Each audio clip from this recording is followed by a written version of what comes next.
Tabling of documents, dépôt de documents, the Honourable Parliamentary Secretary to the Government House Leader. Thank you, Mr. Speaker. Mr. Speaker, pursuant to Standing Order 36.8, I have the honour to table in both official languages the government's responses to 4 petitions. And, Mr. Speaker, while I'm on my feet, I'd like to draw to the attention of the House the significance of today. Today is, of course, as we all know, one day closer to the Saskatchewan Roughriders winning the Grey Cup.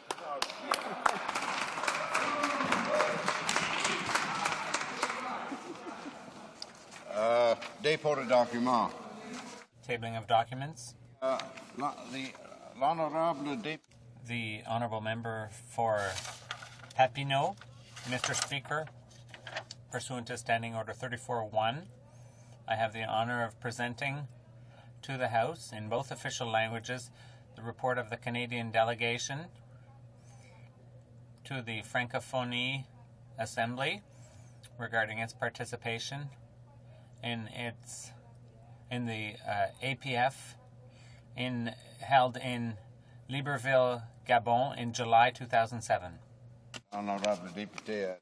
The Honourable Member is a bit early on that point because we haven't yet begun reports from committees, from interparliamentary delegations rather, but I'm sure that no member would have a problem with that being tabled at this point, and that's done now. So, tabling of documents. Introduction of government bills. Mr. Van Loan, seconded by Mr. Solberg, moves for leave to introduce a bill entitled An Act to Amend the Canada Elections Act, Accountability with Respect to Loans. This motion is deemed adopted. Monsieur Van Loan, appuyé par Mr. Solberg. Mr. Van Loan, seconded by Mr. Solberg, moves that this bill be now read a first time and printed. Deemed adopted. First reading of this bill, première lecture de ce projet de loi. The Honourable Minister, the Honourable Government House Leader wishes to make a submission in respect of this bill. Mr. Speaker, thank you. Pursuant to special order made previously, I would like to inform the House that this bill is in the same form as Bill C-54 was at the time that this House prorogued in the previous session. The Chair is satisfied that this bill is in the same form as Bill C-54 was at the time of prorogation of the first session of the 39th Parliament. En conséquence, conformément.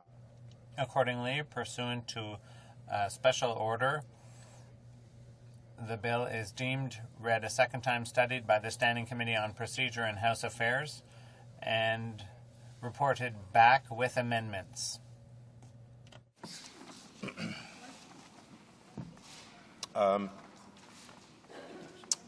Dépôt de projet de loi émanant du... Introduction of government bills. Reports from interparliamentary delegations. The Secretary of State to the Minister of Intergovernmental Affairs. Thank you, Mr. Speaker. Pursuant to Standing Order 34, I have the honour to present to the House in both official languages 2 reports from the Canadian branch of the Commonwealth Parliamentary Association concerning the CPA UK branch parliamentary seminar held in London and Bristol, England, as well as Brussels, Belgium, from June 10th to 22nd, 2007, and the 32nd Regional Conference of the Caribbean, the Americas, and the Atlantic region held in the Grand Cayman Islands from June 24th through 30th, 2007. Présentation, rapport de délégation interparlementaire. Reports from interparliamentary delegations. Reports from committees. Dépôt de projet. Introduction of private members' bills. First reading of Senate public bills. So nobody's doing it. Motion. Motions. Presenting petitions. Well, pardon? It's supposed to miss today. Presenting petitions. The Honourable Member for Saskatoon, Rosetown, Bigger. Mr. Speaker, as you know, the people of Saskatchewan are very proud of all things, like the very best football team in Canada. But I also want to talk about something that is really bothering the citizens of the Bigger area, and that is the possible destruction of our railway roundhouse. And we would really like Heritage Canada to declare it official heritage site. And I'm honoured to present this petition on behalf of the people of Bigger and area. Thank you, sir. L'honorable député. The Honourable Member for Abitibi, James Bay, Nunavik AU. Mr. Speaker, on behalf of residents and taxpayers in Abitibi-Témiscamingue, James Bay, and Northern Quebec, I had tabled a petition earlier in the spring, and given the response from the minister, which people felt was unacceptable because the minister considers the passport office to be a private company and not an obligatory service to all Canadians, I'd like to present another petition asking the minister again to revisit that position on the passport office for Northern Quebec. Presenting petitions. Merci, Monsieur le Président. Thank you, Mr. Speaker. Divorced fathers help support, nurture their children, and pay child support, and have part-time custody, and paying child support not permitted to claim a child and income tax. I have 25 signatures from my riding of people who would like Parliament to amend the income tax to allow a divorced father who has part-time custody of his children and pays child support to his former spouse to be able to claim a child as a dependent on his income tax. Thank you. Petitions? Can we go back to first reading of Senate public bills? Is that agreed? Mr. Van Loan for Mr. Flaherty, seconded by Mr. Solberg, moves that Bill S2, an act to amend the Canada-United States Tax Convention Act 1984, be now read a first time. Cette motion est réputée adoptée. The motion is deemed adopted. Of this bill, première lecture de ce projet de loi. Quand ce projet de loi? When shall the bill be read a second time? At the next sitting of the House. Presenting petitions. Order paper. The Honourable, did I not say it, the next sitting of the House? Questions on the order paper. The Honourable Parliamentary Secretary to the Government House Leader. Thank you, Mr. Speaker. Mr. Speaker, questions number Q23, Q24, Q41, Q45, Q56, Q79, and Q84 will be answered today. And furthermore, Mr. Speaker, if questions number Q6, Q14, Q28, Q30, Q37, Q47, and Q69 could be made orders for returns, these returns would be tabled immediately. The questions enumerated by the Honourable Parliamentary Secretary have been answered. Is it agreed that questions Q6, Q14, Q28, Q30, Q37, Q47, and Q69 be made orders for return? Agreed and so ordered. The Honourable Parliamentary Secretary. Finally, Mr. Speaker, thank you. I ask that all remaining questions be allowed to stand. And so ordered. The Chair has notice of a question of privilege from the Honourable Member for Thunder Bay Rainy River. I will hear him now. Thank you, Mr. Speaker. I rise today on a question of privilege. On Tuesday, November 20th, 2007, my office received a call from a researcher at the Library of Parliament who asked the question whether Mr. Boshkoff is traveling this week. The researcher would not provide additional information regarding his request, which led my assistant to call the Library of Parliament Inquiries Department. An assistant at the inquiries desk explained to my assistant that the researcher was performing his duties in response to a request by a parliamentarian for the following information. 1. Is there a registry of Member of Parliament activities such as committee travel or parliamentarian travel? And 2. Specifically, is Mr. Boshkoff traveling this week? Mr. Speaker, I must protest this deliberate misuse of parliamentary privileges by the parliamentarian in this issue. The Library of Parliament's resources should not be misused by any parliamentarian in such a way as to cloak such blatant partisan spying under the cover of parliamentary business. Please know, for the record, I am not faulting the staff of the Library of Parliament. I am very concerned about the effect of this request on my ability to perform my duties as a Member of Parliament. I interpret this action as a form of intimidation, a tactic that takes away my freedom to act in the best interests of my constituents, a tactic that makes me believe I am under some form of surveillance. Clearly, any Member of Parliament would find it very difficult to perform their duties under such duress. In our parliamentary system, there are publicly accountable reporting procedures, and I completely agree and support these. But this is clearly something that no MP should have to face. I therefore ask, Mr. Speaker, that this subject matter be referred to the Standing Committee on Procedures and House Affairs to determine which parliamentarian is so blatantly abusing the resources of Parliament in an attempt to intimidate me and to ensure that suitable action is taken to address this grievous action. Should you rule, Mr. Speaker, this is prima facie case of privilege, I will be prepared to move the appropriate motion. Thank you.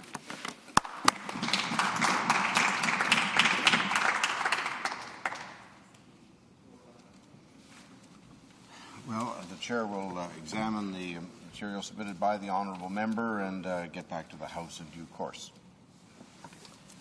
Orders of the day, order du jour.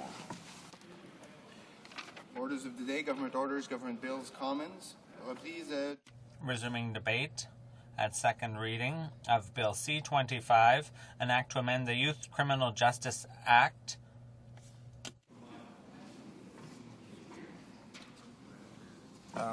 When the matter was last before the House, the honourable member for Kitchener-Conestoga had the floor. There are 17 minutes remaining in the time allotted for his remarks, and therefore I call upon the honourable member for Kitchener-Conestoga. Thank you, Mr. Speaker, for allowing me the privilege to conclude my remarks on this very important and timely bill. Mr. Speaker, as I indicated yesterday in my opening remarks, the overwhelming majority of our youth contribute very positively to their communities and to our country. Unfortunately, a very tiny minority continue to leave a black mark that is a terrible blight on our society. My involvement and interest in bringing this much-needed change to the Youth Criminal Justice Act is rooted in a desire to protect youth. This very small minority of youth who currently do encounter conflict and eventually end up with criminal charges against them, they need earlier intervention, Mr. Speaker. If this propensity toward criminal activity is intercepted at an earlier time with meaningful direction to custody and treatment options, I believe that many of Canada's youth will be spared from spiraling into deeper criminal activity. Of course, we need to provide meaningful options for recreation for youth to form positive relationships and other opportunities to develop life and work skills which will reduce the risk of becoming involved in crime. There are many worthy projects which provide good prevention and rehabilitation options. One such group locally in the Waterloo region is Ray of Hope. Ray of Hope has 40 years' experience operating juvenile detention centres. Hope Harbour and Hope Manor are an open custody and a closed custody centre in the Kitchener-Waterloo area. Oasis is a city core safe drop-in centre, providing a safe place with meals, showers, laundry facilities, indoor recreational space, food hampers, clothing, training, and personal support through volunteer and friendships. Ray of Hope also operates 2 retail coffee shops called Morning Glory Cafes. These cafes provide training opportunities to assist youth in preparation for gainful employment and fiscal independence.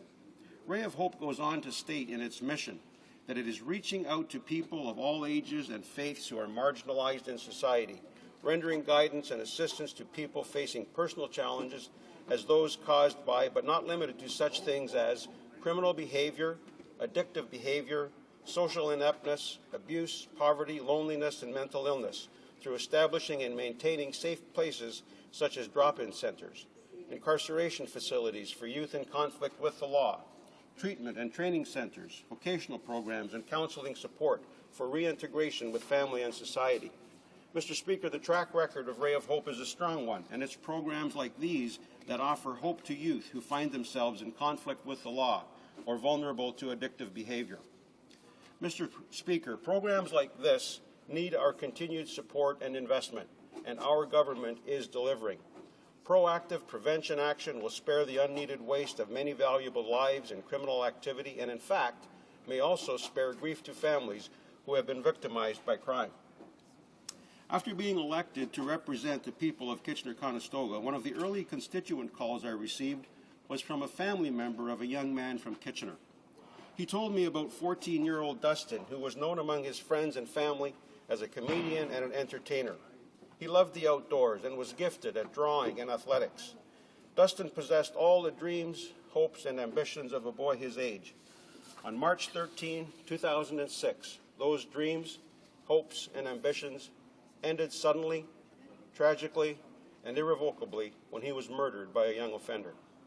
The young offender was charged and later sentenced and will be out on the street before his 19th birthday, a birthday Dustin will never see. Many young offenders realize the current Youth Justice Act has very little to do with justice.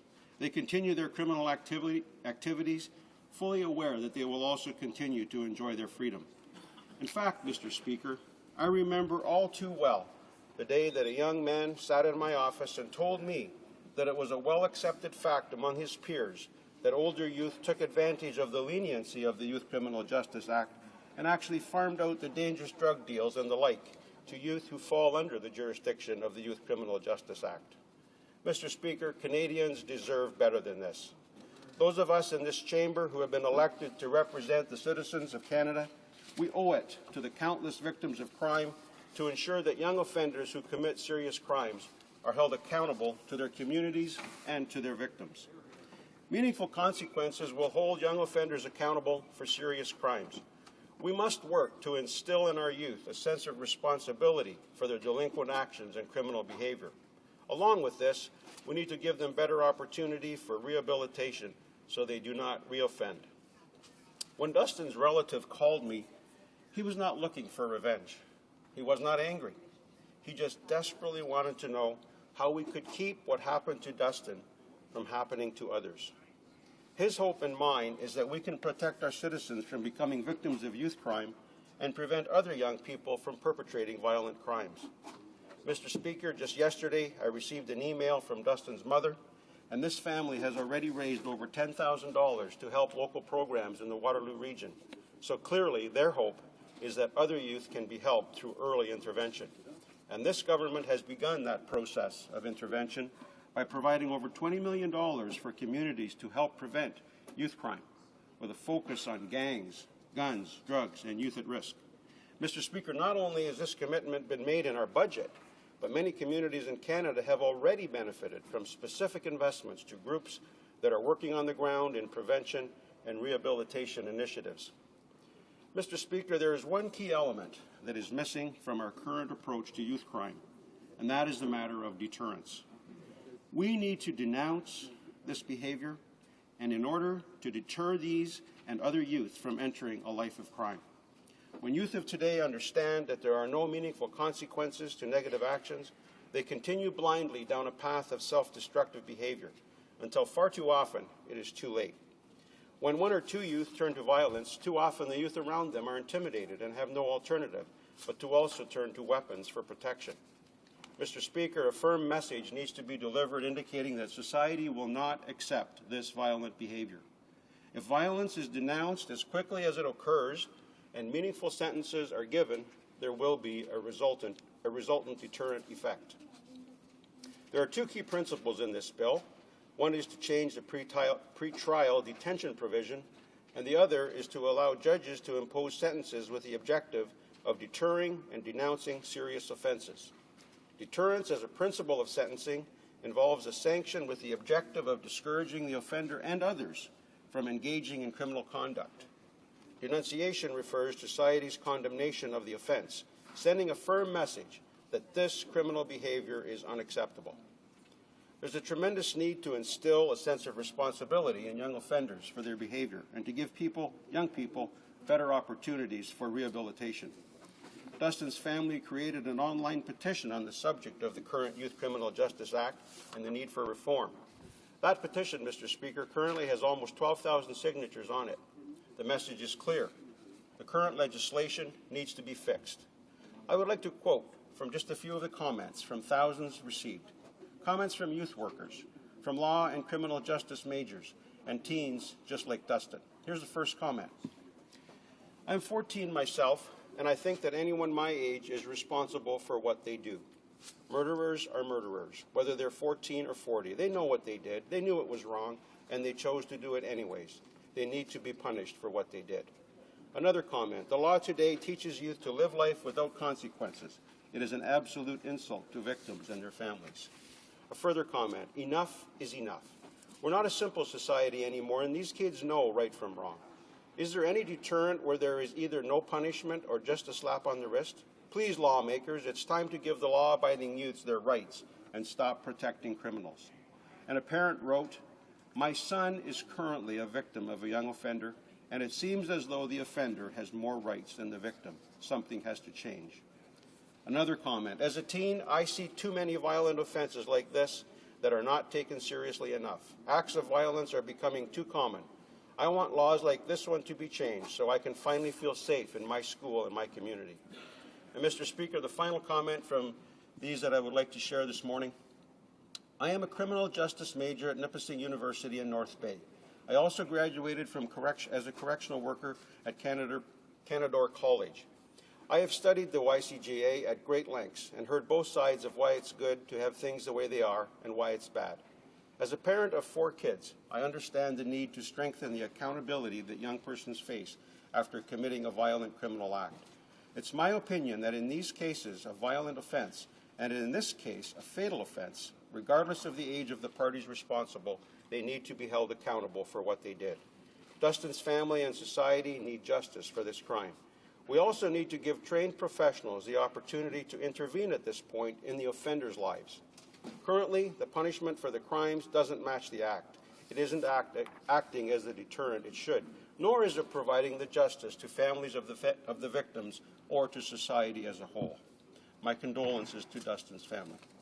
From these comments, Mr. Speaker, you can see that ordinary Canadians are speaking out, and youth themselves are speaking out. Victims are speaking out. These Canadians are asking us to wake up and take the necessary steps to correct a system that is failing them. Not too long ago, I spoke with a mother in Kitchener-Conestoga who was actually hoping the judge could send her son to jail for a theft charge. Her hope was that there he would get the help he needed to overcome his serious drug addictions and would be kept from more serious crime. She feared his addictions would ruin his life, or worse yet, he'd end up dead. But the judge said the Youth Criminal Justice Act, which focuses on finding alternatives to jail for youth, wouldn't allow it. His crime wasn't serious enough, and he didn't have a long enough criminal record. Mr. Speaker, did you hear that last statement? He didn't have a long enough criminal record.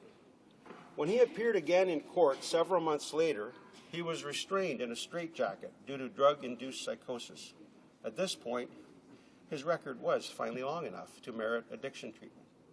What are we thinking when we wait and wait and wait and watch someone spiral into a pattern of violence until finally they have gotten in so deeply that only then do we take action? Something is desperately wrong with this picture. As I said, Mr. Speaker, my commitment to changing the Youth Criminal Justice Act is rooted in a desire to protect youth. I'm going to read a few quotes from an email I received from a constituent. She states, "I am writing to you again on the topic of youth violence. 2 weeks ago, my 16-year-old son was beaten by 6 guys carrying a machete and 2 baseball bats. He was a target, with a beating ordered by his ex-girlfriend. She had warned him that if he broke up with her, she would have him beaten up.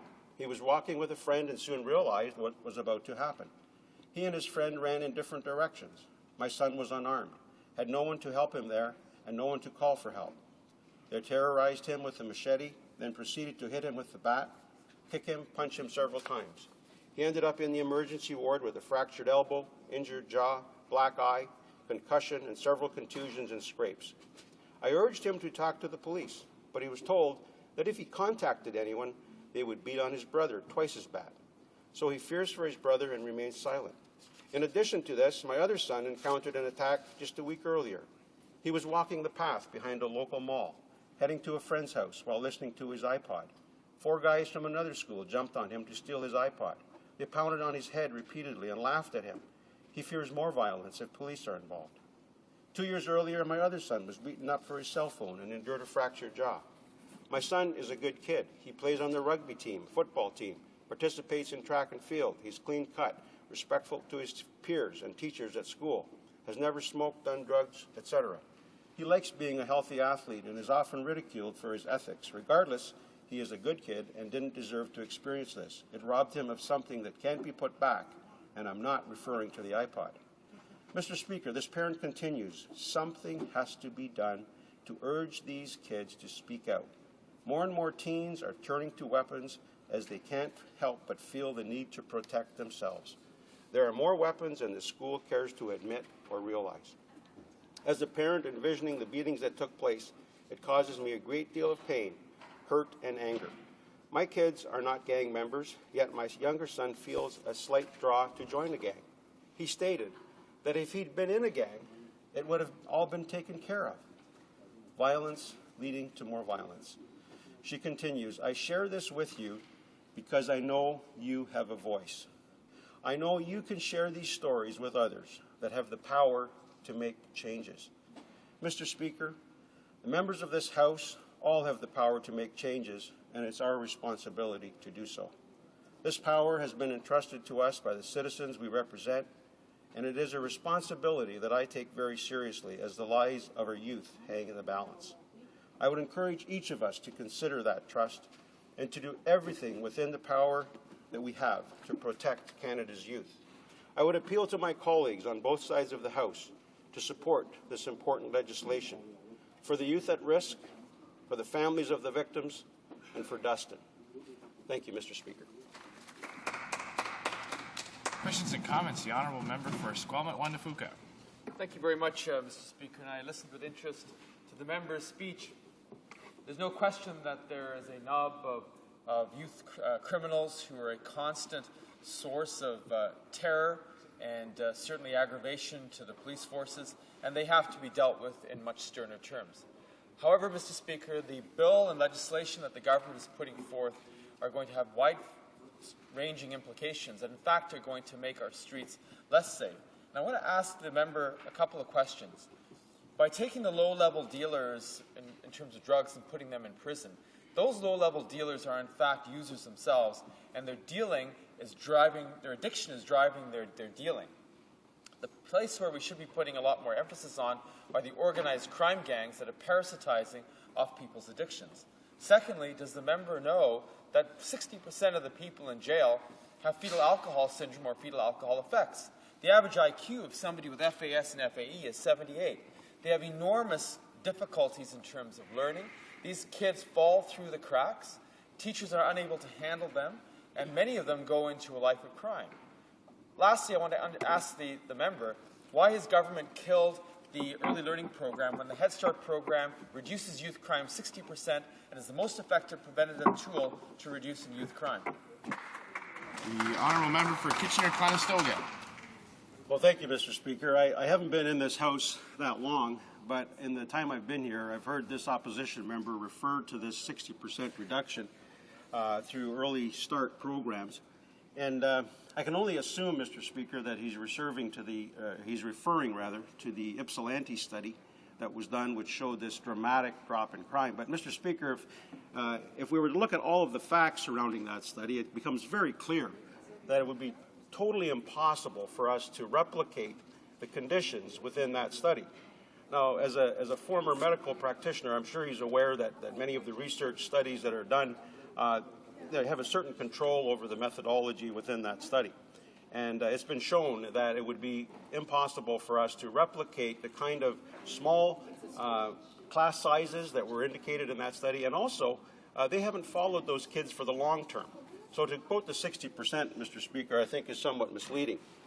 Back to the point about the fact that we're just dealing with one part of criminal activity here, and we're not dealing with the guns, the gangs, and the drug dealers. I just want to point out, Mr. Speaker, that this act, this C-25, does not stand in isolation, nor is this part of what we're doing to the Youth Criminal Justice Act the whole package of what our government intends to do. The Minister has promised that in 2008 there would be a total comprehensive review of the Youth Criminal Justice Act, and I'm looking forward, Mr. Speaker, to those improvements.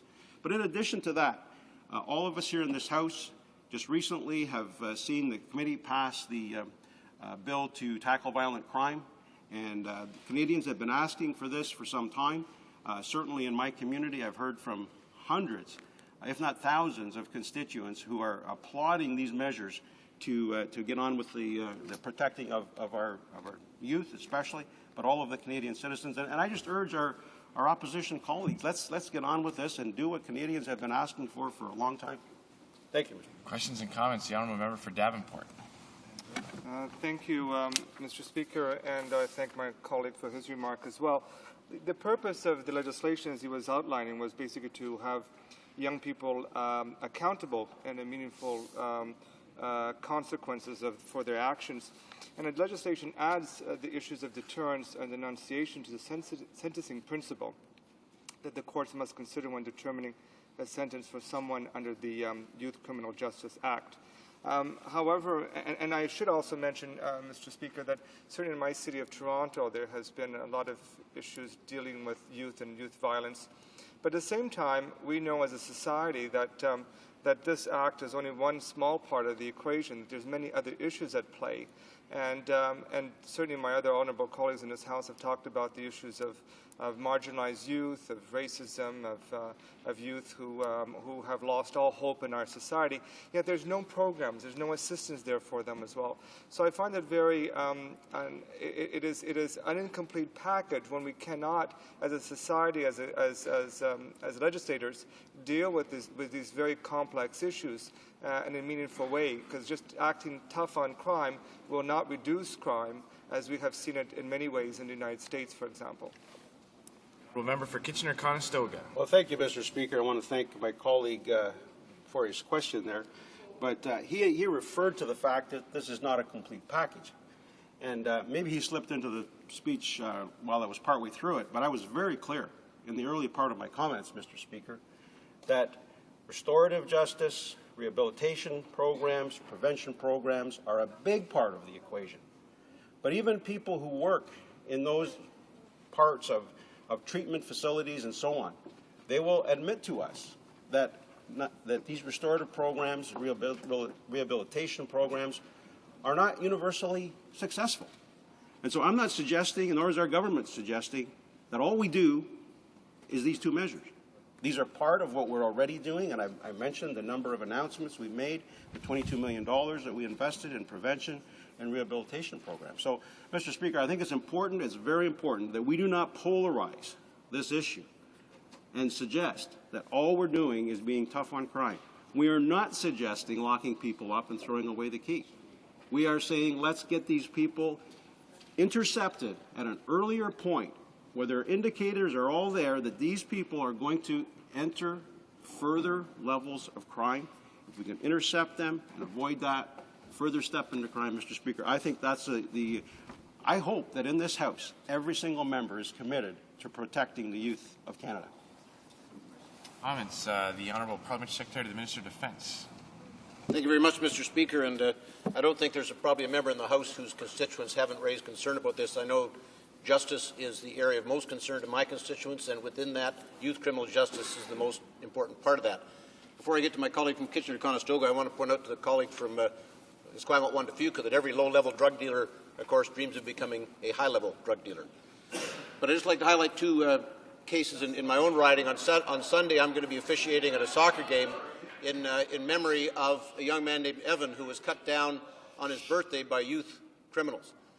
There was also a case in Sherwood Park of a premeditated going and getting weapons, going to the young man's home, calling him out, and beating him to death. And the three youth offenders got a 1-year suspended sentence, i.e. a curfew. And I just like my honourable friend's comment on that as a form of deterrence or treatment or anything else. Honourable Member for Kitchener-Conestoga. Well, thank you, Mr. Speaker. I want to thank my colleague for his question. And he pointed out rightly, and I would challenge every member of this House to answer the question whether or not they have heard from numerous constituents in their ridings begging us to take meaningful steps to strengthen this act. I would challenge any of my members to do that. On the matter of house arrest or conditional sentences, I'm not sure of all the legal technical jargon, Mr. Speaker, but I can tell you that when people in my riding recognize that someone who has committed a violent act gets these sentences which don't fit the level of pain that they've caused victims, they're certainly, they can't believe it.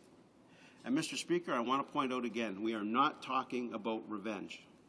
There is nothing that will bring that child, that young person or adult that was murdered back. That's not the point. What we're trying to do here, as stated a number of times, is to intercept the the mark in the lives of people who have the markers that they are on this trajectory of criminal behavior, to intercept them before they take these steps that will get them into such deep criminal activity. Thank you, Mr. Speaker. There's enough time for one more quick comment or brief question. The Honourable Member for Squamish Wandafuka. A couple of corrections, Mr. Speaker. The Ypsilanti program ran for 25 years, a very large sample size. I want to also just ask the member a couple of questions. The low-level dealer, Mr. Speaker, generally does have an addiction problem. If you throw that person in jail, what are you going to do? You're actually going to turn out to have the law of unintended consequences. You're going to have a tougher problem at the end of it. At the end of the day, you have to get tough on those who are committing violent crimes. We need to strengthen, certainly, and apply and help the courts to apply laws against organized crime. But again, on the Head Start program, the police asked for an early learning Head Start program. Will his government support a national Head Start program for children, which will reduce youth crime? The Honourable Member for Kitchener-Conestoga. Well, Mr. Speaker, I'd like to stay to the topic that we're discussing today, and that is deterring youth criminal activity. And, we've heard from many members in this House that deterrents don't work. Well, Mr. Speaker, we know that deterrents work. They're part of everyday life. They deter us from potential negative consequences. Every parent in this room knows that deterrents work. Every grandparent knows they work. My 7-year-old grandson knows that deterrents work. In fact, Mr. Speaker, I remember very well. I'm out of time? Debate. The Honourable Member for Moncton, Riverview, Dieppe. Merci, Monsieur le Président. Thank you, Mr. Speaker. I will take the opportunity today to say a few words about the justice system, and as a member of the Justice Committee myself, I can say that I have seen quite a number of bills that have come from this government, and I see the same bill coming back again from the government because of the decision by the Prime Minister to prorogue the previous session of Parliament. I would say that we are in the process of reviewing many justice bills for the second time. And in addition to this, we have new bills. But we always have the same comments, that is, that government is introducing legislation that attracts a great deal of media attention, but to review the legislation in the House or in committee or elsewhere in the other place, the Senate, we have to say that there's not a lot in these bills, a lot new in these bills. As the father of 3 girls, bilingual girls in Moncton, the first officially bilingual city, I go over the homework every night with my children. I have these 3 young girls, pretty young girls, but they are children. I have expectations of them. And I have to say to the government that we have expectations of the government, but it would seem the government has not been as assiduous in doing its homework. It's done less work. It has paid less attention to the work than my 3 daughters in Moncton do. All of the justice bills that we've had occasion at the Permanent Justice Committee to look at, and all of the bills that come forward seem to be lacking in a lot of homework and scope. When we talk about the criminal justice system, it's an organic system. It's an organic process. It's a sculpting new facts and new facets of our evolving society to the criminal code and its ancillary acts, in this case, the Youth Criminal Justice Act. And I want to start from the point that all of the acts are lacking in an overall or universal vision about criminal justice, prevention and from prevention to detention, if you like, the whole scope. And this bill is no exception. But I think we must tell the Canadian public and members of this House, Mr. Speaker, that there is a Youth Criminal Justice Act Before that, there was a Young Offenders Act. Before that, there was a Juvenile Delinquents Act. Well, for some time now, I believe it's 50 years, the Parliament of Canada and the courts, interpreting Parliament's intention, have recognized that there ought to be a different system for youth offenders. So it troubles me, Mr. Speaker, when I hear speaker after speaker, headline after headline, and news release after news release, and the 2-minute sound bites of Mike Duffy Live, talking about youth criminal justice with the same language and in the same terms as adult justice. And that is not to suggest that we're sitting here as a party and as parliamentarians not concerned with public safety, not concerned with turning our youth into productive members of society. What it is to say, as a statement of first principle, and I wish I had heard it from the Minister of Justice yesterday, or any of the speakers that I listened to from the government side, I wish I had heard that, well, of course, there's a separate regime for the youth of this country. There are different considerations, because, Mr. Speaker, that's the fact. When I hear members like the member from Kitchener-Conestoga start off, and I'll get back to my student metaphor, I never taught anything, but I've written a number of tests, and you know, you can't just write the first page or the first paragraph or the first 10 questions and do well. You have to go to the finish line, and you have to get that, B or B plus that all parliamentarians probably got in school, but anyway, or as good as you can get.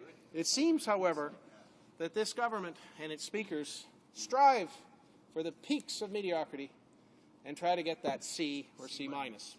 But they start off good sometimes. They start off, like the member from Kitchener-Conestoga, starting off talking about Head Start and prevention. And I, if I had ever been a teacher, I would have said, "Oh my gosh, this is starting off awfully well. This is going to be a good result for this parliamentarian." Well, then we delved into crime and payback and teaching those punks something. And as you can see, there was 2 parts to the speech, and the 2 didn't go together, and the member succeeded in getting a C minus. And the bill does the same, because, the bill, Mr. Speaker, C-25, starts out very well. It starts out doing one thing that's very important. We give a lot of credence to the Nunn Commission report, which was commissioned as a result of a very tragic incident involving Teresa McAvoy.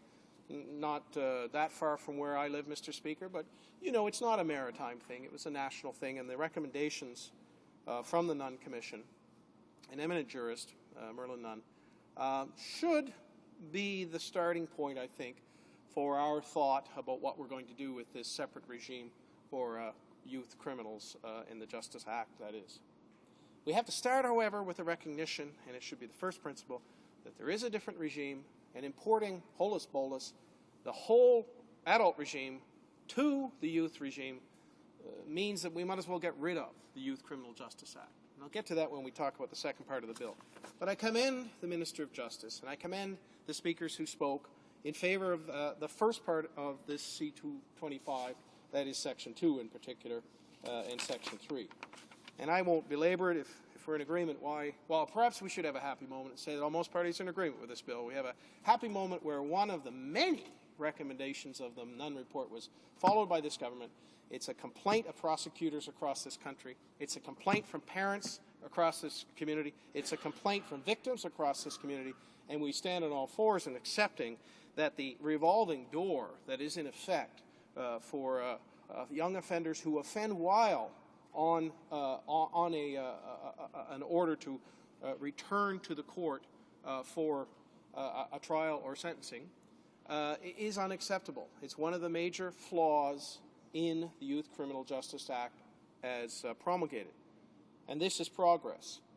As you can see in the Act, there is in the Act a presumption that detention is not necessary for a young offender accused of an offense, and he shall remain free. Essentially, that was the presumption. And judges across this country applied that presumption unless they could find other reasons, such as the protection of the public, the overarching principle, to keep the young offender as accused in detention. What this act does is recognizes that if a young person is charged with a violent offense that endangered the public by creating a substantial likelihood of a reoccurrence, that presumption is rebutted, but yet the judge still takes into account the normal principles of detention pending trial. The second principle, and this is really the most egregious part of the Youth Criminal Justice Act, or the gap, is that while a young person who is out waiting to come back to court is found guilty of failing to comply with non-custodial sentences, or this is in fact after the imposition of a plea, that person should be considered as having given up that presumption against detention. Makes perfect sense. And the other provision in the Act is that if a young person is charged with an indictable offense for which an adult would be liable to imprisonment for a term of more than 2 years and has a history that indicates a pattern of findings of guilt, then that person should lose that presumption. But that's a long way from going to adult principles for sentencing, which the second part of the Act imports. And of course, the second part of the Act imports straight criminal code principles of sentencing with respect to denunciation and deterrence. And the Minister of Justice and many speakers say, well, these needed to be imported because they're not there, but I beg to differ. If you look, Mr. Speaker, at the Youth Criminal Justice Act as it is, and I was struck yesterday, another thing I wanted to say is in a moment of trying to, certainly in an effort to bind all parliamentarians together with a common view, there can be no one in this House who can seriously stand up and say that each parliamentarian is not in favor of more public safety, of having safe communities, and of ridding our communities of crime. This has to be a common goal of every parliamentarian. What I think is happening here, Mr. Speaker, is we have a different point of view of how to get there. All of us want the acts before Parliament, in this case the Criminal Code of Canada and the Youth Criminal Justice Act, to be effective. And the question here really today is, will these amendments be effective? I've already said the first one will. It will keep the communities of Canada safer. And I'm going on to argue that the second part of this bill will not necessarily keep communities safer. I'm going to also elicit many of the other recommendations from the Nunn Commission report, which were not seized upon with this government when they were there for the taking. Somebody's already done the work here.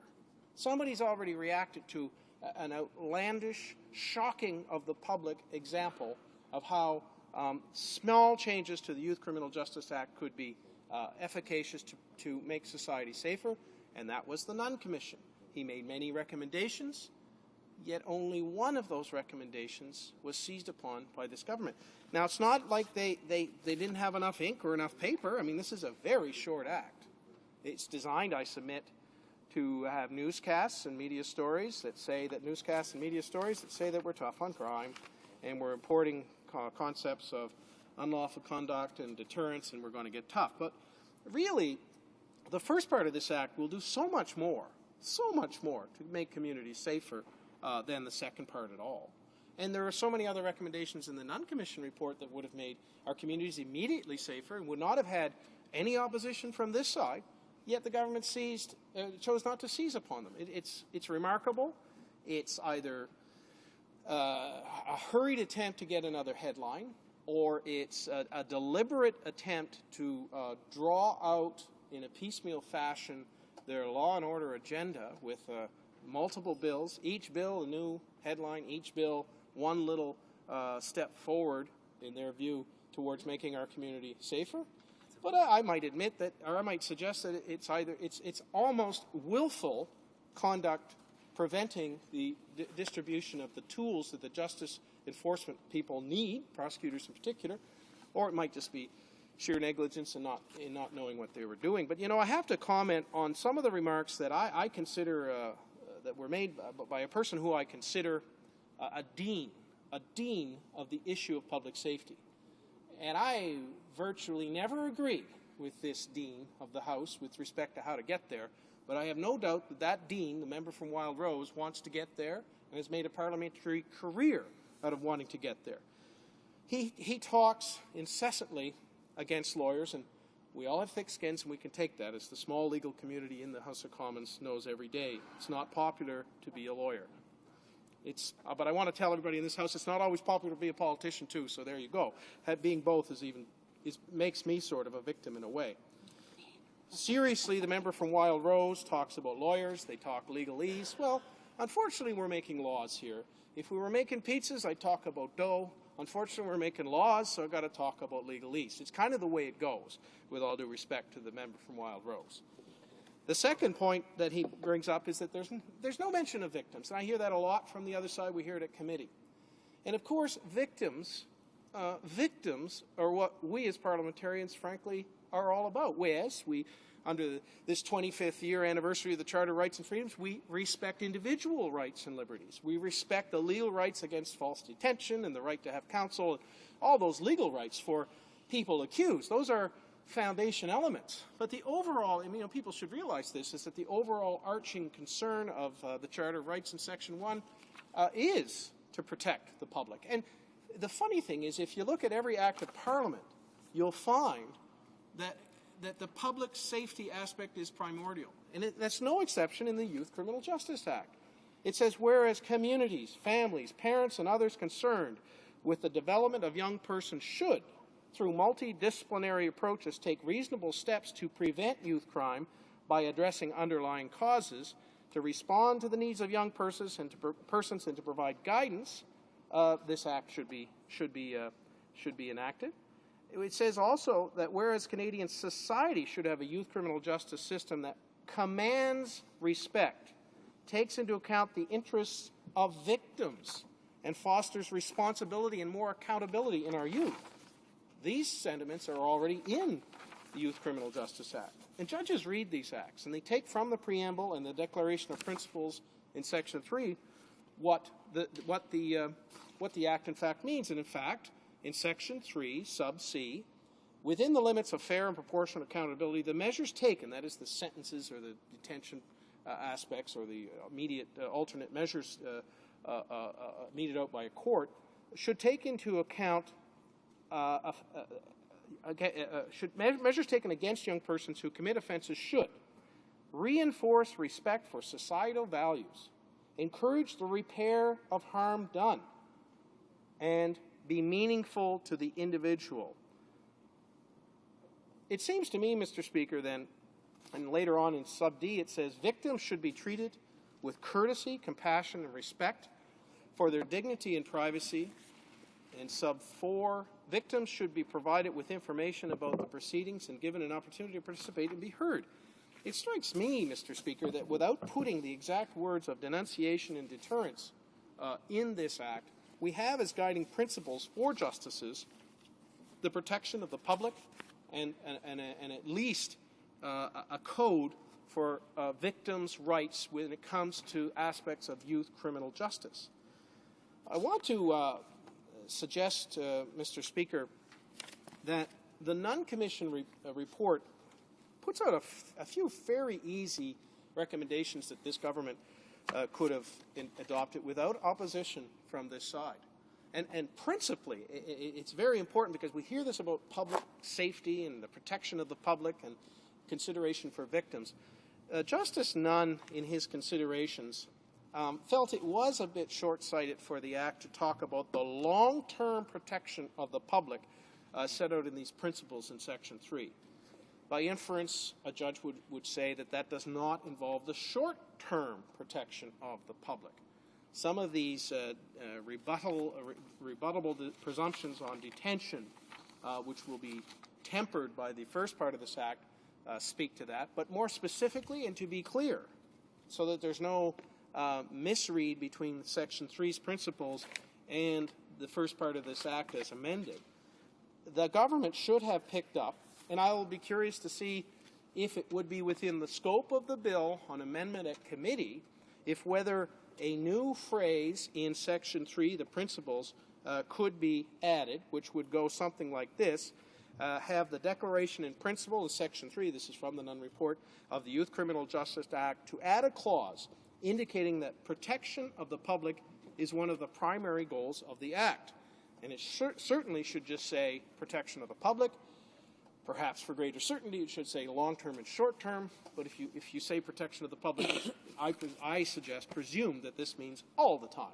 The protection of the public is one of the principles of the Act. I believe, as the member from Windsor-Tecumseh said yesterday, and he's a person who's been around these issues a lot longer than I have, he suggests that evidence that he's gathered, and no doubt we'll go through it at committee, would lead to the conclusion that, in fact, the changes in the first part of this bill, Bill C-225, have, in fact, been put into place by judges across the country. So all we're doing is putting into law what is actually in practice happening, or codifying the practice.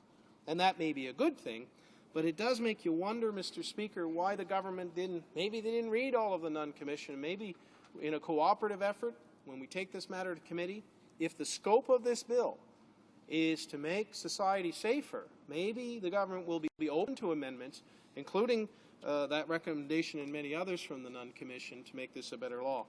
I want to close by saying, Mr. Speaker, that although we agree with the first part of the bill, the second part of the bill might make it seem that we're importing holus bolus, the Criminal Code of Canada, and if that's the case, when the members opposite and the Minister of Justice should know that the Criminal Code already provides, in certain circumstances, for youths to be tried as adults. If those provisions are known of, if that transition is known of, and you're importing holus bolus these concepts, why have a Youth Criminal Justice Act at all? Let's all live under the Criminal Code? Is that where the government's going? Thank you, Mr. Speaker. Questions and comments. The Honourable Minister of Labour. Thank you, Mr. Speaker. I was listening to my honourable colleagues speak, and I'd like to point out what the objectives of this bill are. First of all, we want a young person who commits a violent crime not to get back onto the streets readily, because there have been cases in Nova Scotia, among others. There have been cases where young people have committed violent acts and they've gone right back out onto the street and reoffended violently. And innocent victims lost their lives or were seriously injured because of these young people who weren't detained pending trial. So that's what we're trying to do. We're trying to make sure that the judge can see to it that the person's detained pending trial. The second part is that we want young people who commit so-called violent acts, we want for the judge, the sentencing judge, to take two things into account. First of all, deterrence. The deterrent effect of the sentence, so that the young person understands what's going to happen, and so that other young people who might be tempted to commit similar violent crimes against people, we want them to be deterred too. So we want the sentencing judge to take that dimension into account.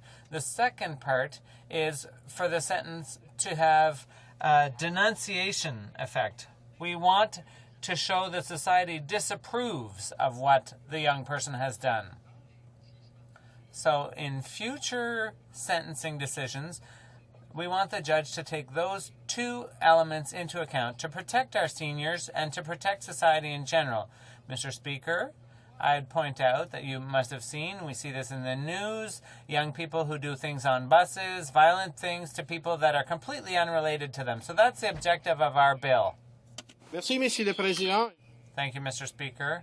I'd like to thank the Minister for his comments. And I fully agree with the first part of his question. Obviously, there's a problem with pre-trial remand in custody and with sentencing if a young person reoffends We agree on that. And we also agree on the second part of his question, that protecting the public is key. It's very important. Why not, Mr. Speaker, why doesn't the Minister of Justice and that minister and the whole team, why don't they follow through on the recommendations of Justice Nunn and amend Section 3 to protect the public, pure and simple? Why not? The honourable member for Nanaimo Cowichan. Thank you, Mr. Speaker, and I want to thank the member for his intervention. And, certainly I think most members in the House would agree that appropriate enforcement and punishment is very necessary. But we also know that there's been significant work done that talks about simply punishment isn't enough. And from the McGuigan subcommittee, they said society has spent millions of dollars over the years to create and maintain the proven failure of prisons. Incarceration has failed in its two essential purposes: correcting the offender and providing permanent protection to society. The recidivist rate of up to 80% is evidence of both. And I wonder if the member could comment on the fact that the Conservative government hasn't seen fit to invest in youth in terms of looking at closing the poverty gap, looking at adequate housing, looking at education programs, looking at drug treatment centres. I wonder if the member could comment on that. The honourable member for Moncton Riverview Dieppe. I want to thank the member for her question, but clearly we heard today from the member from Kitchener-Conestoga that all is well, that a huge announcement has been made. It will support the objectives of families and youth. It will be full of intervention. There will be a head start on every corner. And Mr. Speaker, I guess all our problems are solved. But lest people didn't get my thin wedge of sarcasm there, Mr. Speaker, the problem with this government is that they don't invest the money that they announce. We're still waiting for police officers that were announced. 1,000 RCMP officers were promised, but we know the RCMP are 1,000 people behind in their recruiting. And I agree with the member when she talks about other concepts like restorative justice in closing, Mr. Speaker, which is about ensuring a community is not divided. In order to reduce crime, make communities safer, a community must be willing to do the work required to solve the problem together. Questions and comments. The honourable member for Saskatoon-Wanuskewin. Thank you, Mr. Speaker. As the member opposite has made reference frequently to the Nunn Commission here, I asked him specifically on a matter that he kind of skirted around when asked by my colleague here just moments ago. But as the member opposite knows, in December 2006, when the Nova Scotia Nunn Commission of Inquiry expressed concern that pretrial detention provisions under the Youth Criminal Justice Act are too restrictive, making it very difficult to detain young persons who pose a risk to public safety. And as the member knows, that this very changes here now before us today, the proposed amendment to the YCGA in the area of pretrial detention does make it easier to detain before trials a broader range of young persons who pose a risk to public safety. And this would include those who committed an offence that creates a danger of causing serious bodily harm or breached previous conditions of release. So I'd like the member to respond to that, and does he not at least agree with this, then follow through in respect to the Nunn Commission, in that we have now an amendment, a serious amendment to take into account this suggestion from the Nunn Commission in respect to detaining young persons who pose a risk to public safety. Honourable member for Moncton Riverview Dieppe. I want to apologize, Mr. Speaker, to the member and to the House and to the viewing public. Perhaps I wasn't clear when I said 3 times that we agree to the first part of the bill, that the parts of the Nunn Commission recommendations regarding detention and making sure that the rebuttable presumption or the presumption against detention should be removed in 3 very serious cases, as outlined in the first part of SC 25 and as recommended by the Nunn Commission, are in fact amendments that we feel are very good and that we will work to make sure pass through the committee. But it doesn't explain, Mr. Speaker, why they imported all of the concepts of the criminal code with respect to the sentencing principles. The minister seemed unsure yesterday about whether proportionality, which is the key in 718.1 of the criminal code, the key, a pillar, if you like, of sentencing, whether it is still a key pillar in Section 38.2, I think it is, of the Youth Criminal Justice Act. I'm worried, Mr. Speaker. We'll see where this government's going to go. I'm worried that we're turning youth criminal justice into criminal code governance, and if that's the case, the government should be clear on it. Questions and comments? The Honourable Member for Scarborough-Guildwood. Thank you, Mr. Speaker, and I want to thank the Honourable Member for what I thought was a very excellent speech on this matter. I want to ask him a fairly technical question with respect to the section that we actually agree with, and that is the first part of the bill, and it talks about detention. It talks about that there's a presumption against detention unless you can, unless it's a violent offence or failing to comply with non-custodial sentences. Now, in the third part, it talks about findings of guilt. In other words, the young person is charged with an indictable offence for which an adult will be liable for imprisonment for a term of more than 2 years, and has a history that indicates pattern of findings of guilt under this Act or the Young Offenders Act. And yet Justice Nunn talks about not just necessary pattern of findings of guilt, but a pattern of offences. And I just wonder whether the Honourable Member might comment on that. It seems to me that Justice Nunn is actually asking for a more rigorous standard, in effect saying, well, if this individual has a whole armload of, or a string of offences, not necessarily findings of guilt, but a string of offences, and that should be taken into consideration.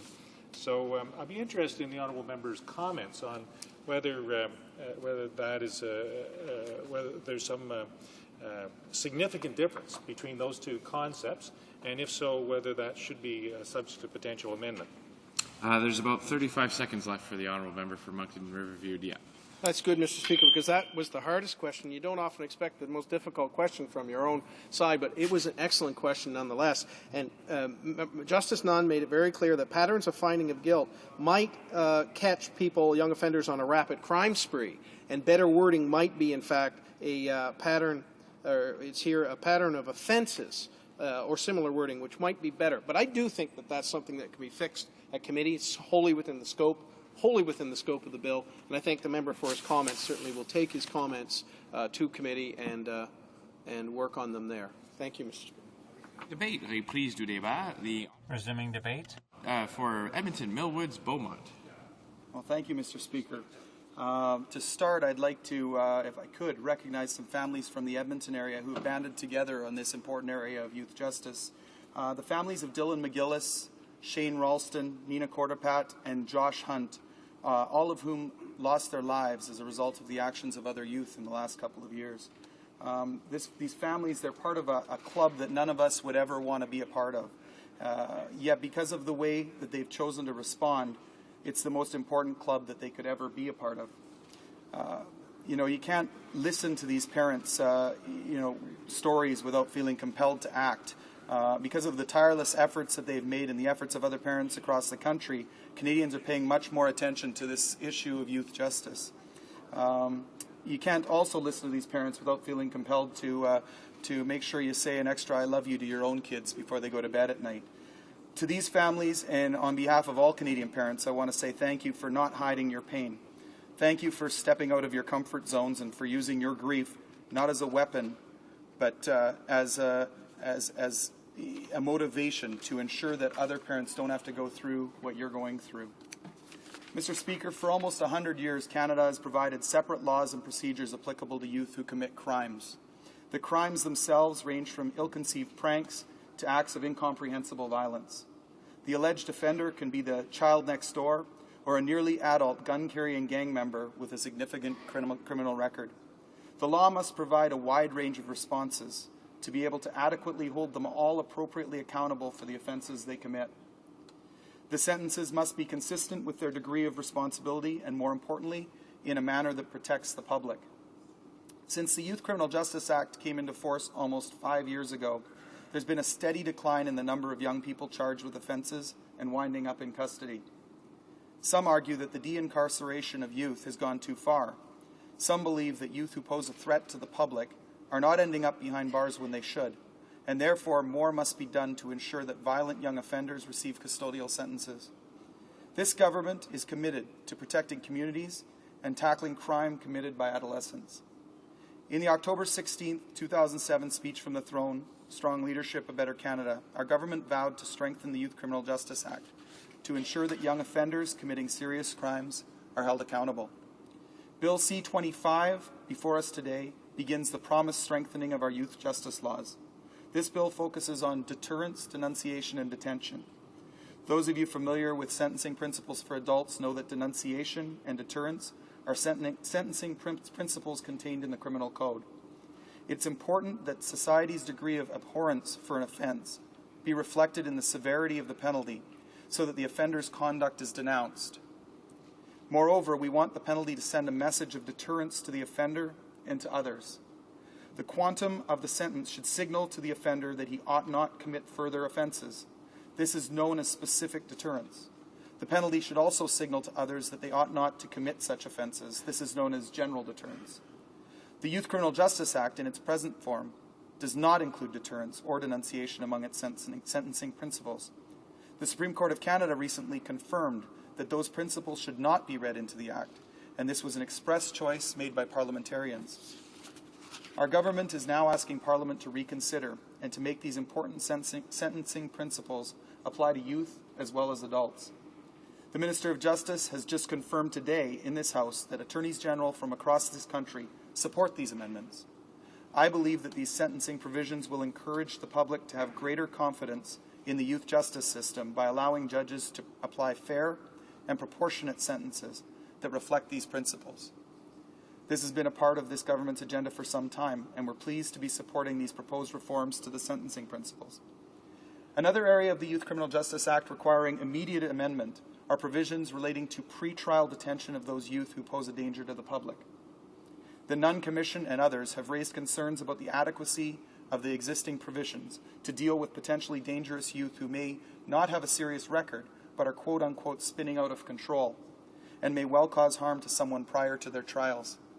The Minister of Justice spoke earlier today about the tragic death of Teresa McAvoy in Nova Scotia, a death that has sparked the Nova Scotia government to do something about out-of-control and dangerous youth. As the Justice Minister has mentioned, Nova Scotia has been working hard to implement changes in their youth justice system based on the recommendations of the Nunn Commission. Some of those recommendations included lobbying the federal government for changes to the Youth Criminal Justice Act in relation to pre-trial detention provisions. Bill C-25 is evidence that the Justice Minister has listened to the people of Nova Scotia and that he has listened to the people of Manitoba as well. In late September, the Justice Minister met with a delegation from Manitoba, including Manitoba Justice Minister Dave Chomyak and various Manitoba police and community representatives. The delegation brought to the Minister's attention 5 justice issues of critical importance to the people of Manitoba. Topping the list was the issue of auto theft, as Manitoba has been experiencing an explosion in joyriding and car theft by troubled and out-of-control teens. The list also included toughening penalties for youth involved in serious crimes, especially motor vehicle theft. The Justice Minister has been listening to concerns expressed all across this country, and he has responded to those concerns. The amendments proposed today are only the beginning of a larger process of reform in this area that will hopefully do justice to the thoughtful advice received from important stakeholders in the youth justice system over the summer and fall. The longer-term reform process will further strengthen and clarify the youth justice system. I believe that there is a shared imperative in all parts of this country to detain those youth who pose a danger prior to their trials. The proposals in Bill C-25 are measured responses which empower the courts to detain dangerous youth, regardless of their alleged offense or criminal history. Courts can look at all relevant factors when assessing that detention is needed, including outstanding charges that might indicate a youth is spinning out of control and posing a danger. I believe that these proposals address the concerns raised through Nova Scotia's Nunn Commission and will lead to safer communities. Les Canadiens savent trop bien. Canadians know too well that people at risk can get involved in a criminal lifestyle and commit violence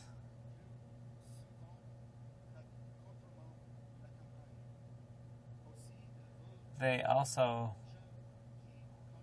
want people who commit these serious crimes and who put the community in danger to be given sentences that fit the seriousness of their crimes. These communities want us to do something to prevent young people from committing these violent crimes. I think that it is more than evident from this government's crime agenda that we on this side of the House, on that side of the House, take the safety of Canadians extremely seriously. We fully recognize that it is important to be vigilant in safeguarding the fairness and effectiveness of our justice system, but that it is equally important, if not more important, to ensure that the fundamental principle of our justice system is the protection of society. I applaud the Justice Minister's announcement that this government will launch a comprehensive review of the Youth Criminal Justice Act in 2008. I understand that the review is specifically being done to address concerns and criticism regarding various provisions and principles of the Youth Criminal Justice Act, and to ensure that our youth criminal justice system fairly and effectively holds young offenders accountable for criminal conduct. I would like to urge my fellow parliamentarians to support Bill C-25, which proposes amendments to the pretrial detention provisions and adds deterrence and denunciation as sentencing principles under the Youth Criminal Justice Act. In my opinion, these amendments will strengthen our youth justice system, allay public concerns that dangerous youth are not being dealt with appropriately, and result in safer communities. Thank you.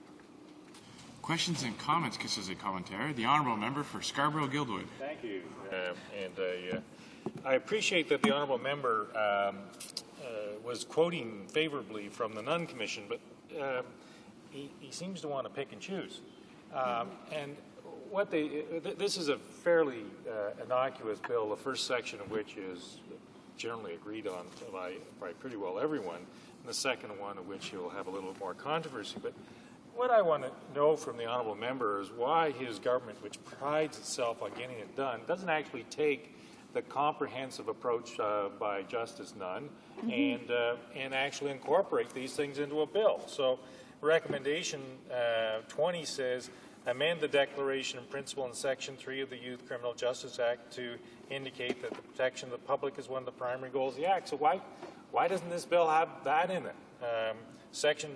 Recommendation 21, amend the definition of violent offense that would include endangers or is likely to endanger the life or safety of another person. Why is that not here? Federal government, that they change patterns of findings of guilt to change it to patterns of offenses. Again, why is that not here for the issue of appropriateness of pretrial detention? And other recommendations with respect to responsible persons and all that sort of stuff. Why not just simply take Justice Nunn's recommendations, incorporate them into the bill, put them before the House, instead of this cheesy exercise of dropping one little section at a time? You have to start to think that there's some sort of public relations exercise going on here, which is far more important in the eyes of the government than actually doing the job properly. The Honourable Member for Edmonton Millwoods Beaumont. Well, as the Honourable Member knows, and as I just mentioned in my speech, the Justice Minister has indicated that there will be a further review of the Youth Criminal Justice Act in 2008.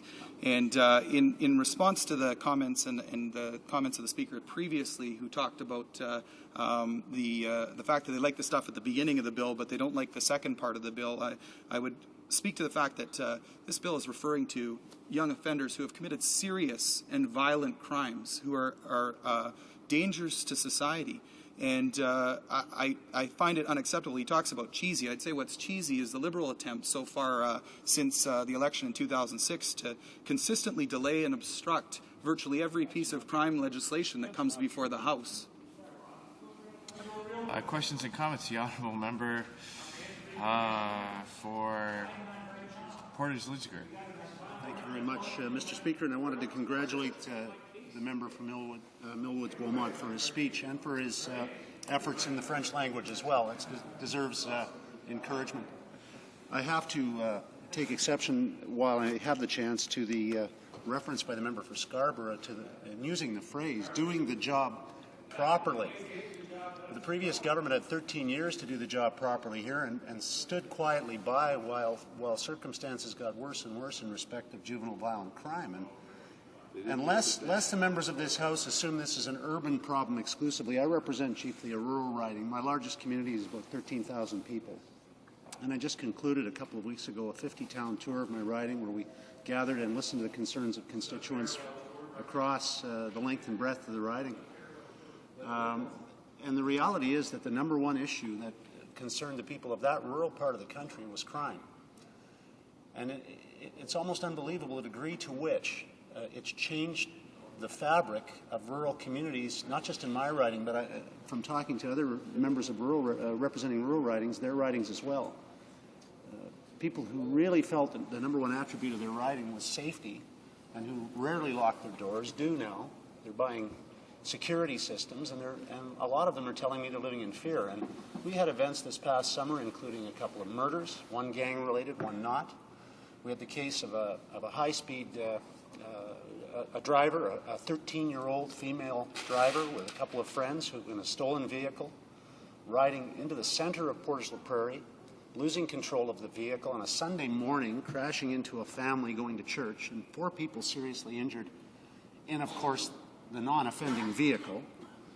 These are the kinds of things. These are serious crimes, and they should have serious consequences. And I want the member to address the issue of deterrence. I am curious as to why this was removed and from the sentencing provisions years ago under the Liberals, and I would like the member to address that particular issue, if he would, as to how important he sees the sort of restating of the judge's parameters on sentencing.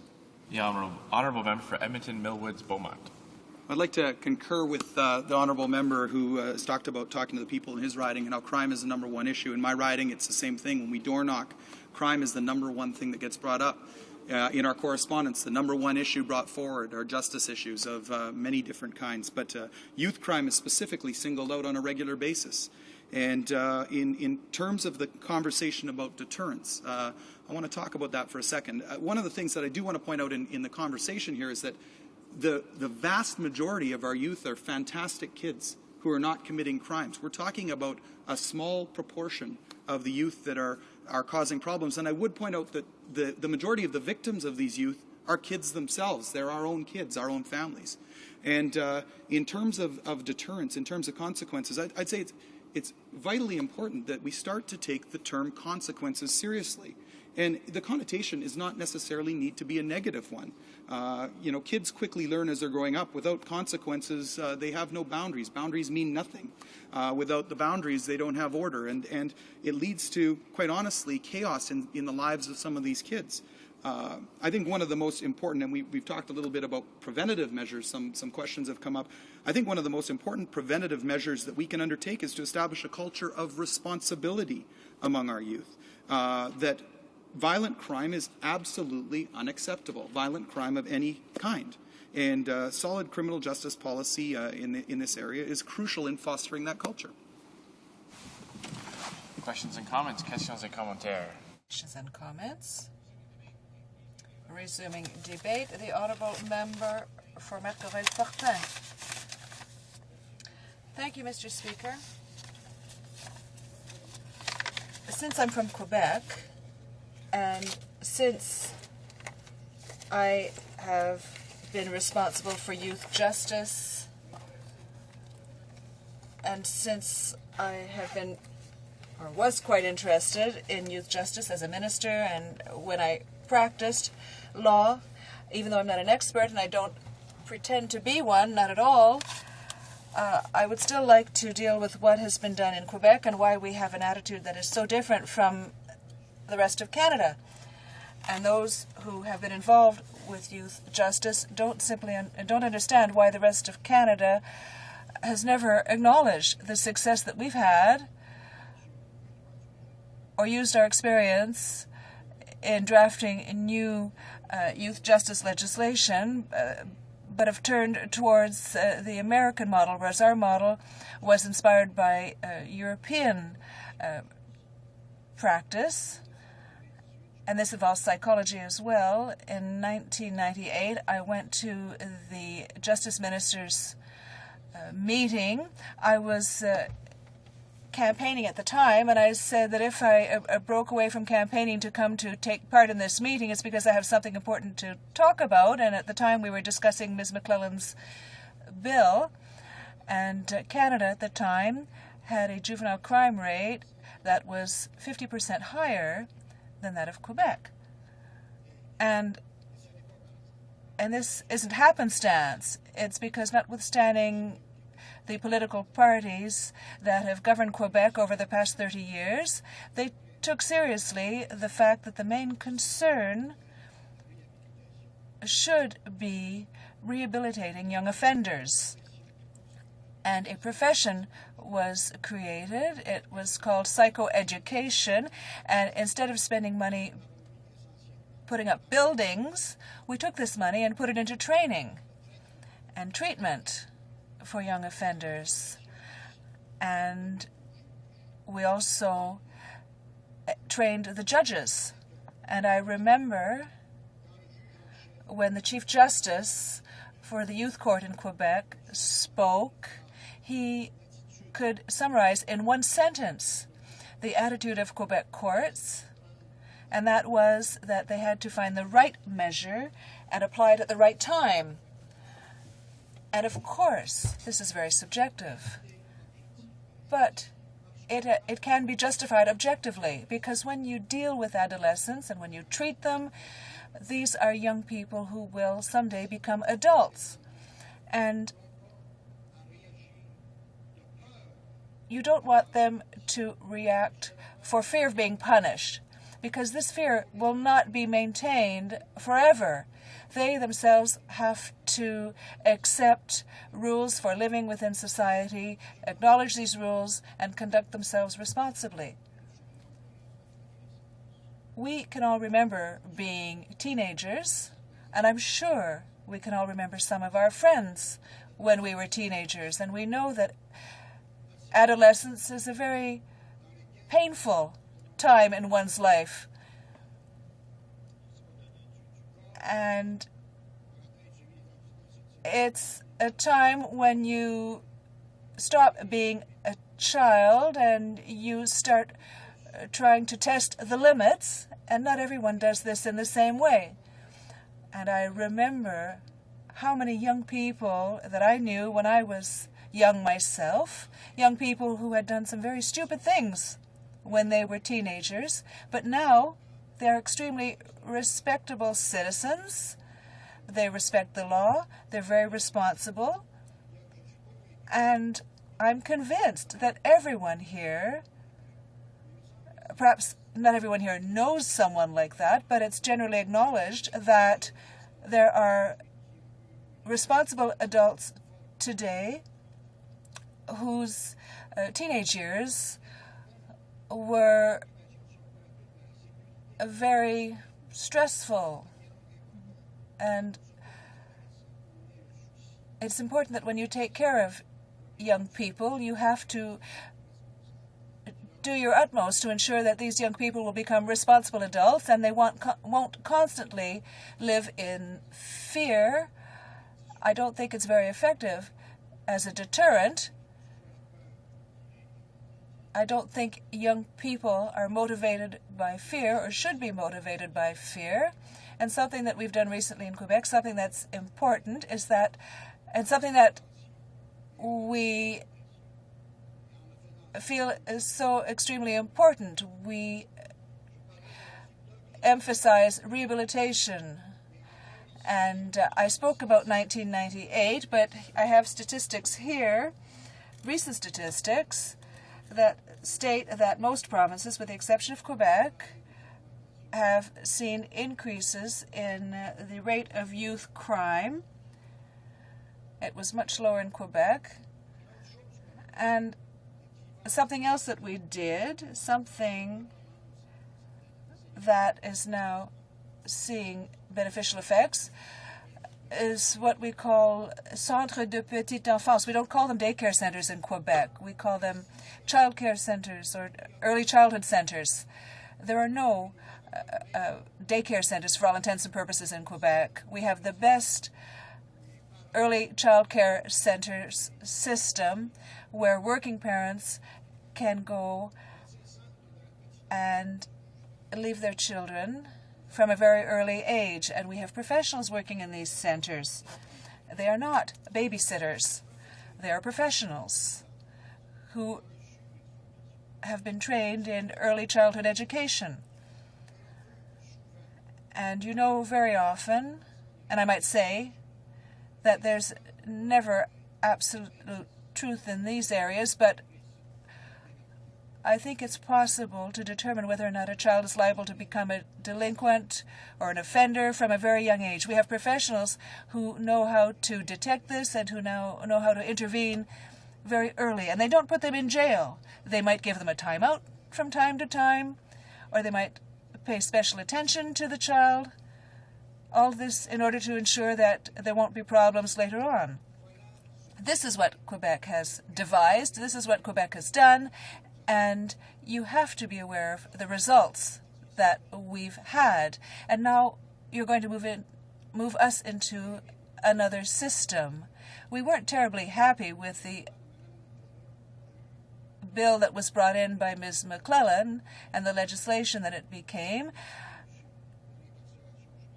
even though it involved reducing incarceration among young people. The reason why we criticized her bill at the time, and the reason why I think, even though it was drafted by people who were familiar with Quebec and the Quebec experience, it was drafted because people felt that we resorted to incarceration too often, but at least it was objective, whereas when it comes to dealing with young offenders, you have to assess the situation. I'll give an example that I've often given. Let's go to extremes here.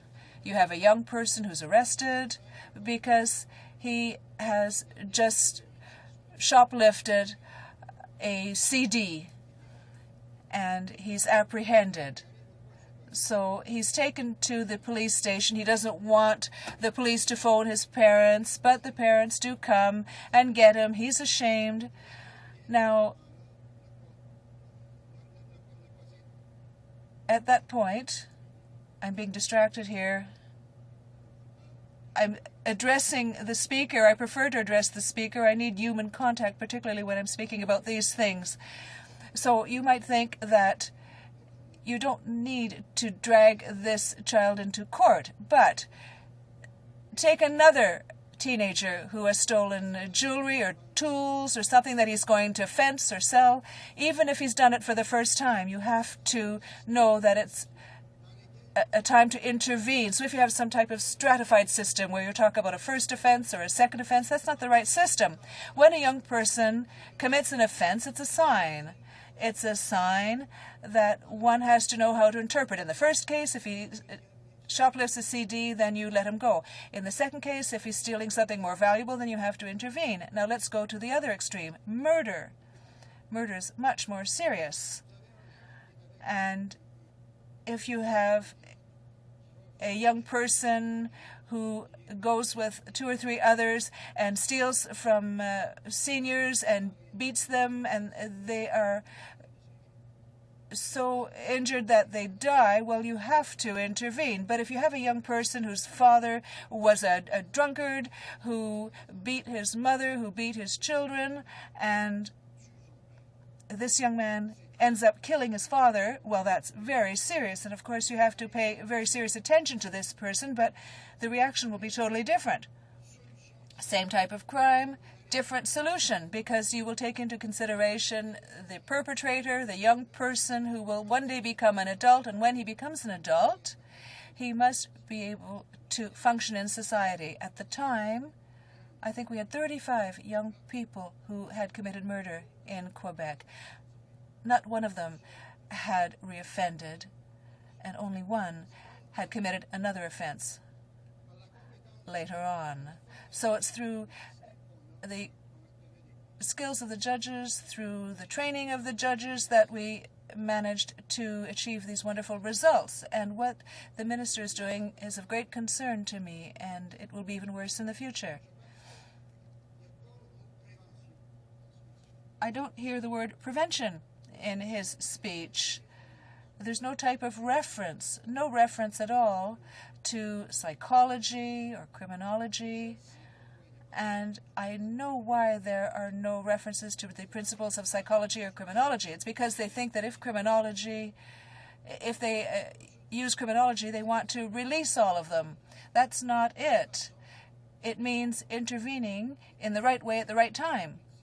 And you have to give the judges hearing these cases a great deal of discretion, and they have to have institutions to which they can refer these young people or where they can send these young people. And I've heard a lot of comments that demonstrate that the aim of this bill is not to ensure that young people, once they become adults, will no longer be dangerous to society. This is a bill that deals in perception. People think that there's an increase in the crime rate. And when you're a politician, what do you do if you know this isn't true? I know that where I come from, people also think that crime is on the rise, but that's not the case. The crime rate is dropping and has been dropping regularly for 25 years now. In fact, it was dropping until last year. And this also applies to young offenders. Now, the figures are small, but generally speaking, since 1990, the crime rate for young offenders has been dropping in Canada. And most of you will, if you were to say this to anybody, they would say, I don't believe you.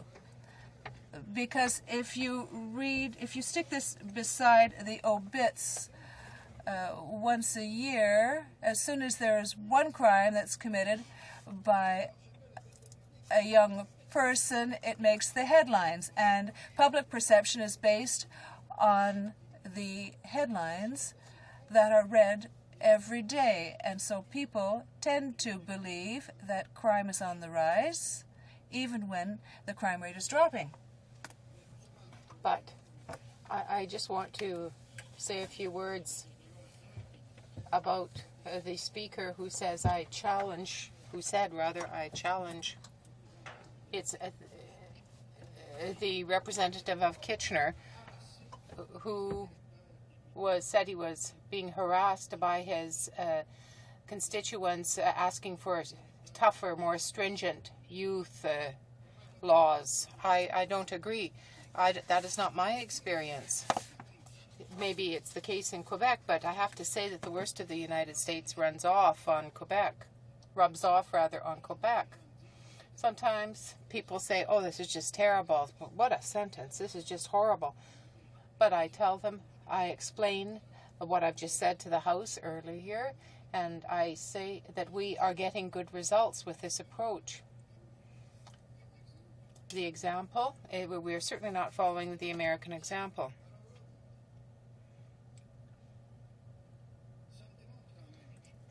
This demonstrates something to me. I'm a sovereigntist. I wasn't born a sovereigntist. I didn't grow up a sovereigntist. Indeed,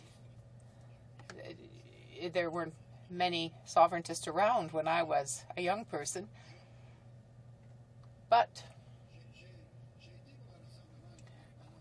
I supported the Rassemblement de l'Indépendance Nationale at the time. And I think that with respect to our history, the country that I love the best outside of Quebec remains Canada, because we have a commonality. But when I was an adolescent, I've had the feeling that I was in a large country where there were two significant nations, and of course there were the Aboriginal peoples, the Amerindians. These two major countries, Europeans who had brought and made such contributions to science and art that it could make a mixture that would be an amalgam and produce even better results. But that turned out not to be the case. The reality, when it was set aside, my idea, was not the case. I think that we should be allowed in Quebec to go back to the old way of dealing with young offenders, because we had so much success with our method. We would want, even if we come to be living separately, we will remain neighbors. I've always been this. It seems to me that this is the option that is the most encouraging sovereignty association. But I said to myself at the time, when I started to really get into the matter, that there are certain things that we would want to keep common to both countries, that is to say criminal law, for example, because French criminal law in French, while they have the major principles of the accusatory system and so on, but really what I'm hearing increasingly is that there is this movement towards separatism rather than sovereignty. It's a real example. How can it be? Well, how can it be? I already know the answer. How can it be that in the West, they always look towards the United States for a model? Do you want me to finish, Mr. Speaker? Is that what you're telling me? Okay. Well, that's what I gathered.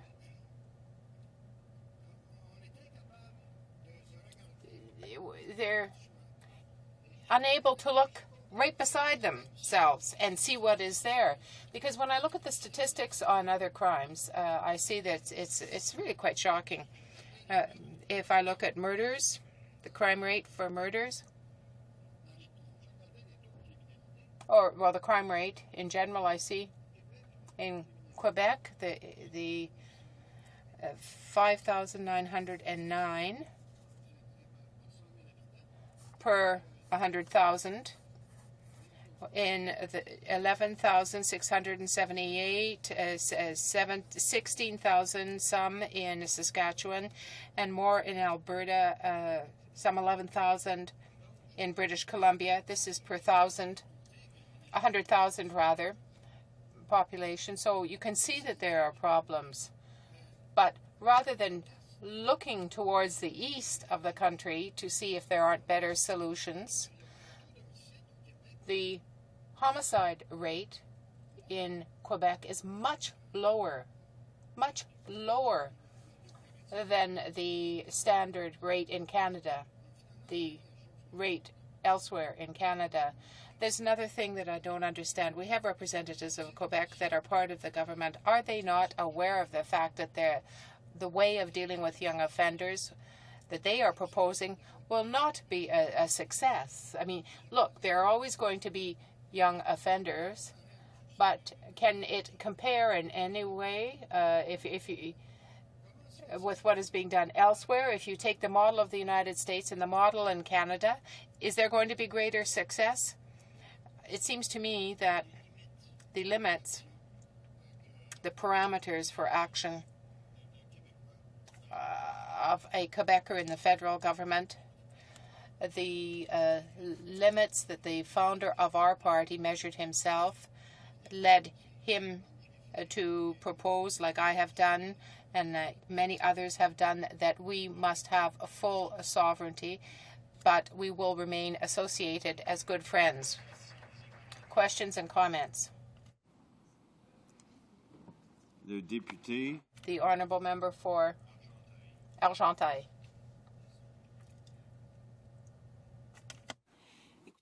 The member for Vaudreuil-Soulanges. First of all, I would like to congratulate my colleague for having presented the Bloc Québécois position so very well. Perhaps I could ask a question of my colleague. Recently in Quebec, there was a young person who assaulted a little girl, Bianca, who kidnapped a little girl, Bianca, from Ile Perrot, and the people organize themselves so that the young person would be kept aside until the case was heard. That leads me to ask my colleague what he thinks about this case and what the Bloc's position should be. Those young people that were accompanying the person, the young person in question, what about the gang, the group of young people? What should happen there, given that the government might use this as an example for something in the future? Thank you, Mr. Speaker. The Honourable Member for Marc-Aurèle-Fortin. Well, this is a case that it is difficult to deal with because in the cases that are dealt with here in the bill, there would not be necessarily any relation. It would have to be a crime, perhaps. Well, let me say this, Mr. Speaker. If I'm not mistaken, it would be a first offense for the young person in question. So that young person would not be a reoffender. He was never submitted to any conditions. The way the legislation as it applies now would not necessarily apply to the case in question. The Honourable Member for Scarborough-Guildwood. Thank you, Mr. Speaker. And I wanted to ask my colleague a fairly technical question with respect to section sub 2 of the bill, section C. And it talks about that a young person is charged with an indictable offense for which an adult would be liable to imprisonment for a term of more than 2 years, and has a history that indicates pattern of findings of guilt under this act. And when Mr. Justice Nunn did a comprehensive review of this kind of young offenders bills generally, he made a suggestion that instead of a pattern of findings of guilt, rather that there be a pattern of findings of offenses. And I just wonder whether this would be something that is appropriate for review by the committee, and whether the honourable member has a initial reaction to changing findings of guilt, a pattern of findings of guilt, to changing it to a pattern of findings of offences. The Honourable Member for Marc-Aurèle-Fortin. Well, first of all, I think that if we're in dealing with a case that would fall under 2C, I would say that the young person would be keeping the young person in prison would not change a lot. But the thing that I want to bring out here, and I believe is important, is that the sentence must be individualized. It has to be an individualized decision, a personalized decision, if you like. It depends on the circumstances, his family circumstances, the circumstances in which he lives. It depends on many factors. The flaw in Madame McClellan's reform was that she made a legislation that was too objective. I prepared this, but I didn't have the time to speak to it. One of the judges that I know well, who is an old colleague, a classmate, said, "Serge, I have a young person here before me who is a drug trafficker. He's had a conviction for something else, but he respected the terms of his conviction. I learn that he has his apartment. I know that he has a car. I know that he has a cell phone. And I see that very likely he's trafficking because he's distributing it to others, or he's working with others. He's 17 and a half. I've got six months only to do something to help this young person. But since he's respected the conditions that were set for him previously, and since it's not a lot of drug that he was trafficking, I have to free him. I have to release him. Here we're talking about a system that is inflexible. It's either severe or not, soft or hard. It has to be mitigated so that you apply the right measure at the right time. The honourable member for Sherbrooke. Merci, Monsieur le Président, d'avoir. Thank you, Mr. Speaker. I would like to congratulate my colleague on his speech on this bill. My colleague referred to sovereignty association, and I remember that in the past few months, in the past years, there has been a discussion where we have talked about the Quebec model. I have the impression that in this case as well, this is an essential element to demonstrate that there is a Quebec model that the people in this House, that the government could base their actions on to produce a policy that would be better for young people, for those young offenders who have offended, that there to allow for the possibility of trying to get them back, win them over, help them out. We don't want them to be in too permissive a situation, nor do we want them to be in too restrictive a situation. So I would ask my colleague this. In his desire to improve society, for example, Olympic athletes, if they are to perform better, should we not seek a similar model to encourage society to produce its best? What type of model would this honourable member suggest to the House to help the youth of this country? The honourable member for Marc-Aurèle-Fortin. I can answer in a word: ignorance. It's very evident that they know nothing about the Quebec success and what's happening there. In the answer that the minister gave me when I asked him a question, when I gave him the figures, I haven't been able to check, but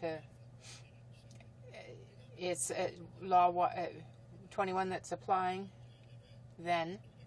But at the time, it was 45%. The rate of crime for young people in the rest of Canada was 45% higher than in Quebec.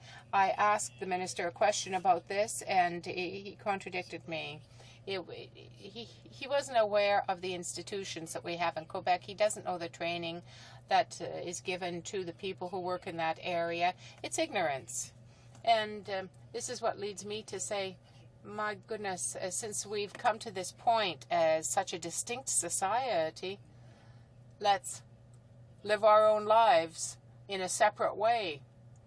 So, that's all I can say. This is only one more argument in my life in favor of sovereignty. Since we speak a different language from the rest of America, we have our differences. We have a tendency to go look in Europe and elsewhere to see to our problems. That's how we established our system in Quebec. But in the rest of Canada, they look always towards the United States. Resuming debate. Could I please do débat? Resuming debate. For Scarborough Rouge River. Thank you, Mr. Speaker, and I should advise I intend to split my time with the member for Halifax West. Mr. Speaker, what we have here is a new initiative that's really not that new in evergreening and updating the Youth Criminal Justice Act. It's not the first time we've seen an amendment to the Youth Criminal Justice Act, and it's probably not the last. And there will be amendments made to the criminal code and criminal justice legislation many times coming as we work our way into the future. This is because society changes, society's values change, the way we deal with social issues and problems change. Some have asked, why do we have a Youth Criminal Justice Act anyway? Why don't we just treat all offenders the same? some people say, well, if the government here is into setting up mandatory minimum penalties all over the place, so many that we can hardly keep track of them, why don't we just make the sentence for every crime 5 years or 10 years? Then everybody understands. Of course, most Canadians realize that this would be crazy and it wouldn't work. We'd fill the prisons and we wouldn't accomplish anything. So why do we have a separate Youth Criminal Justice Act? Well, the answer probably is because it makes a whole lot of sense, and this is how we've always done things as Canadians. Before I was born, which is quite a while ago, there existed the Juvenile Delinquents Act. Then it became the Young Offenders Act, and now it's called the Youth Criminal Justice Act. We have always in this country had a separate youth criminal justice system because society has believed and continues to believe that youth need to be treated differently than adult offenders.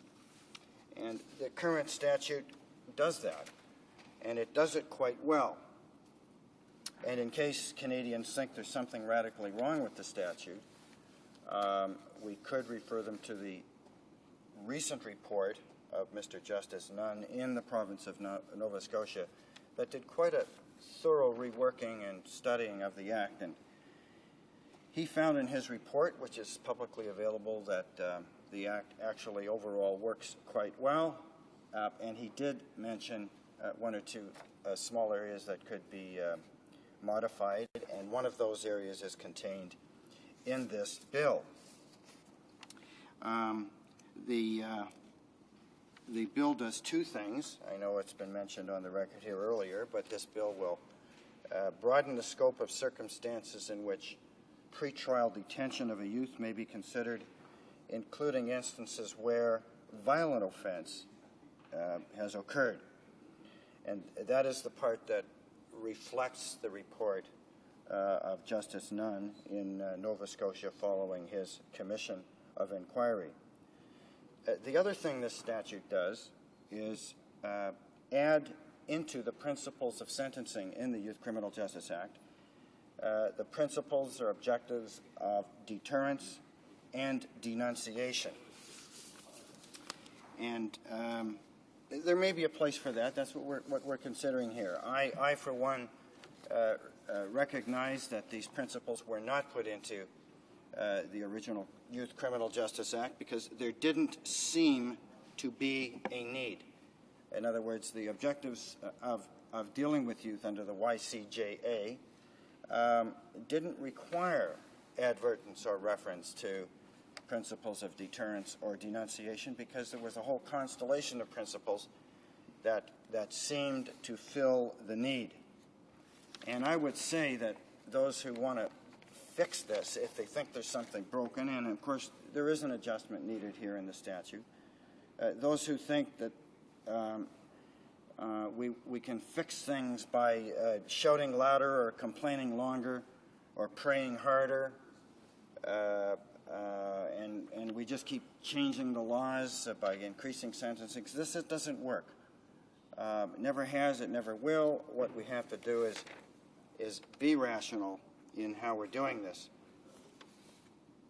There is a myth out there, and this is my own view. It's probably not my own view, but the view of many, that by tweaking sentences and changing sentencing, that we somehow reduce crime.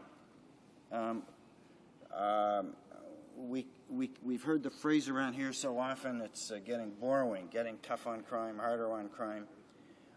The offenses, Mr. Speaker, have already been written. The code already exists. We are not, generally speaking around here the last while, making new criminal codes, new sentences. All we're doing is changing the sentencing.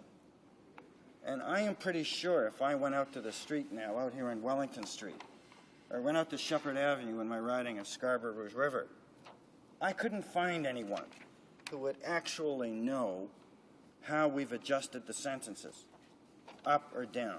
If I asked them, what's the penalty for stealing a magazine from a convenience store?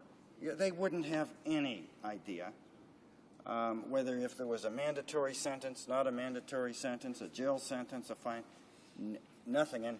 And the reason I say that is because the whole criminal justice system has recognized that the real deterrence for those who would commit a crime is not the actual sentence they might get, because before they commit the crime, they don't know what they're going to get. They don't even think about it. The deterrence usually lies, almost always, in the prospect of getting caught and having to deal with it. It's getting caught that is the deterrent component in the criminal justice system. Whether or not you go to jail, whether or not you pay a fine, whether or not you're embarrassed, whether or not you lose your job, it's getting caught, and that is the most important part. And that's why policeman enforcement and resourcing our police is so important here. They have to be able to keep up a reasonable effort at catching those who do criminal acts. So I just wanted to debunk the myth that by ratcheting up sentences and changing the way we sentence, that we're going to reduce crime. And I'll just ask one more time. If we increase the sentencing for bank robbery by 3 years, let's say we decided to do that, does anyone really believe that there would be less or fewer bank robberies in this country? I just don't think so. Because the guys doing the robbery don't think they're going to get caught. And if they do think about getting caught, then they know they're going to do time. But when they're planning to do whatever they're going to do to break the law, they don't get out a calculator and do the sentencing math. They just don't do it. And almost all of these people are not actually very intelligent. I'm sorry to treat them as a class of people, but they actually aren't smart enough to go through that exercise. They're into a lifestyle that reflects perhaps an absence of thought, an absence of consideration, and so now I want to deal with the sentencing principles that are contained in this bill. First, I want to refer to the sentencing principles that are contained in the Criminal Code generally. And as I said earlier, they don't actually apply directly to the Youth Criminal Justice Act, but they're contained in the Criminal Code. And this House legislated them in the year 1995. And that was a first for Canada, because prior to that, it was the courts that generated the principles. Well, I say I have 1 minute. Well, I'm not going to get through all the sentencing principles. In fact, I'm not even going to get through most of my speech, Mr. Speaker. I will simply say that the sentencing principles being added in here of deterrence and denunciation, we'll consider them at committee. Those principles exist in adult sentencing, but I just want to point out there may be a conflict between those principles being inserted into the statute and sections 38.2c and 38.2b of the Youth Criminal Justice Act, which says that proportionality and similarity of sentencing between different youths committing similar crimes have to be there. So if we're going to start inserting denunciation and deterrence in a particular case, it may, judges may have some difficulty making that fit with these other sentencing principles that already exist within the Youth Criminal Justice Act. So having said that, I look forward to, if this bill gets through second reading, reviewing it at committee. Thank you, Mr. Speaker. Questions and comments? The Honourable Member for Scarborough-Guildwood. Thank you, Mr. Speaker. And there's almost nothing in my honourable colleague's speech with which I disagree. I think his analysis is right on. What is troubling about this particular piece of legislation, as is the myriad of pieces of legislation that seem to flow through this House, is that it's like a bits and pieces approach. It's an emphasis on trees rather than forest. And I'd be interested in my honourable colleague's comments on Mr. Justice Nunn's report, which is actually a comprehensive report, if you will, a roadmap on the changes that do need to be made to the Criminal Youth Justice Act, and invite him as to why in heaven's name we are dealing with picayune pieces of the Justice's report rather than dealing with if you will, the forest of changes that need to be changed in that particular act. Well, the Honourable Member for Scarborough Rouge River. Mr. Speaker, the inquiry by Mr. Justice Nunn took place following what so often happens, a tragic series of incidents, in this particular case involving a young offender. And the part that Justice Nunn has reflected on here is that if the court, the youth court, can see a pattern of violence, if violence has occurred, and there is some prospect of it continuing if the youth is released, the judge involved should have some statutory ability to maybe flip the thing over a little bit, move the goalposts in a way that is more likely to protect society, where there is a hint or a suggestion that there may be a pattern of violence involved here. And it's, that's like having 20/20 hindsight in advance.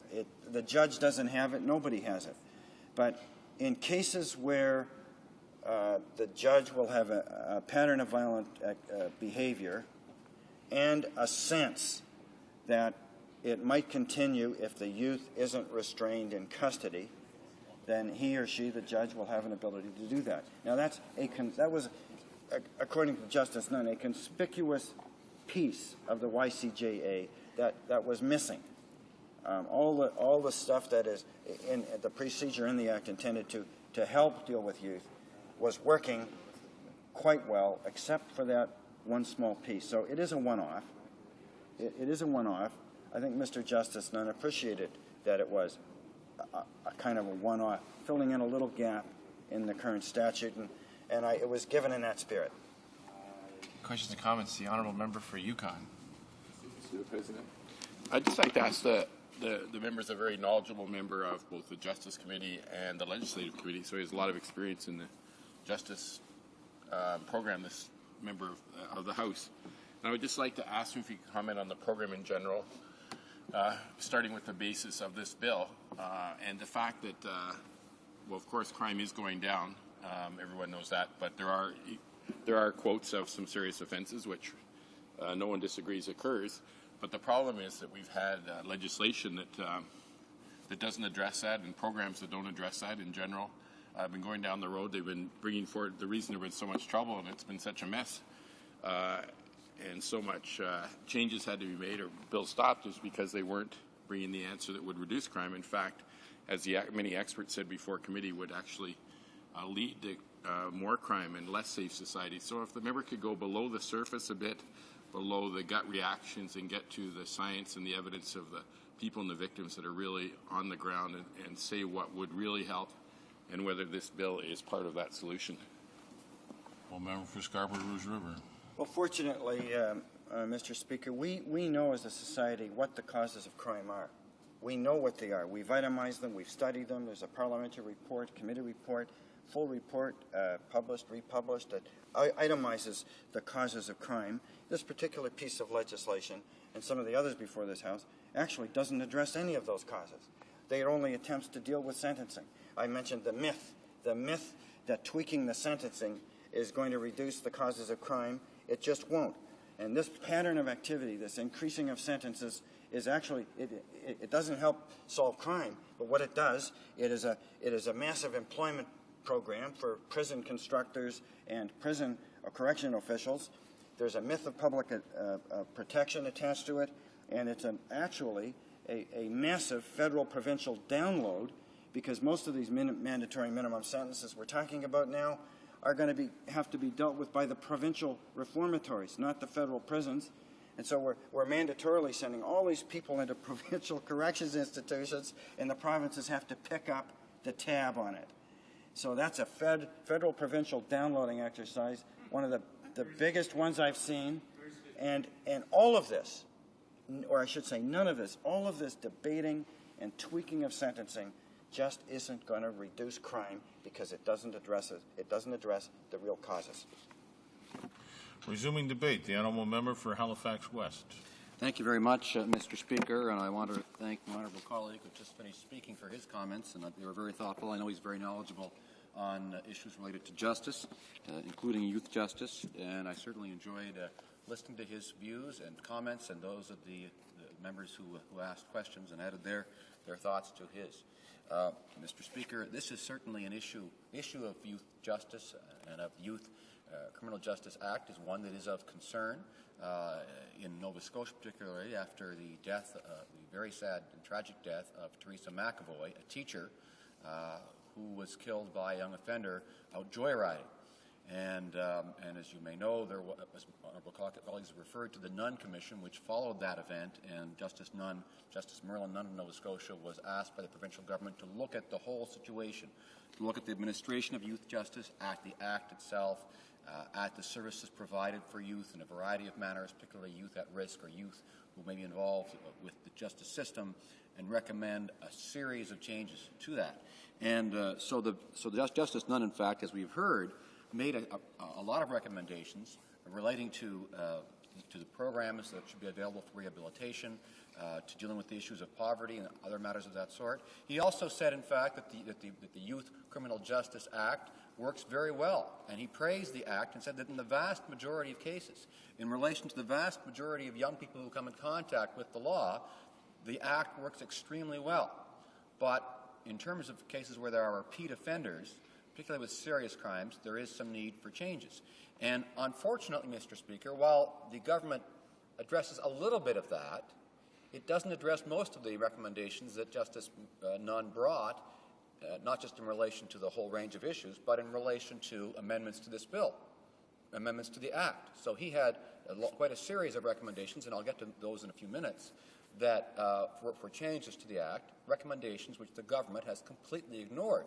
So I would hope that when this goes to committee, as I think it will, that members will consider amending it to provide for those kinds of changes that Justice Nunn has, I think, very wisely recommended. Now, this has been an issue following the McAvoy case and other matters, other issues that have happened in Nova Scotia and particularly in the Halifax area. And I, like other members, have had emails and phone calls related to issues concerning crime. And in fact, this fall, in my fall house solar, the mail out we send to members, people who live in our ridings, I placed a short survey to hear from my constituents about their concerns on this issue.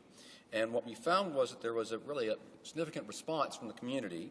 People were very eager to share their thoughts and feelings on what should be done by the Government of Canada, the federal government, to help to mitigate crime in our country. And the overwhelming response from them was to change the Youth Criminal Justice Act, but also to fight poverty and to get at the underlying social problems that, as Justice Nunn said, are so often the root causes of crime. Now, when I hosted my 78th Let's Talk meeting, a local meeting that I have a regular series of local meetings in my riding, and it was at the beginning of this month, I had guests from a variety of areas of the criminal justice system, including Halifax Regional Municipality's Chief of Police. I was very pleased that he could attend. We had defense lawyers, a retired police officer, probation officers, members of families of victims of crime, including very sadly 3 families who've had people in their family murdered.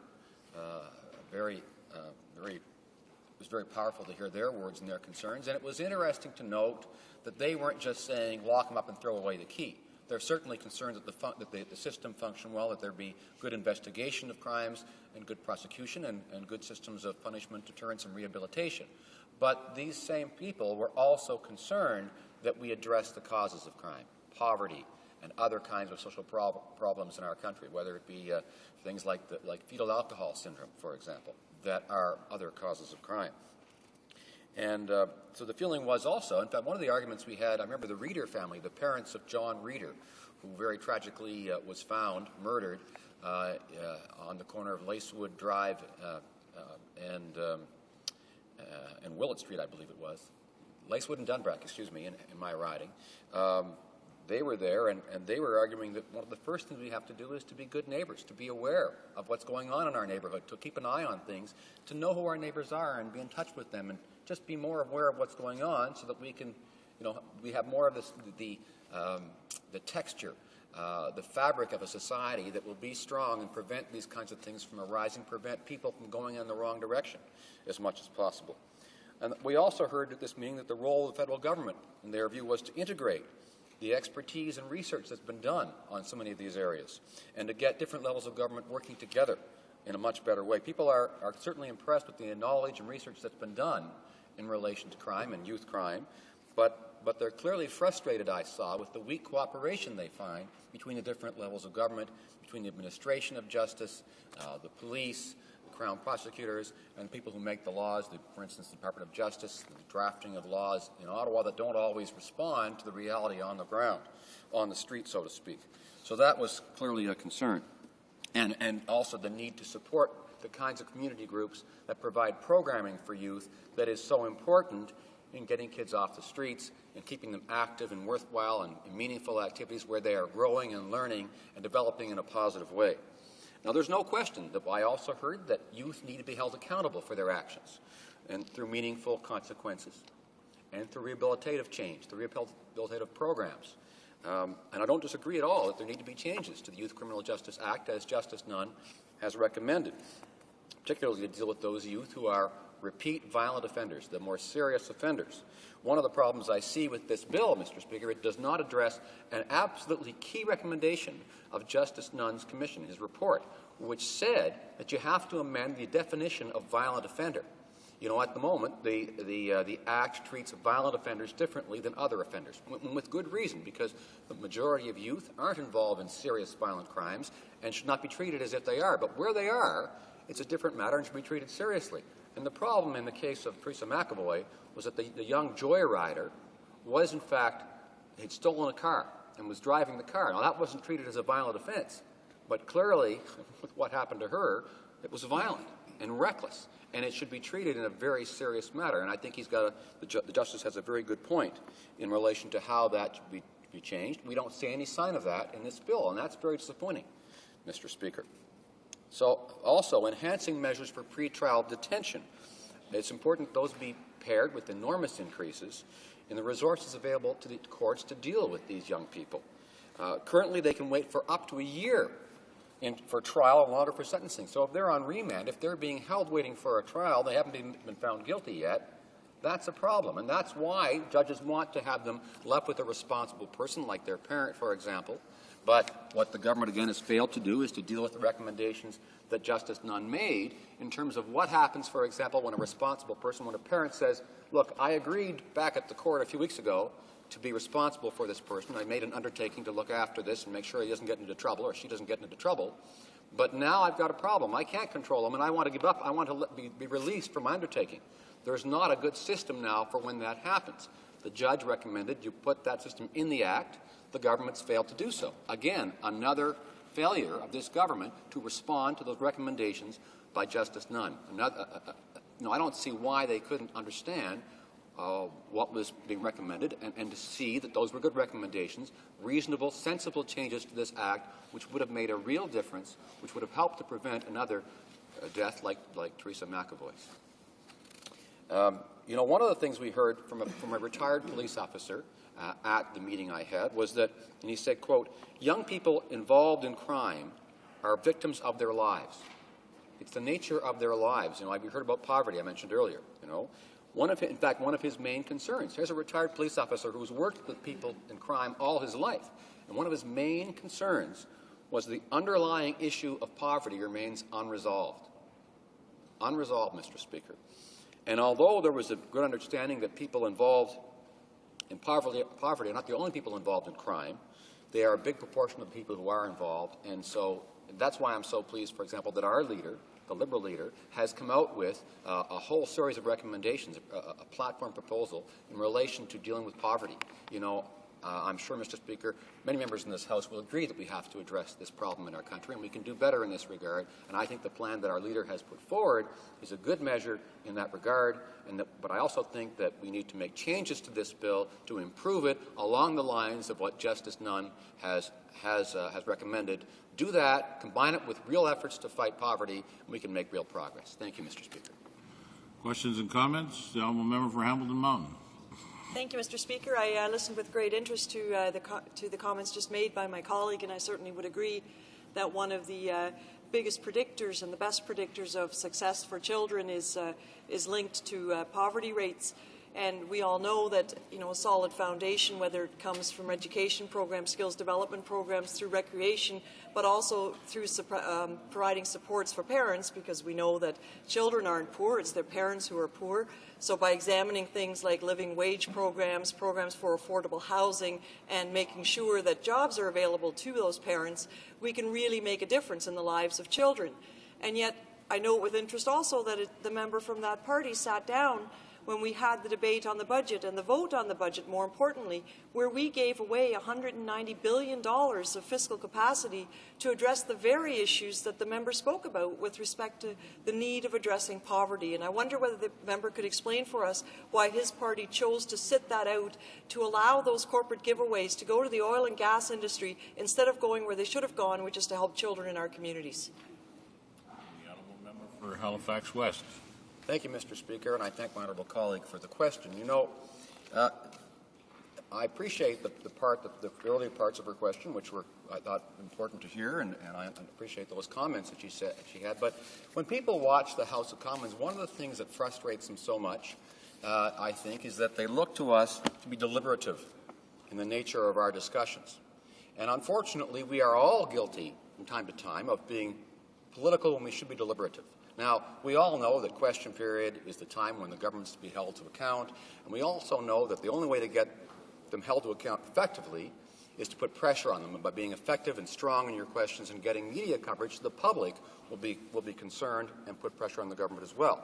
We recognize that, and it's not surprising that question period is going to be a time when you have that kind of heightened atmosphere in here, and you're not going to look. I don't think it's reasonable, unfortunately, to expect the deliberative process to take place during question period. But I would think that more and more we should look for in debate here in the House on bills, for example, we should try to be more deliberative. And to get into this question about why we voted or didn't vote on question of the mini budget, for example, Mr. Speaker, I think we know the answer to that. But it's clearly trying to be political. It's making a political attack, a partisan attack, which is, and my honourable colleague knows full well that in the past there have been times the NDP hasn't voted to avoid an election. And in fact, we also know, we've seen the polls, we know that the likely result, if the polls were accurate lately, the likely result would be a very similar House. So we'd have $300 million, spent at taxpayers' expense to have an election, to have basically the same result. Now, mind you, I wouldn't be all that surprised if Canadians said, well, wait a minute, we've got all kinds of reasons to be unhappy with the government, and being reminded of that in an election, they might in fact make a change. But the chances were at that time that they would have the same result. So my honourable colleague, I think, is being unreasonable and being a little bit partisan and political when it is an appropriate moment for us to look at this bill, to look at how it can be improved, and focus on this very important issue of youth justice and how we can work at it. That's the key here, Mr. Speaker, not being partisan. Further questions? The honourable member for Scarborough-Guildwood. Thank you, Mr. Speaker, and thank the honourable member for his speech. Returning now to the bill, as opposed to the previous question. I'd be interested in the honourable member's comments with respect to the report of Mr. Justice Nunn. There's about 34 recommendations that were made, 19 of which were of an administrative nature, but 6 of which were actually substantive, specific suggestions to the amendment of the legislation. And I'm looking in this bill, but I might be able to find one, but I'm pretty sure I don't. So we have 6 recommendations from the Justice, none of which appear to be incorporated in this bill, one of which appears to have sort of some general support in the House, and the other seems to be off in some la-la land as to what needs to be done here. So I'd be interested as to asking the honourable member as to why in heaven's name the government chooses to approach this particularly important area of legislation in such a piecemeal fashion. For Halifax West. Well, Mr. Speaker, I thank my honourable colleague for his question. I think he's got a very good point, and that's I did mention a couple of the recommendations of Justice Nunn that were ignored by this government, and I'd like to talk about some more. And I think, I hope the government will actually reconsider this. And I'm disappointed partly because when the Justice Minister went to Halifax and met with Nova Scotia's Minister of Justice, he seemed to be saying that he had listened and heard the recommendations of Justice Nunn and recognized the concern about this in Nova Scotia, and he was going to bring forward changes to the Act. Well, I must tell you that my assumption was that those changes would reflect, at least in large measure, the recommendations of Justice Nunn. So that's why I'm so disappointed that they don't. But let me talk about some of the other recommendations that Justice Nunn made. For example, recommendation 11, that the federal government amend Section 42. Well, I'm sorry, but the honourable member doesn't have time to do that. So time has expired. Resuming debate, the honourable member for Trinity Spadina. Mr. Speaker, the overall crime rate in Canada has been falling since it peaked in 1991. Police reported about 2.6 million offences in 2004, resulting in a crime rate that was 12% lower than a decade earlier. However, youth perception of safety are declining. Between 1998 and 2002, fewer young people aged 16 to 24 considered their neighborhoods to be a very safe place in which to live. In 2002, 72% felt their neighborhoods were very safe from violent crime, a decrease from 1998, which is at that time 78%. Yes, by and large, young people still feel very safe. Majority of them feel safe, but there seems to be a small decrease. We have seen another statistics that said that from Canadian Centre for Justice show that there's an increase in about 13% in the violent crime rate among young people from 93 to 2003. So we are dealing with some of the young people that are feeling sometimes unsafe. Let me tell you what are the times that they feel unsafe. They are particularly roughly 25% of boys and girls are home alone by grade 7. They are worried, sometimes the mothers and parents are worried about their kids because we have 80% of the mothers in school-age children are in the workforce. This is according to the Canadian Council of Social Development. And in fact, the average child spends 67 hours of discretionary time each week at home and more hours than they spend in school. And that is the time, especially after school, where they're worried about their own safety. Young people are most likely to be bullied during this time and likely to engage in unsupervised internet use. So it's clear that in fact there's been research that said that for adolescents, in terms of being victimized or running afoul of the law, is between the hours of 3 o'clock and 7 o'clock. That is the time when we're talking about youth crime, youth safety. That is the time where young people sometimes get in trouble. And it's between the end of the school day and when parents return home from work.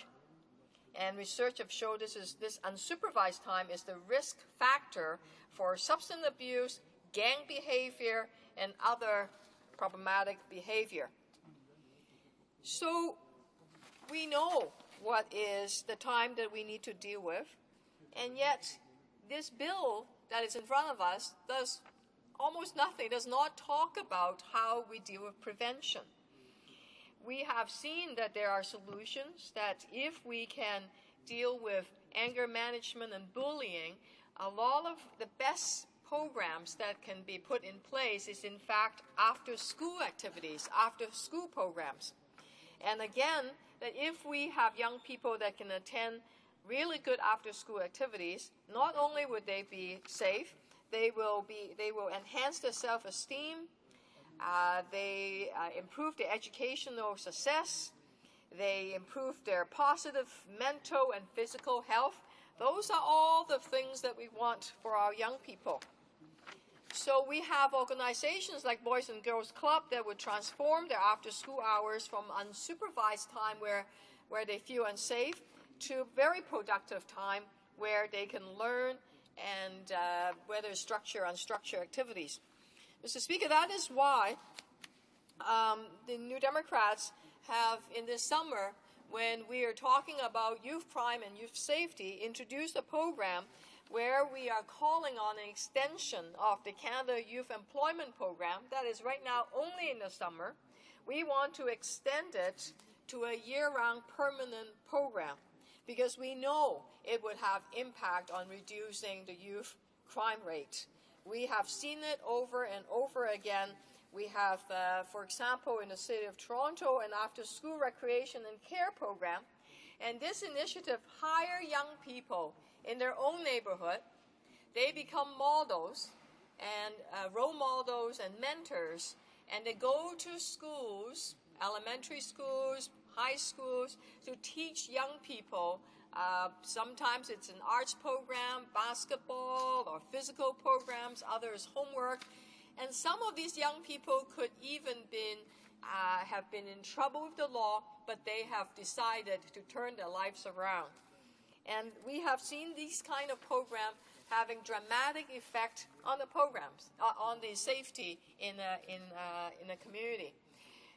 If some of you may remember, a few years ago, there was a summer of youth crime. There were a lot of shootings in the City of Toronto, and with different strategy, one of which is the Youth Employment Program, we have seen the gun crime for young people drop 40% within 1 year. So we know this kind of program works. Because this kind of program not only provide good jobs, it provide excellent training, new opportunities to benefit the entire neighborhood, because if you're looking at youth crime, it's not just that young person, sometimes the neighborhood, sometimes it's the family also. And you provide young leaders with the tools and resources to reach out and support families and youth to break out in a cycle of violence, alienation, and despair that can often plague the at-risk communities. We have also other research from Gina Brown that show that if we have this kind of programs, fewer mothers would use emergency services, child welfare, food bank services, and prescription drugs. I want to point out how much more money we could save if we can, in fact, have a youth crime prevention program attached to this bill so that we can, in fact, be able to save a tremendous amount of money. The latest survey that I have seen is that for young people to be kept in jail, it costs, even without the counseling and support that they may need in jail, it costs the society and taxpayers a bare minimum $65,000 per year. If you add in the counseling and sometimes the substance abuse help that they would need, you're looking at $120,000 a year of taxpayers' money. If we do the deterrence, the prevention kind of support that we have for young people, it's much, much better use of our funding because we know that work. We have recently even looked at the figure. Justice Department reported that the crime cost of our society almost $50 billion a year. But if we can enable groups like the Boys and Girls Club of Canada, groups like UCAN, which teach young people how to deal with violent situation by de-escalating, they learn the skills of conflict mediation. Then you are looking at a situation where they can take a very, very explosive situation, de-escalate it, and they end up, young people end up supporting each other rather than resorting to violence. Because we know that a lot of the young people that resort to violent crimes is that they feel that is the only method that they know to express themselves. Is not an excuse. They have to take responsibility, but we also have to give them the tools for them to learn how to de-escalate potentially, whether it's a bully situation or potentially very at-risk behavior. So UCAN has done a lot of successful initiatives, and there are many other organizations out in the community that have done very, very good initiatives. And what we have seen is that in the last 5-10 years, the Young Offenders Act has the whole notion of when a young person committed crime, rather than going to jail, we should find some ways to give them alternative sentencing for them to work in the community so they could reform themselves. Unfortunately, the funding did not follow that principle. So what happens is that a lot of neighborhoods, a lot of organizations, and a lot of municipalities said, hey, this is a good principle, but when a young person are facing court time, when the judge said that you have to take some kind of alternative programming, there aren't any programs in the communities because the community agencies just do not have the funding to provide the alternative alternative programs to train these young people. So while we have good principles in the past, we have not had the kind of funding we need to provide the community support that is critically important. We have also seen that the National Crime Prevention Center, a body, major body for national crime prevention, they fund pilot projects. Sometimes 1 year, sometimes 3 years, but they do not provide permanent funding. So a lot of organizations out there doing a lot of work with young people to prevent them from committing crime or after sentencing to make sure that they learn the skills so they won't re-offend.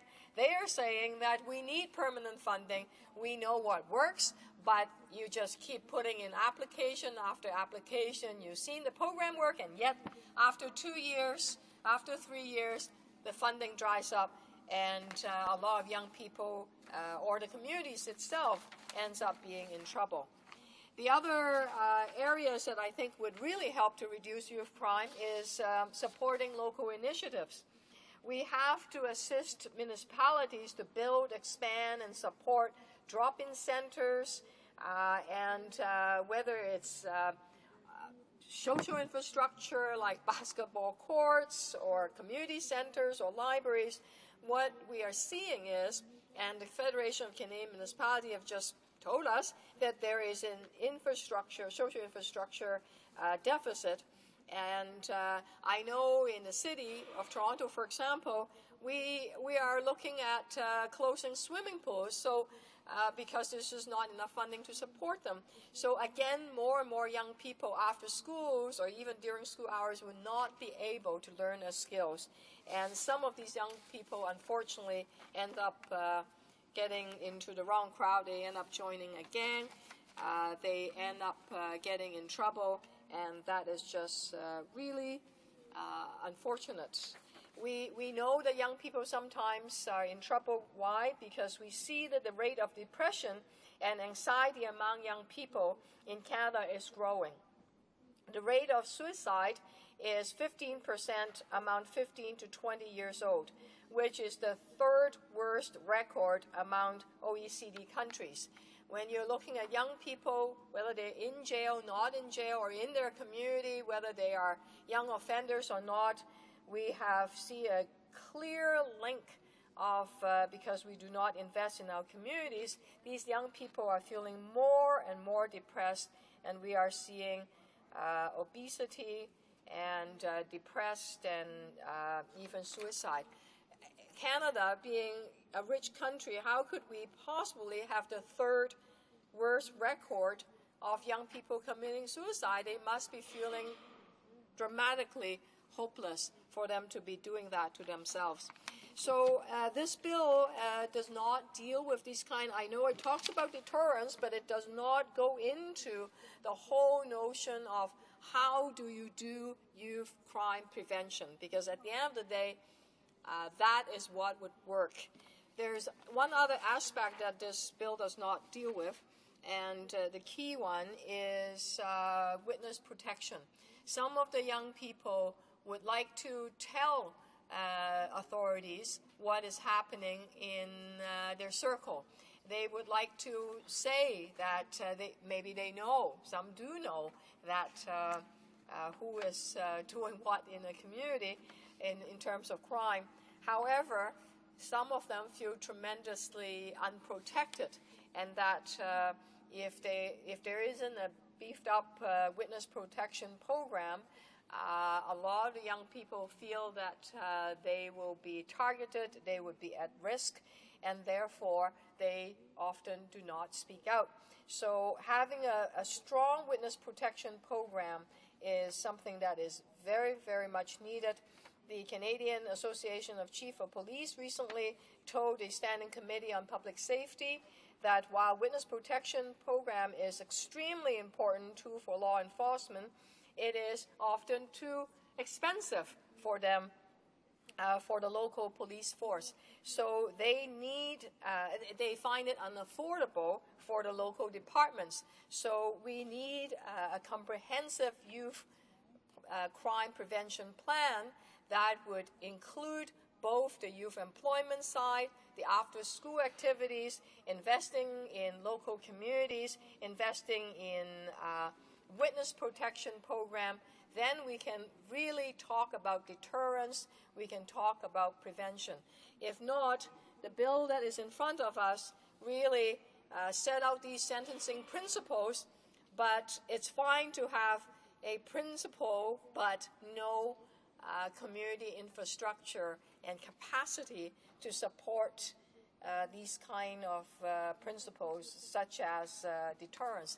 And we know that jailing young people is not a deterrence, because they go into the jail, they learn to become a really hardened criminal, because who is in jail with them? Well, some criminals that have been around for a long time. So they actually go to, it's a form of university, I guess, post-secondary education.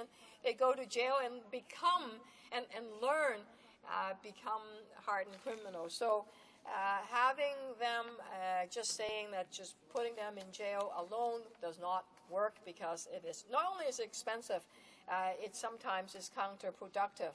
So the key element of prevention is unfortunately missing in this bill, and I know of a lot of young people that have started out their life wrong, but in a way they made a mistake and got to know wrong people, and they got in trouble. But I have seen, because they are young, energetic, enthusiastic, they are still hopeful, many of them. They have not given up hope, that if you reach out to them at the right time and actually believe in themselves and touch them, then they can, in fact, turn their lives around. Lastly, Mr. Speaker, this weekend I was at an organization called Sketch. It's for homeless youth. They teach homeless youth how to express themselves through arts, through visual arts, painting, sculpture, music, theater. Some of those young people, because they live out on the street, have had quite a bit of contact with police. Some of them have been in trouble before. And what they tell me, this is the 10th anniversary of Sketch, what they tell me is that they come from, a lot of them are from broken families. They have suffered abuse, sometimes physical, other times sexual abuse. That's why they're out in the streets. That's why they ran away. And then they live on the street, and then they get into some crimes that they don't, that sometimes they regret. And to be able to support organizations like Sketch that deal with these young people holistically, they get them to express themselves through arts, and by that they heal themselves. They come together and become a very strong community. They support each other. They talk to each other why they should not continue that cycle of violence, how they can get back to school, go to find housing and turn their lives around. So there are much that we can do for young people, and unfortunately this bill does not necessarily address all we can do to invest in young people. Thank you, Mr. Comments, questions et commentaires. The honourable member for Yukon. Merci, Monsieur le Président. I like the last example the member gave because last weekend I was visiting a very similar project in my riding, and there were people were doing excellent carvings, spectacular art, showing that their skills are harnessed. Then it can really go to some very productive and positive work. I think it was run by Sundog organization. That's beautiful work. The bill only has two. It's a very small bill, as I think the member probably mentioned. Only has two items. One is to increase the opportunities for the Crown to get a bit more detention in pretrial, and secondly, to add some adult principles of sentencing to children. I wonder if the member agrees with those two changes, and if she agrees with all the other recommendations in the Nunn report, probably 30 plus, that were not incorporated in the bill. Honourable member for Trinity Spadina. Mr. Speaker, when young people can express themselves creatively, they tell me that their soul get touched and they turn their lives around, and often that's what's missing in a lot of our programs. Yes, the section of the bill that I have a great deal of difficulty with is the sentencing principle, the second piece. The first one with the pretrial custody, I'll put that aside, but the second piece is the sentencing principle. There is no evidence whatsoever from all the research I have done. I used to be the City of Toronto Children and Youth Advocate.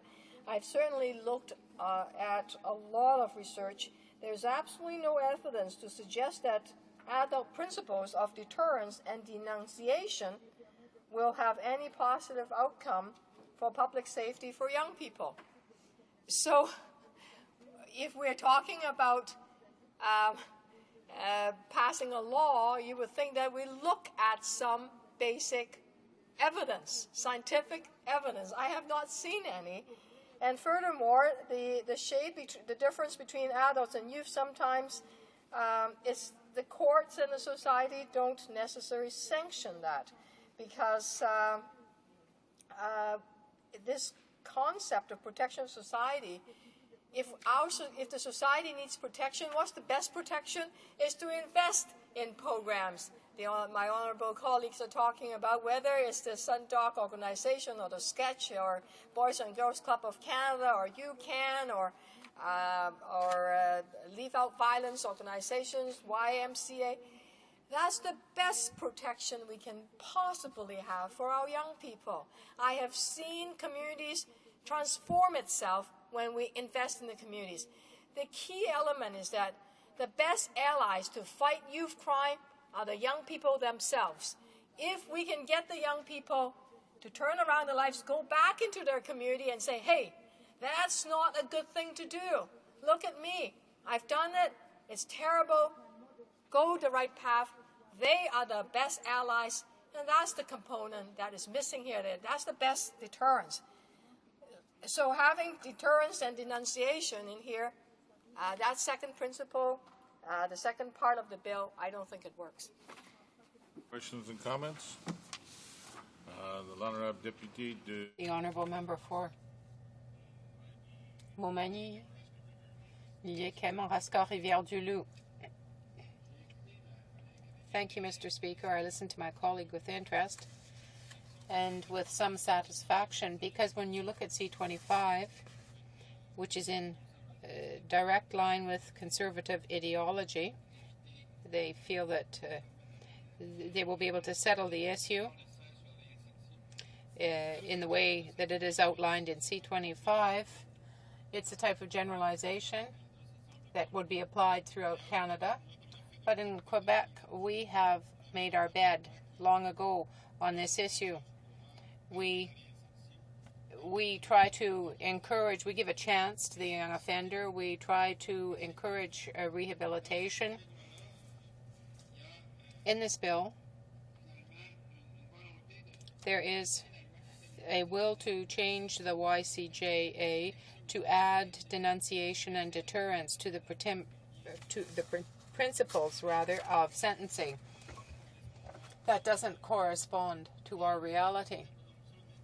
The presumption and when determining a youth sentence, it clarifies the presumption against the pretrial detention of a young person is suitable or not, and specifies the circumstances in which the presumption does not apply. To my colleague, this conservative approach, does my colleague believe that this will give results, particularly if you look at the somewhat identical model that exists in the United States that seems not to obtain any good results, or at least the results that they sought? Is there a possibility that people may well reoffend? And if it appears that there is a possibility of reoffending, it seems to me that another approach would be better. For example, in the region that the honourable member represents, would she feel that the Conservative approach would be a good one, or would it be better to review the whole issue to see what other things could be done, what other forms of action could be taken with respect to the situation that young people find themselves in? I read an article this morning that said for the first time since 10 years there is an increase in the number of people who are incarcerated. More people are being punished in that way, and it doesn't necessarily give good results. I agree with the honourable member when she said that prison is a school for crime. What does she think?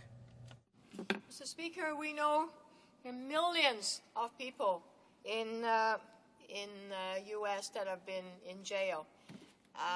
There's been a dramatic increase, but their streets are not safer. If you're looking at a model, the model is right in front of us, is in Quebec. I have seen young people, the way the court system works, they give young people the second chance. They don't just talk about principle, they actually invest. They have actual programs. They believe in the young people themselves, that because they are young, they are still learning, there's a chance for them to turn their lives around. The majority of young people can do that. Yes, there is a very small percentage, hardened criminals, not talking about those. I'm talking about the majority of young people. If you look at the rate in Quebec, their reoffending rate, once they've gone to jail or once they have committed crime and they have alternative sentencing, very few of them actually reoffend. Their percentage of young people reoffending is actually much lower than the percentage outside Quebec. Well, why? It's because they actually fundamentally believe that young people have the capacity to reform themselves. And I think when we're talking about principles, talking about sentencing, we have to be very clear. The first principle is that young people, we have to believe young people have that capacity to change.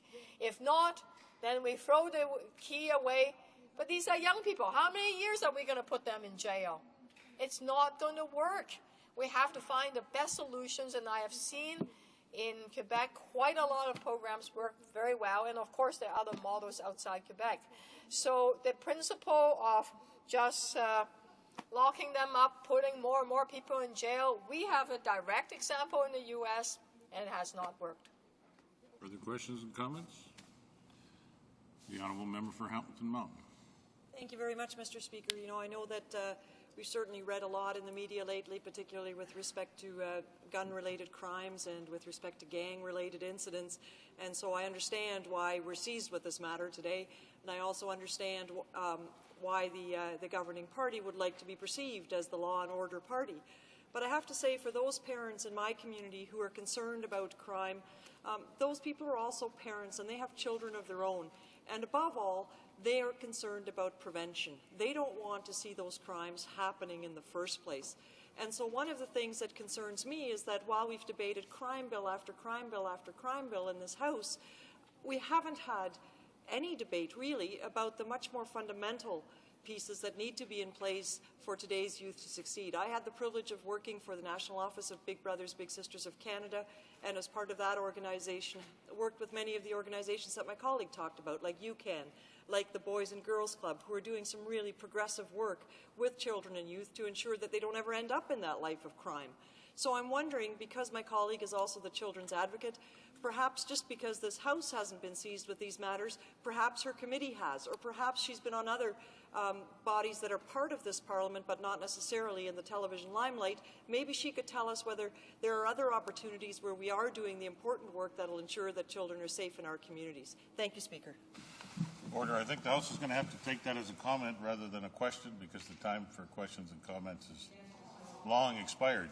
The Honourable Member for Scarborough-Guildwood, resuming debate.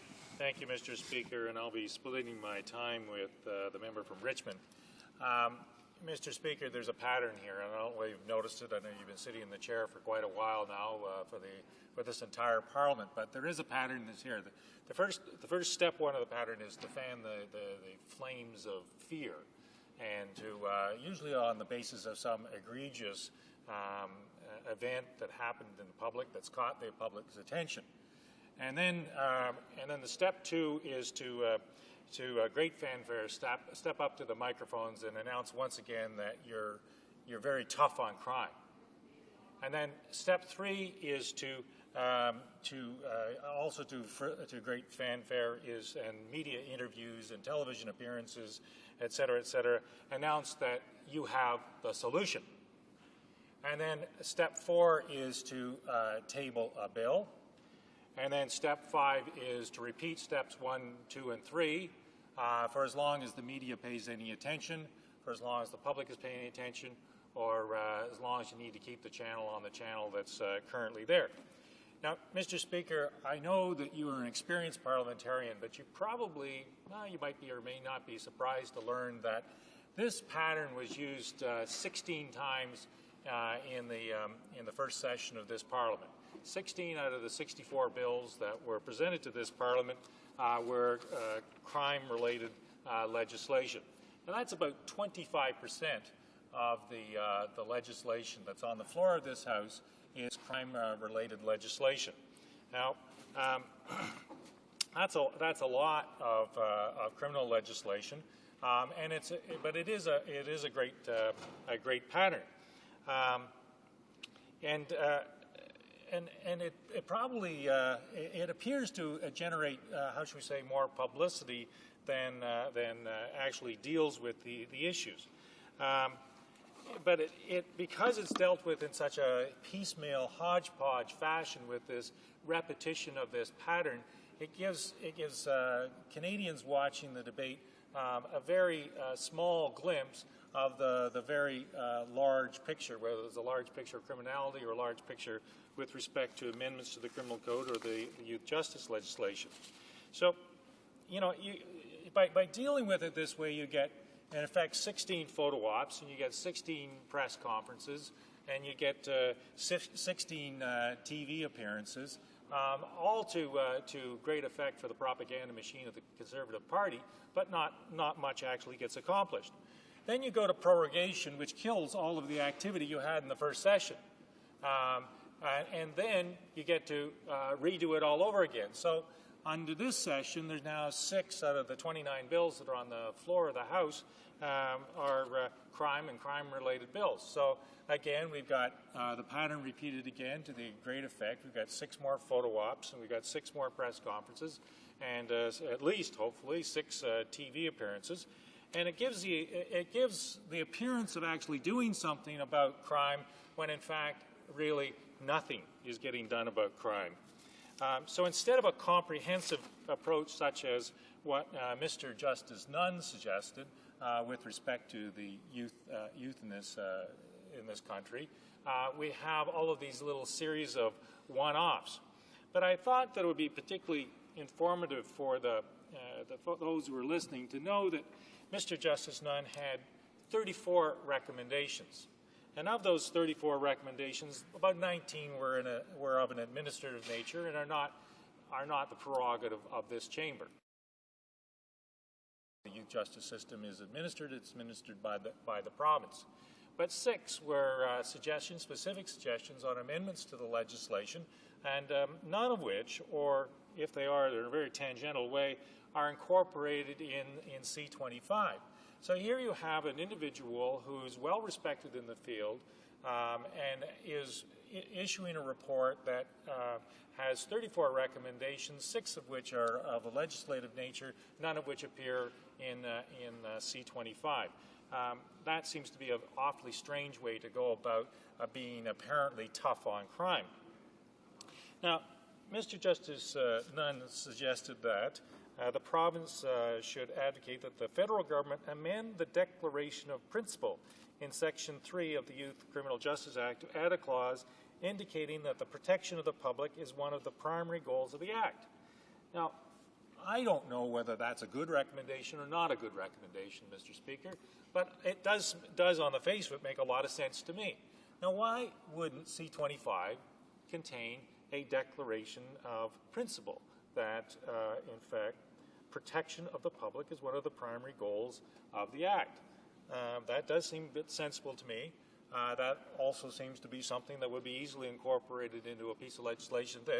It would not, however, be useful to the pattern that's been established that I suggested at the beginning of my speech, Mr. Speaker, that it doesn't give you any publicity hit if, in fact, you don't, if, in fact, you put this kind of thing into the bill. Recommendation 21. That the federal government amend the definition of violent offense in Section 39 of the Youth Criminal Justice Act to include conduct that endangers or is likely to endanger the life or safety of another person. Again, why not amend the definition of violent offense while you're at it? Why can't Section 25, Bill 25, incorporate that suggestion? Seems perfectly sensible to me. Recommendation 22, that the federal government amend 39.1, blah, blah, blah, that the requirement be demonstrated for a pattern of findings of guilt and be changed to a pattern of offenses for similar wording. Now, that's an interesting one because there is some parallel in sub 2 of section 1 of this amendment, and they seem to have chosen to stick with the concept of findings of guilt, as opposed to a pattern of findings of guilt rather than a pattern of offenses. Now, I don't sit on the Justice Committee, but that would seem to me to be a particularly important question to ask. And it would speak to those kinds of situations, Mr. Speaker, where a youth has gone out and done a series of particularly egregious offenses which may not have actually generated convictions. But this one looks like a pretty bad apple. So if, in fact, you are considering incarceration as a detention, as a way to keep this particular individual off the streets, apparently on the government's bill you have to have actual findings of guilt, even though this particular individual may have had a whole string of offenses for which guilt has not necessarily yet been found. So I'm kind of curious as to why the government, who apparently wants to be tough on crime, isn't incorporating that. And there may be good reasons. I don't know. But again, this looks like a missed opportunity.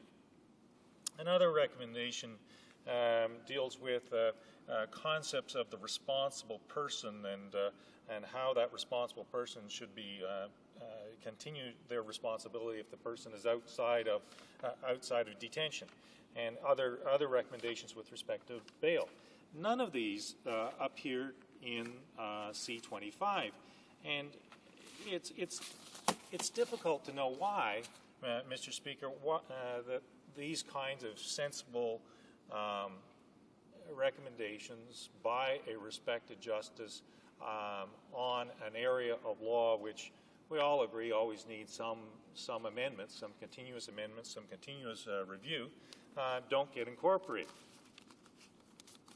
So then, Mr. Speaker, we have some of the things that it does put in, and I want to pick up on the comment of my colleague from Scarborough Rouge River who said that sentencing doesn't reduce criminality.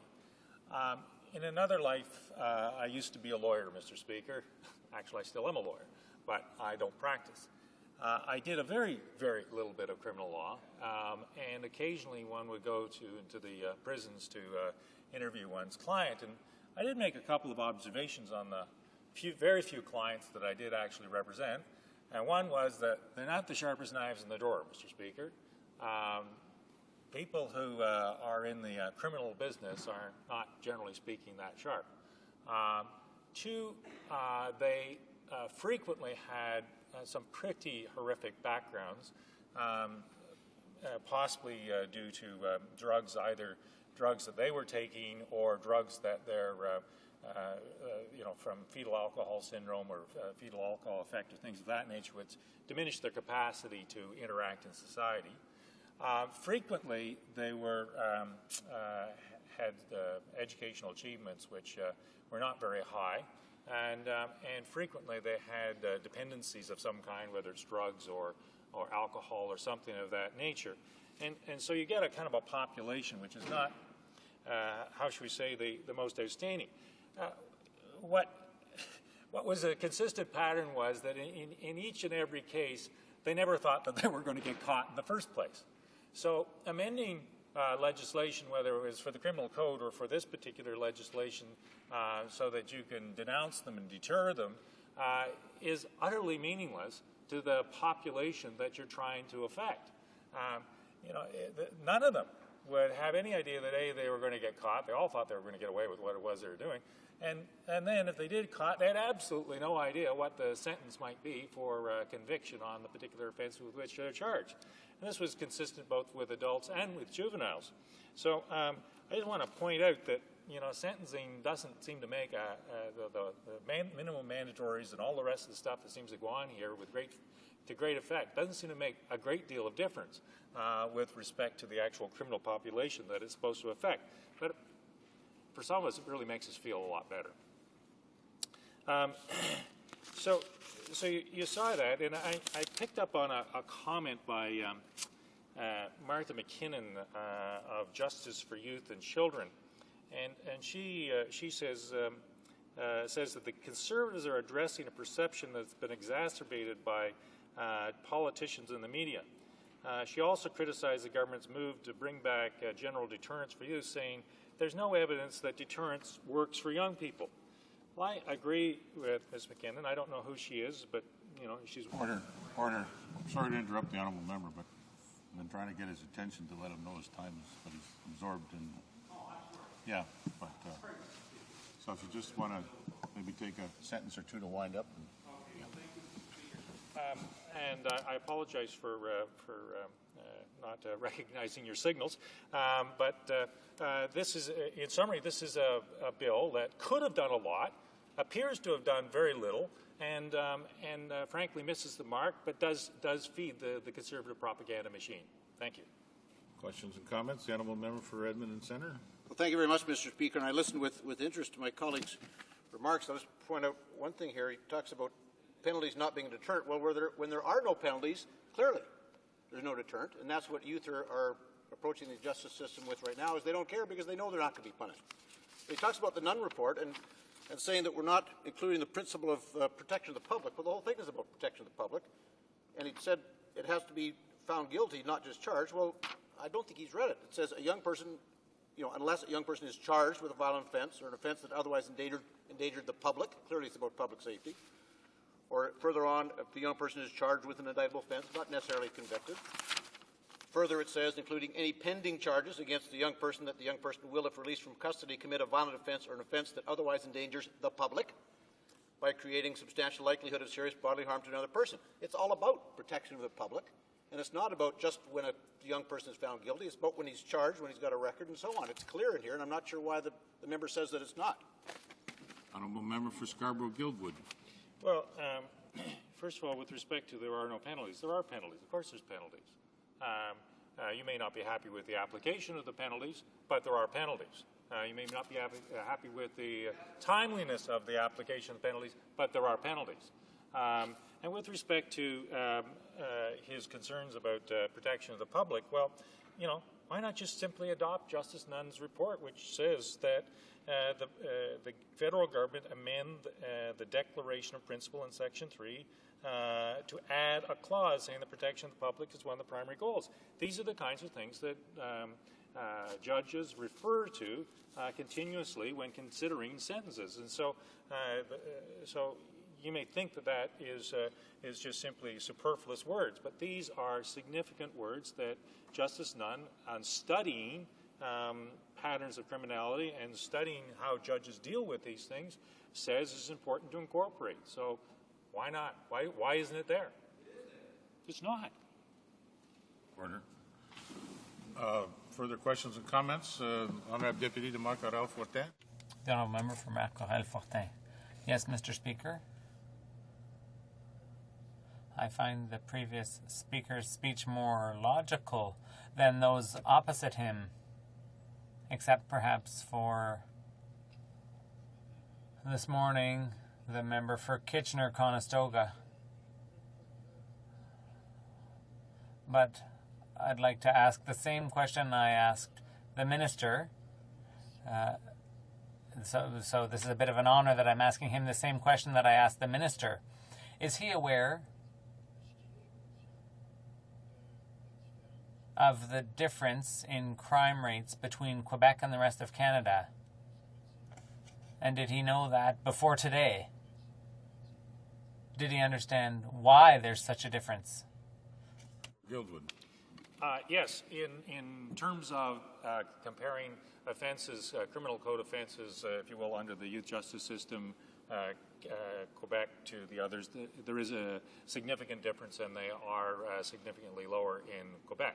Having said that, there is, however, a caveat to that particular response, and the caveat is that the Quebec government, for better or for worse, chooses to deal with similar offenses under civil code legislation, under welfare legislation. I could be corrected on whether I'm choosing the correct word, but so it's not an exact comparison between Canada and Quebec. The other provinces choose to deal with certain kinds of an equivalent kind of behavior under this particular piece of legislation, the Youth Justice Act, where Quebec, on a similar fact situation, will either deal with it under this or deal with it under more welfare-directed legislation. So the behavior itself, I don't think, is greatly different between Quebec and the rest of Canada. The way in which Quebec deals with it is, however, somewhat different, and arguably, I think, somewhat better. Resuming debate, the Honourable Member for Richmond. Thank you, Mr. Speaker. The Conservative government has played politics for far too long, shamelessly exploiting criminal justice issues for political gain. The Conservatives have spent years trying to mislead Canadians that the Liberal Party approach on crime does not work and didn't work. However, Statistics Canada reported earlier this year that Canada's crime rate hit a 25 years low in 2006, completely contradicting this government's misrepresentations and fear-mongering. In fact, in every single province and territory, crime rates have been reduced. Mr. Speaker, we Liberals believe that crime continues to be a very important concern that we have to tackle. However, the report proves that our approach to fighting crime is effective and has made Canadian communities safer. Our effort to fight crime is focused on three-pronged approach: crime prevention, tough sentencing, and an increase in enforcement. This government has exploited crime statistics and incidences and tabled legislation that are focused on heavy in punishment to generate headlines instead of dealing with the real issues and coming up with solutions. The Conservative government would rather scare Canadians instead of offering well-thought-out legislations. Bill C-225, an act to amend the Youth Criminal Justice Act, is a prime example of this.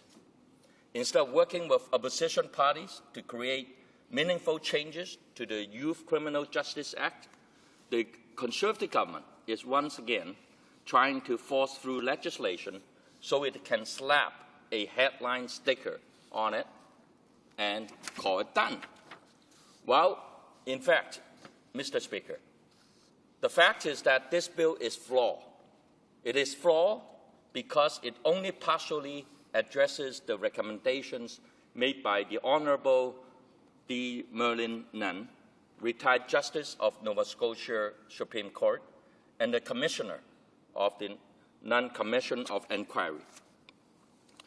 The Commission recommends that improvements be made in 3 core areas: youth justice administration and accountability, youth crime legislation, and prevention of youth crime. Whereas this Conservative bill only talks about adding deterrence and denunciation to the sentencing principles that a court must consider when determining a sentence for a conviction under the Youth Criminal Justice Act and using pretrial detention in cases where it might be warranted. This bill fails to add a clause indicating that protection of the public is one of the primary goals of the Act. It fails to amend the definition of violence offence in Section 39(1)(a) of the Act to include conduct that endangers or is likely to endanger the life or safety of another person.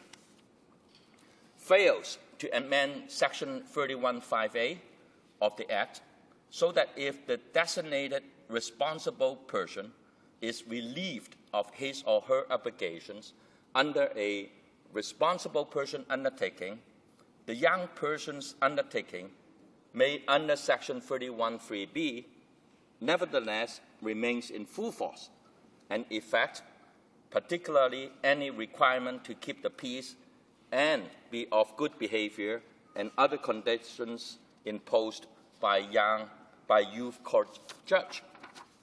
It fails to address the gaps in the legislation with respect to repeat violent youth offenders. These are very important amendments that are recommended by Justice Nunn and the Liberal Party. We should send this bill to the committee for further reviewing and see to it that the right amendments are made on this bill and to ensure that any changes to the Youth Criminal Justice Act reflects necessary tightening of the bill. Mr. Speaker, the Youth Criminal Justice Act works for the majority of the young offenders, but at the same time, we must amend the Act to get tough on the group of young people whose activities pose a serious risk to society. As Justice Nunn stated, I must make it absolutely clear and not open to question that all the witnesses I heard, police, prosecutors, defense counsel, and experts, agree with and support the aims and intent of the Act. They accept it as a vast improvement over the previous legislation. All are convinced it is working well for the vast majority of young offenders, though it needs to be fine-tuned to provide effective means to handle the smaller but regular number of repeat young offenders. A full review of this bill and the implementation of Judge Nunn's recommendations will fulfill the legislative requirements. But our communities need more. We need a comprehensive criminal justice plan to be effective in fighting crime. We not only need tough legislations, we also need community-based policing, preventive measures, investments in increasing the strength in our police forces and prosecutors to ensure timely processing of cases. Tony Canavino, President of the Canadian Police Association, has stated that there is a massive shortage of uniformed officers, and that across Canada there is not a police service that is near the number of staff they should have. The Tory government made a promise almost 2 years ago to deliver 1,000 more RCMP officers and 2,500 more police officers on the street. But they have failed to deliver this to our communities. The Tory government made a promise almost 2 years ago, and yet they have not delivered. Mr. Speaker, the Conservatives didn't stop failing Canadians with just their broken promises. The Conservatives have failed Canadians because they simply are not even listening to those who serve and protect us. Canada's own Association of Police has stated that the fight against criminals will not be won with just more police and bigger jails. It takes social programs that prevent criminal behavior. This means developing social programs that address the root problems in a holistic and collaborative manner. I agree with Justice Nunn, who stated that to meet the need for collaboration in the provision of services, I recommend that a new and more effective strategy be developed to coordinate the various services to youth of the departments of the community services, justice, health promotion and protection, and education, and other departments and their partner agencies, including police and community organizations, to enable greater collaboration in the provision of services to youth, better and more accessible services for at-risk children and youth and their families, and more efficient use of public services. Mr. Speaker, we also need more prosecutorial services to address the demand of paperwork and to process evidence. We need to support the provincial governments to increase the resources of the prosecutors and the court system such that criminals don't pre-bargain and get away with their deserved sentencing. This is to make sure the tough legislation that we put in place are in fact effective.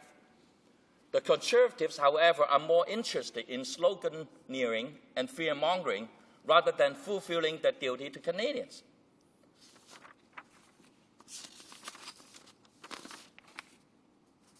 Well, today, the Government of Canada is awash with surpluses, but after 2 federal budgets and a mini budget, the Conservatives have not allocated any new money to hire the promised officers. Mr. Speaker, pretending to be tough on crime is not the same as doing it. Promising funds and not actually allocating money in the budget is not the same as doing it. Our law enforcement agencies want the necessary tools and fundings for an increase in the workforce to make our communities safer. So when will this government deliver on their promises? Mr. Speaker, today I stand with a growing list of legislators that are calling this government's bluff and demanding that they fulfill their promises.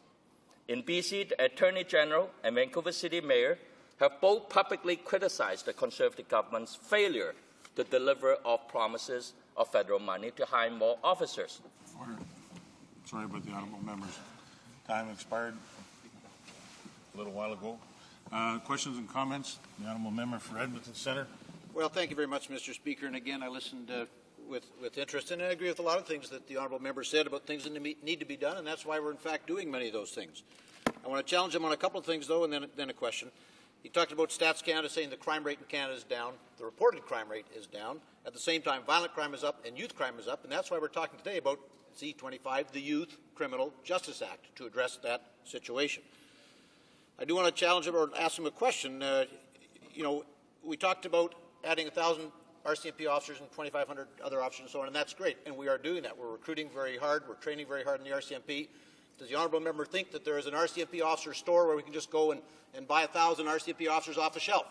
Because that's not the way it works. They're highly trained. It takes at least a year to train an officer once he's been recruited. It doesn't happen overnight. 1,000 is quite a large number. We're recruiting hard. We're training hard. We can't just snap our fingers and produce these folks out of thin air, or does he think we can do that? The honourable member for Richmond. Mr. Speaker, that's exactly the issue. Yes, we know it takes money to train police officers and so on, but we haven't seen any money. It's all empty talk. It's all in the thin air. You know, they promised that in the 06 election campaign platform. And after two budgets, you know, both in 05, in the 06 budget, in the 07 budget, and the mini budget was just announced, delivered a few weeks ago, there's no money at all for allocation. You know, they can all talk about they're doing it, but if there's no money, how can they start? That's a big frustration that we all have. And it's not only me, Mr. Speaker. The Police Chief Association have made that public in the newspapers. Now the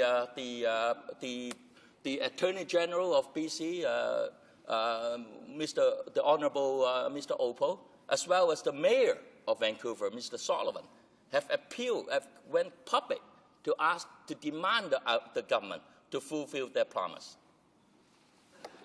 Further questions and comments? The honourable member for Yukon.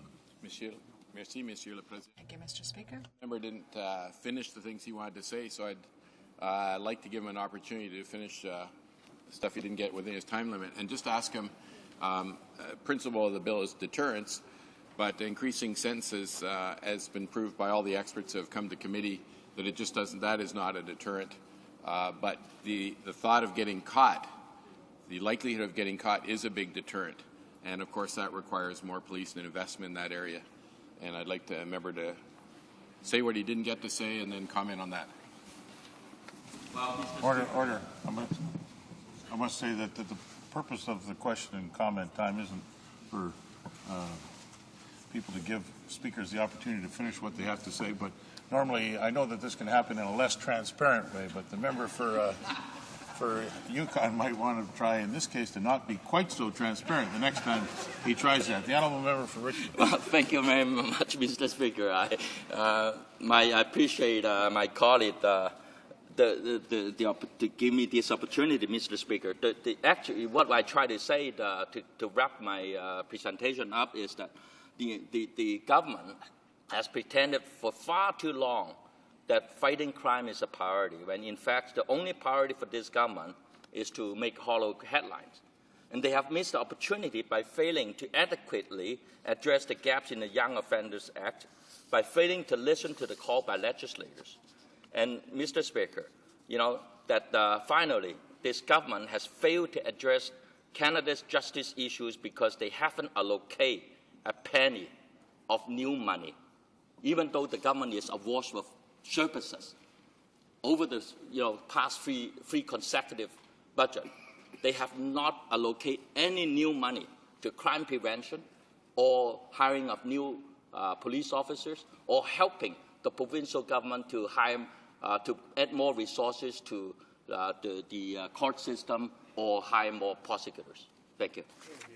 Reprise de débat. Resuming debate, the honourable member for Jean Lebert. Thank you, Mr. Speaker. I'm pleased to take part in the debate on this bill here today in the House, and I would like to begin with a comment, and that is that even though as a member for Jean Lebert, this is my main responsibility here in the House, I feel like history is repeating itself. And whether it be the Liberals or the Conservatives who are in government, the same misguided approach to crime, particularly when it comes to youth crime, seems to be repeating itself. And even if everything seems to demonstrate that that particular approach doesn't work, nevertheless, they continue along the same path because a certain segment of the population, particularly in the rest of Canada, feels that this is a George Bush American-style measure to be harsh on crime or tough on crime. That is what is required, and that all of our problems will be solved if we adopt those measures. And this is particularly true when it comes to the history of the Bloc Québécois. The Young Offenders Act had been brought in by a Liberal government earlier, and it went against the will of Quebec. There was a unanimous motion that had been passed at the National Assembly in Quebec at the time. All stakeholders in that province said, don't touch our model. It is based on crime prevention, and don't change the laws, or at least provide us with some type of opting out for Quebec so that the province might continue with the system that is based on prevention rather than on punishment. And notwithstanding this unified stance in Quebec, the federal government at the time went ahead with the bill, and some provisions were challenged, in fact, before the courts. However, this did not settle anything, and once again we find ourselves with a government that has a George Bush philosophy, a government that repeats their motto, you have to be tough on crime, you have to be tough with the criminals.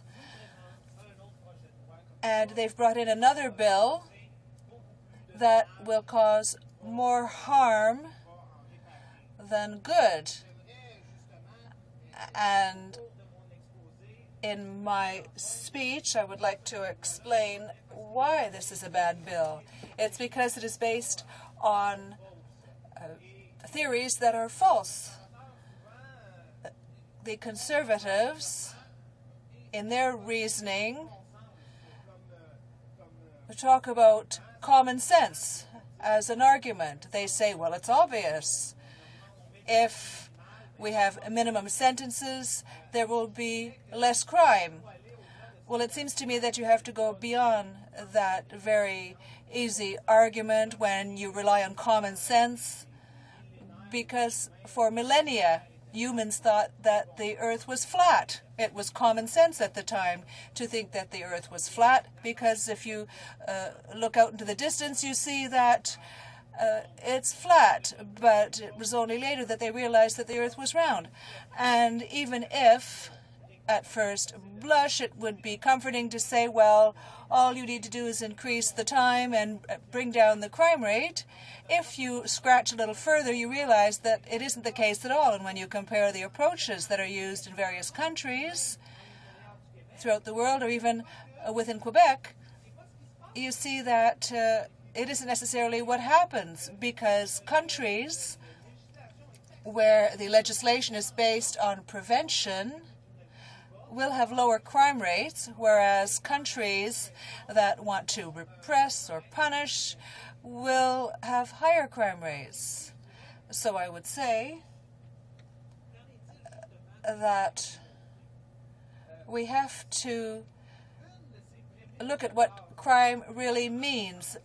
The basic tenet for the Conservative government is false in that regard. They know that full well. When they say that crime is on the rise in Canada, when they say that our cities are no longer as safe and we live in a violent world, they know that isn't really true, because we have figures produced by Statistics Canada that show that it isn't the case. So they're really misleading the population, and instead of doing their work and explaining why we should adopt measures based on prevention, they simply make these assertions. Since 1990, Mr. Speaker, the general trend when it comes to crime is dropping, and this involves all types of offenses. And when we look at Statistics Canada statistics, of course, the rates vary from year to year. That is the same with any type of statistic. Every year has a different result or number, but the general trend would be dropping since 1990, and the importance given to the media, or given by the media, to certain types of crime we must admit that there have been certain shocking crimes that are terrible. We all admit that. And the media will play these up. And that gives us the impression that there is more crime, but that's only an impression. And we can say without any mistake that our world is safer than it was 30 or 40 years ago. And when I meet citizens in my riding who say, well, Thierry, this is what I saw on the news, that crime, it was terrible, that murder was awful. Someone who comes from Saint-Henri tells me that, and I say, well, in Saint-Henri, you know, a woman can walk through a park or take a walk without any fear, whereas that wasn't the case 30 or 40 years ago. And our communities are becoming safer. Is this a reason to sit back and do nothing? Of course not. And the Bloc Québécois has made certain proposals on areas that we must take a closer look at, but we have to have a system based on prevention, because that type of system does work. And in Canada, since the 1990s, as I said earlier, the crime rate has been dropping. That is a trend. Last year there was a slight increase in all provinces except Quebec. And Quebec is the province where legislation, particularly for young offenders, is based on prevention. And the same applies when we compare our country to the United States or other countries. The correlation is the same. Now, the second myth that we will have to debunk is that toughening the laws will be more effective. That's wrong. It's totally wrong. And I can give you a very simple example. Let's look at the homicide rate. In the United States, for example, a homicide can be punishable by the death penalty in many states. And I have a hard time understanding how in a modern society there can be anything worse than the death penalty. According to this theory of punishment, if you will, there can be no greater deterrent than the death penalty. That is the greatest deterrent. However, when we look at the results, we can see that the homicide rate in the United States is 3 times higher than in Canada, where our penalties are not as severe. So we can debate this, we can discuss this, we can try to find some psychological reason for all of this, but what is true is that this practice of increasing the penalties, the sentences, has not worked in the United States nor anywhere else where they have been applied. And one of the basic reasons for that is this. People who are bent on committing crimes are very difficult to deter. It's difficult to deter them.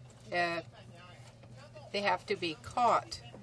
But when you talk about a minimum penalty, minimum sentencing, like the Conservatives talk about, when you look at minimum sentences for the theft of a car, say $5,000 or more, minimum sentence for, well, nobody here in the House seems to know, but we could go through a whole list of sentences, and I'm sure that people are looking at me a bit askance, wondering where I'm heading here in the House, but even we here in the House don't even know by heart what crime merits what sentence. What crime would get a mandatory minimum, and what would that mandatory minimum be? So just imagine young offenders in the street. They have no idea what a minimum sentence is. Do you think that before they go commit a crime, they're going to go look in the criminal code and say, the mandatory minimum for this one is 3 years? No, it's absurd to think that, Mr. Speaker. The reality is this. The reality that really deters criminals is the fear of being caught. For example, homicides. Of course, there are crimes of passion that occur because all of a sudden there's a misfiring of the synapses during a moment of excitement and agitation where the fight's on and people don't even realize what they're doing. That's a crime of passion. But what deters young people could be the fear of being caught. But I wouldn't say that a sentence of 10 or 15 years would necessarily deter them because that wouldn't be meaningful. It is the fear of being caught for them. What's going to happen is that you're going to put more and more people in incarceration. More money will be spent on maintaining them in prison. The police, the RCMP, the whole apparatus for prevention should be working rather to prevent crime. When the Conservatives talk to us about the families of victims of crime and they say, what would you do for them? Well, what I want to say is this. I would like to see that there would be far fewer families of victims of crime and victims of crime. If somebody is killed by someone, the minimum mandatory of 10, 15, 20, or 25 years changes nothing. So I think what our goal should be is prevention. The best way of doing that is to make sure that those means are available to get them before, to catch them. In Quebec, we have conditional sentencing, conditional release rather. Conditional release in Quebec is based on merit. It is not automatic. It is not an automatic thing. The case is studied, and when it is relevant, when there is good reason to believe that the person is rehabilitated, that person is released on condition. If that is not the case, he remains incarcerated. The government, what I'd like to hear from the government is measures like this. But that's not the case in the bill here. It seems to me that we're looking more at sort of automatic sentencing, automatism on the part of judges. The judges will be constrained. They will have to make decisions. But when it comes to release, parole, those same conditions that exist in the system will be there and will prevail. Because once one is sentenced as a criminal, once you have a record as a criminal, you have to really consider whether or not that individual is ready to get out, to be released. I don't think that a long term of 15 or 20 years in prison is going to be effective for society. Since the bill that we have before us today, and I could speak for a very long time on prevention in the criminal system and criminal justice. But to come back to the bill, let's not forget the fact that prison is really a school for crime. You might just have a young offender or just an offender who had done a few bad things. Maybe is somebody who's sort of leans towards being a bum, but is not really a hardened criminal or a dangerous criminal. If you send that person to jail, he'll come out a hardened criminal. But if you had diversion of some sort, that person, or an alternate type of sentencing, that person may well be able to turn his life around. When you say to the judges that you will automatically have to apply this set of rules, you will have to sentence in this way, and there will be no leeway left to the judges to mitigate a sentence if appropriate. What are you doing? You are forcing them to send young people to prison. In the case of the bill that we have before us today, they talk about the reversing onus, the burden of proof, even before someone is sentenced. And just imagine they are attacking the principle of the presumption of innocence, and they're going to say to the judge that even though you are going to find that person not to be a dangerous criminal, he will still have to go to jail. You are reversing the presumption of innocence, even if he has not yet been found guilty. You know, Mr. Speaker, there is a process here that exists because sometimes people are acquitted. But what you're going to be doing here is putting young people into detention. They will be detained for nothing, sent to prison for nothing. So just imagine what that will mean for a young person who's already in a difficult situation, who is vulnerable, who's being put in prison. You're putting him in the school for crime, and he will have to endure prison even if he's not guilty of the offense. I think that this is a much greater risk, a much more injurious risk than anything else, and could cause greater harm. I don't know, Mr. Speaker, if you've looked in detail at the bill that we have before us. Some people have studied it very closely. We talk about it a lot in the Bloc Québécois. But I'd just like to point out some of the weaknesses in this American-like approach. It is the George Bush type of policy that we are looking at today. This tough-on-crime policy, we're going to deal with the criminals. I find this to be somewhat hypocritical because they refuse to reform the parole system. They refuse to do what is necessary to give the police the means they need to catch criminals, and they refuse to build a more just society.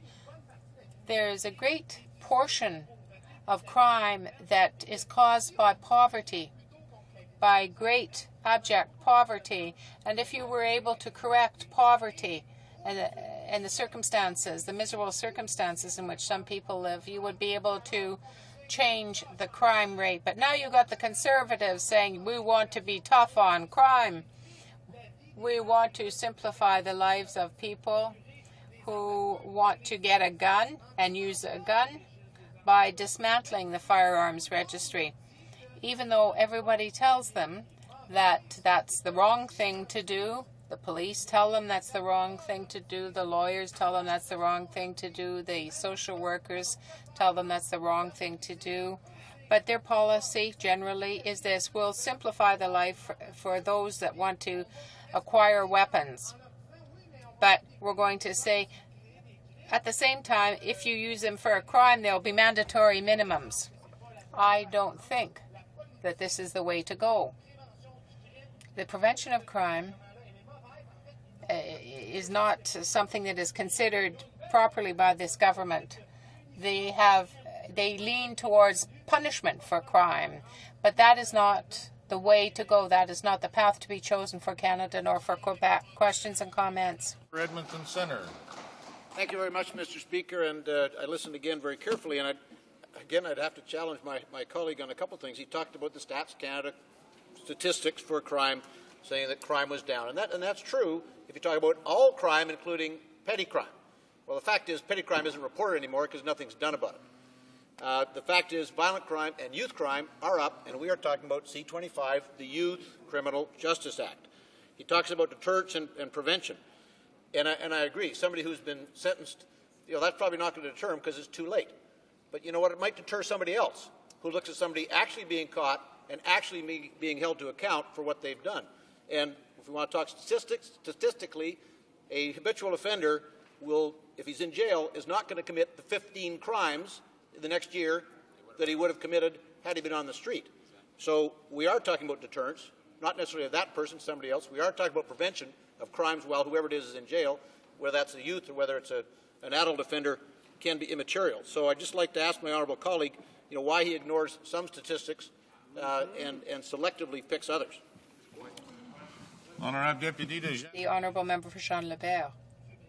Mr. Speaker, I referred to the statistics, Canadian statistics, that show that the rise in crime, there is no rise in crime amongst youth crime, that it's actually declining.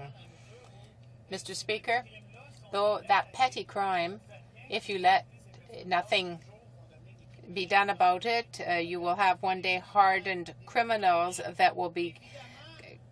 who will be committing more serious crimes.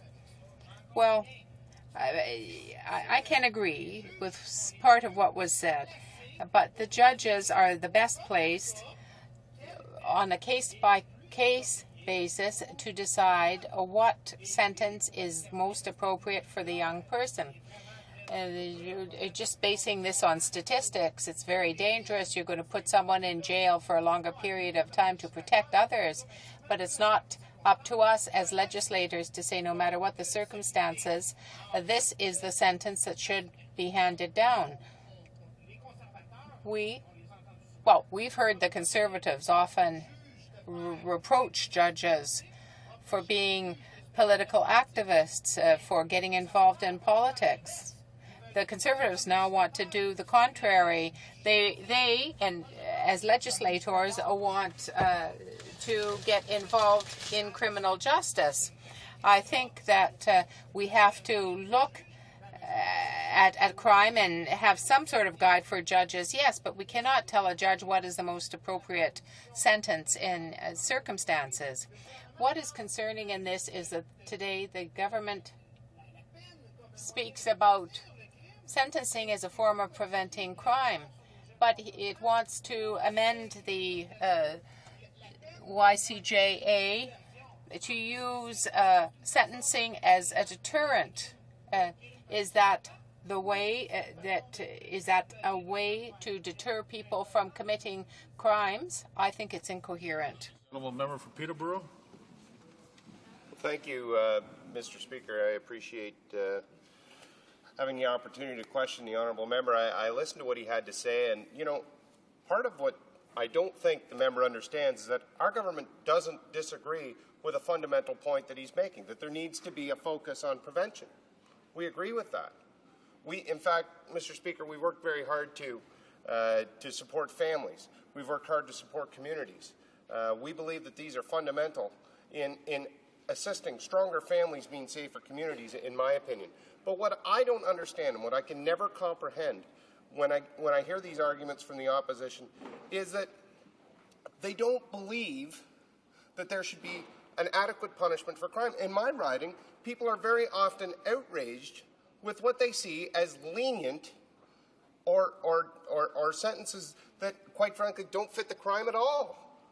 And what our government is saying is sentencing is a deterrent. It is an important deterrent, and Parliament should be giving direction to the courts in sentencing that we feel is fitting for a crime, in particular violent crimes, but more than that, because we made a serious commitment to Canadians for safe streets and communities. And what I'd like to ask this member,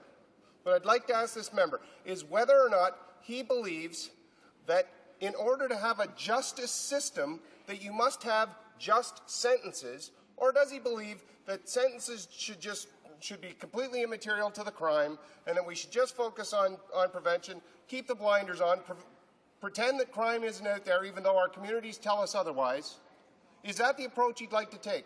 Would he prefer justice, or would he prefer just pretending it's not out there, putting the blinders on and talking kindly to people, and maybe they won't do bad things anymore? The Honourable Member for Jean-Lebert. Well, precisely, Mr. Speaker. We think that the sentence should be proportional to the crime committed. We believe that the sentence should apply in the context of the crime committed. The only person who can decide that, can do that, is the judge. The judge, guided by the guide given to him by the legislators with respect to maximum sentencing in the context of the moment. In the case of the individual, this is the most appropriate sentence. Now, they're asking all of us, members of the House, to determine for crime XYZ what the minimum mandatory should be. What should be appropriate?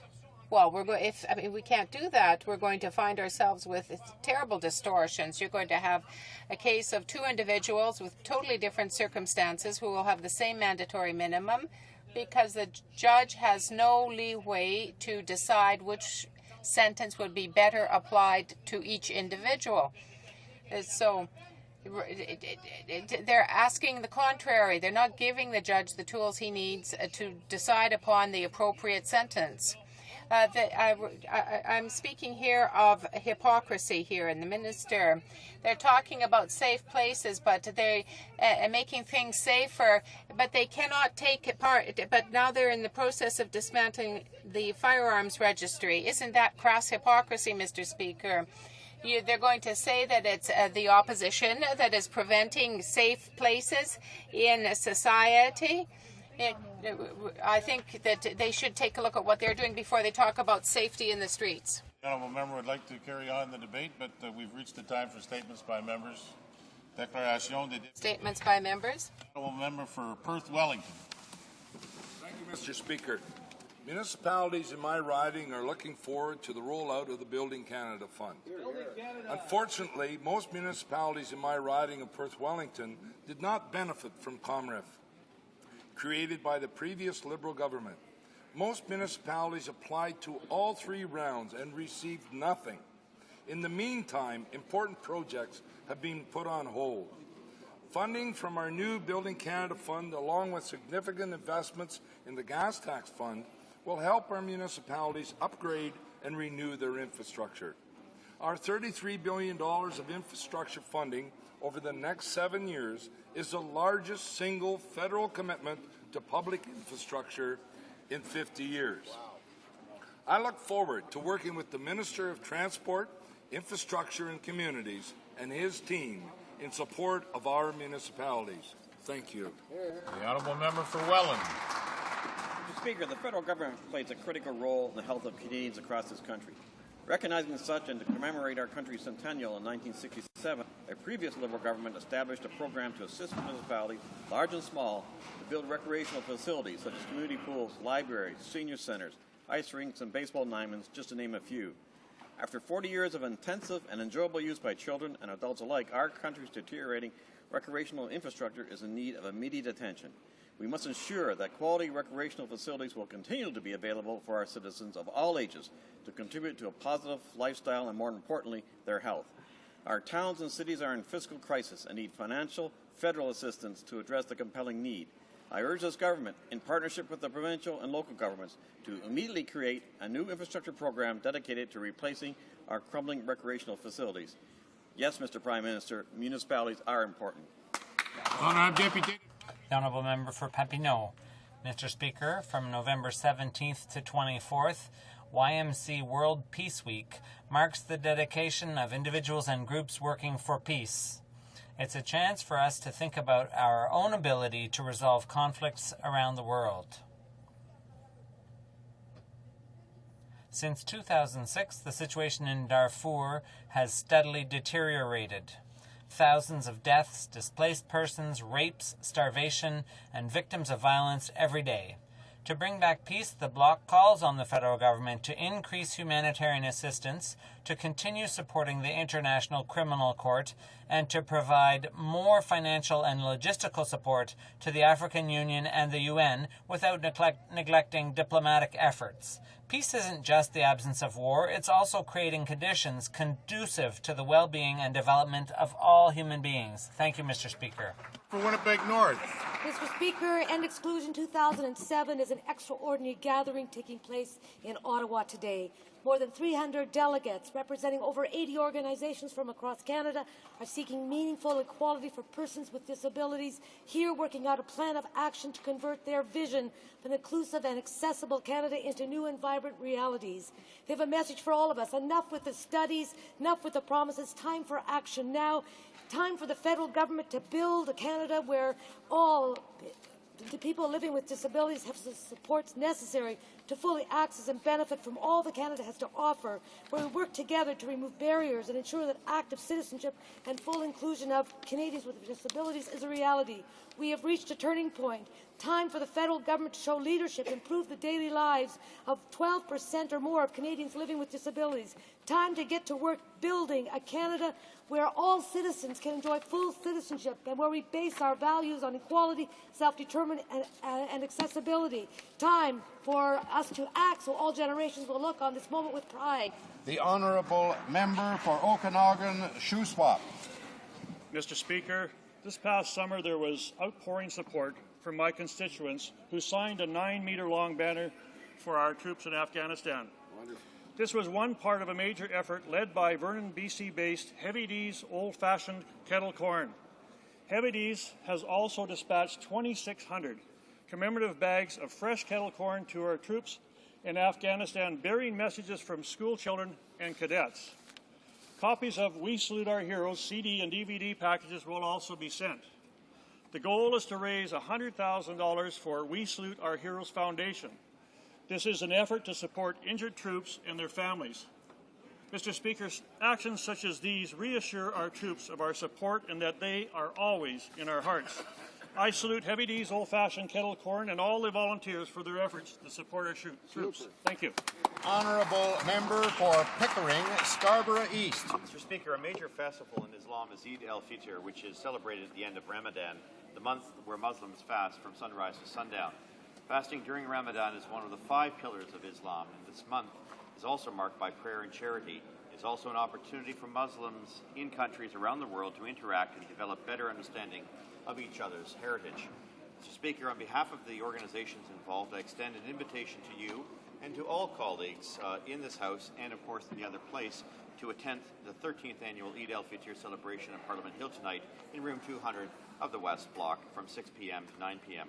Once again, this event promises to be an evening of celebration of all faiths and recognizing the important contribution the Muslim community makes to Canada.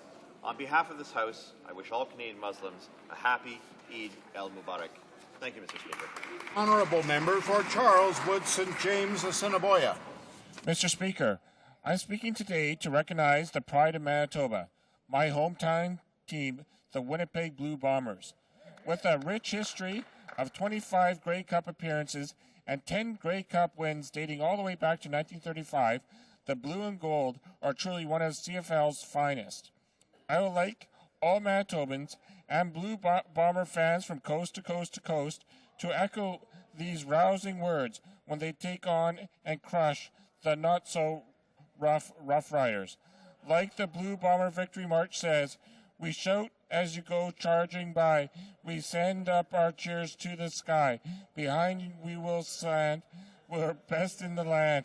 And we'll shout out our praise. Fight, fight. Fight.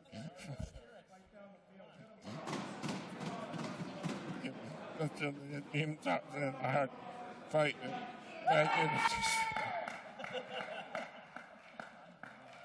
Order. L'Honorable. The Honourable Member for Trois-Rivières. Mr. Speaker, since the start of this session, the Bloc Québécois has been trying to reason with the Conservative government about the need for urgent action on the forestry and manufacturing crises. The Ministers of Finance and Industry have stated here in the House that all is well. The economic reality is quite the opposite. An oil sands-based oil boom in Alberta and a major crisis in manufacturing and forestry in Quebec. The Forest Products Association of Canada, Manufacturers and Exporters, and Engineers of Quebec have recently thanked Bloc members for their stand on these industries. My colleagues and I share their concerns over their future. The Conservative government takes little notice of the disastrous situation the Quebec economy is in. The Bloc Québécois has solutions. The urgency of the situation requires the government to do something. Thank you, Mr. Speaker. For Wetaskiwin. Today marks the second anniversary of the Ho'obiima Community Cadet Corps. With over 970 participants, this remarkable cadet corps is the largest native cadet program in Alberta and perhaps the world. Under the direction of RCMP Constable Richard Husalak and Sergeant Mark Linnell, the program emphasizes native culture, sports, a healthy lifestyle, and requires cadets to stay in school. It has proven to be such an effective crime prevention initiative that in 2 short years, school attendance is up and there are fewer bullying issues, fights, or other complaints. So amazing are these cadets that they received a standing ovation at the 2007 Models of Youth Excellent Provincial Congress in Toronto following the screening of the documentary Shades of Blue that tracked their remarkable progress. The Ho'obiima cadets are discovering that there is an alternative to gangs, drugs, and violence. With newfound confidence, they are on the road to becoming responsible future leaders who will ensure traditions and values of their heritage are upheld in a safe and vibrant community. I'd like to encourage the 4 Ho'obiima bands and the community to invest in their young people by continuing to support this most worthwhile initiative. The Honourable Member for Kitchener Centre. Mr. Speaker, the untimely death of Ashley Smith, an 18-year-old inmate at Grand Valley Institution for Women, has everyone talking about the care provided to inmates with mental health issues. Everyone it is, except this government. Ashley Smith began her 6-year sentence as a young offender, and it all ended tragically 4 years later when she suffocated herself just weeks before she was to be released. This mentally unstable teenager had spent most of her sentence in segregation. Canada's correctional investigator has been telling us for several years that Canada's penitentiaries are becoming merely warehouses for the mentally ill. Yet our prisons remained ill-equipped to treat those who suffer with mental health issues. Segregation should not be confused with treatment. I call on this government to make it a priority to implement the mental health strategy that has been languishing since 2004 to ensure that no future inmate will end up, sadly, as Ashley Smith has. The Honourable Member for Charlesbourg, Haute-Saint-Charles. Mr. Speaker, I'd like to say again that my support for our troops in Afghanistan is rock solid. Allow me to extend my sympathies to the families of Corporal Nicholas Raymond Beauchamp and Private Michel Levesque, both based at Valcartier and killed in Afghanistan last week. I'd also like to extend my sympathies to the family of Private Frédéric Couture, who also died last week. But even more, I'd like to salute the lives of these valorous soldiers, because they didn't die in vain. These soldiers went to Afghanistan to help give back hope to a country shaken by a lot of hardship and upheaval. They were there to support reconstruction efforts at the request of the Afghan government and as part of a NATO mission approved by the UN. They believed in the mission. They were following their dreams. Like their comrades, they did everything they could to protect the values that we as Canadians promote. To you men, I say thank you for your courage. You do us proud. Honourable Member for Timmins, James Bay. Thank you, Mr. Speaker. Well, it'll be a bitter Christmas for the 400 laid-off workers at Norbord and Tembec and Cochrane, and it's the same story across Northern Ontario. Tembec, Timmins down, Grant's down, Wawa's down, Dryden's down, Kenora's down. And, Mr. Speaker, we had a motion in this House to help the forestry sector and the manufacturing sector at a time of crisis. And you know what happened? The Liberals allowed that motion to be killed. They sat on their hands. And now that people back home are finding out, they're scrambling to come up with excuses. Get this. They claim that if they stood up for the forestry families in Northern Ontario, there could have been an election and they would have lost seats. What a pitiful response. They chose saving their own political skins over fighting for the hard-working families in Northern Ontario. If the Liberals are going to take a dive every time there's a vote in this House, then go home. Stop collecting your pay and leave the work of opposing this government to us. Honourable Member for North Vancouver. Mr. Speaker, like many North Vancouver residents who have contacted me, I was shocked and appalled last week by news and television accounts of the treatment and taser death of Polish immigrant Robert Desensky. How could Mr. Desensky have been ignored and left alone and in a confused and a secure area of the airport for over 10 hours?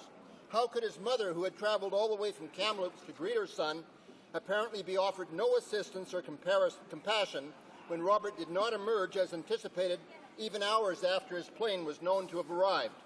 Why wasn't a sincere effort made to confirm her son's location before she was allowed to return to Kamloops without her son, who had in fact arrived and was only a few hundred feet away, frustrated and confused? Also, why did the RCMP who responded at the airport take what appears on video to be an almost immediate and unnecessary use of a taser without visible consideration of any other procedures or methods of responding to Mr. Desansky's behavior? Airport, Immigration and Border Services staff and the RCMP must provide answers. L'honorable député. The Honourable Member for Compton-Stanstead. Mr. Speaker, on the same day as the Conservative government rejected the Bloc's motion to help manufacturing and forestry, we found out that another sawmill closed down due to Conservative neglect. In my riding, the Paul Valley Sawmill announced it would be closing its doors temporarily due to problems related to softwood and the strength of the dollar. And yet that is precisely what the Bloc motion was supposed to address. This sawmill is one of the main employers in the small municipality of St. Isidore de Clifton. The Conservative refusal has affected an entire community. The Conservative government has the means to help manufacturing, but it opposed the Bloc's motion on November 14th. That's added evidence that the Bloc Québécois is the only party able to defend the interests of Quebecers. Thank you, Mr. Speaker. For St. Paul's. Mr. Speaker, today is Family Medicine Week, and parliamentarians are honoured to have members of the College of Family Physicians of Canada visiting with us here in Ottawa.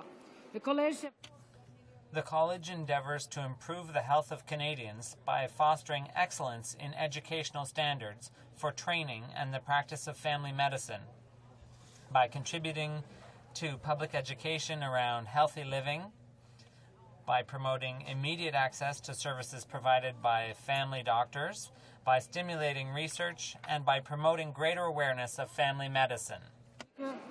First, for 95% of Canadians to have a family doctor by the year 2012. And second, that every Canadian should have access to a personal family physician, a registered nurse, and or nurse practitioner. Today, 4.5 million Canadians don't have a family doctor. I believe they are the real have-nots in our healthcare system. I'm asking this government, what are they doing to ensure that every Canadian has a family doctor to call their own? Honourable Member for Port Moody, Westwood, Port Coquitlam. Mr. Speaker, in the last election, we promised to give British Columbia more seats, our fair share of seats in the House of Commons.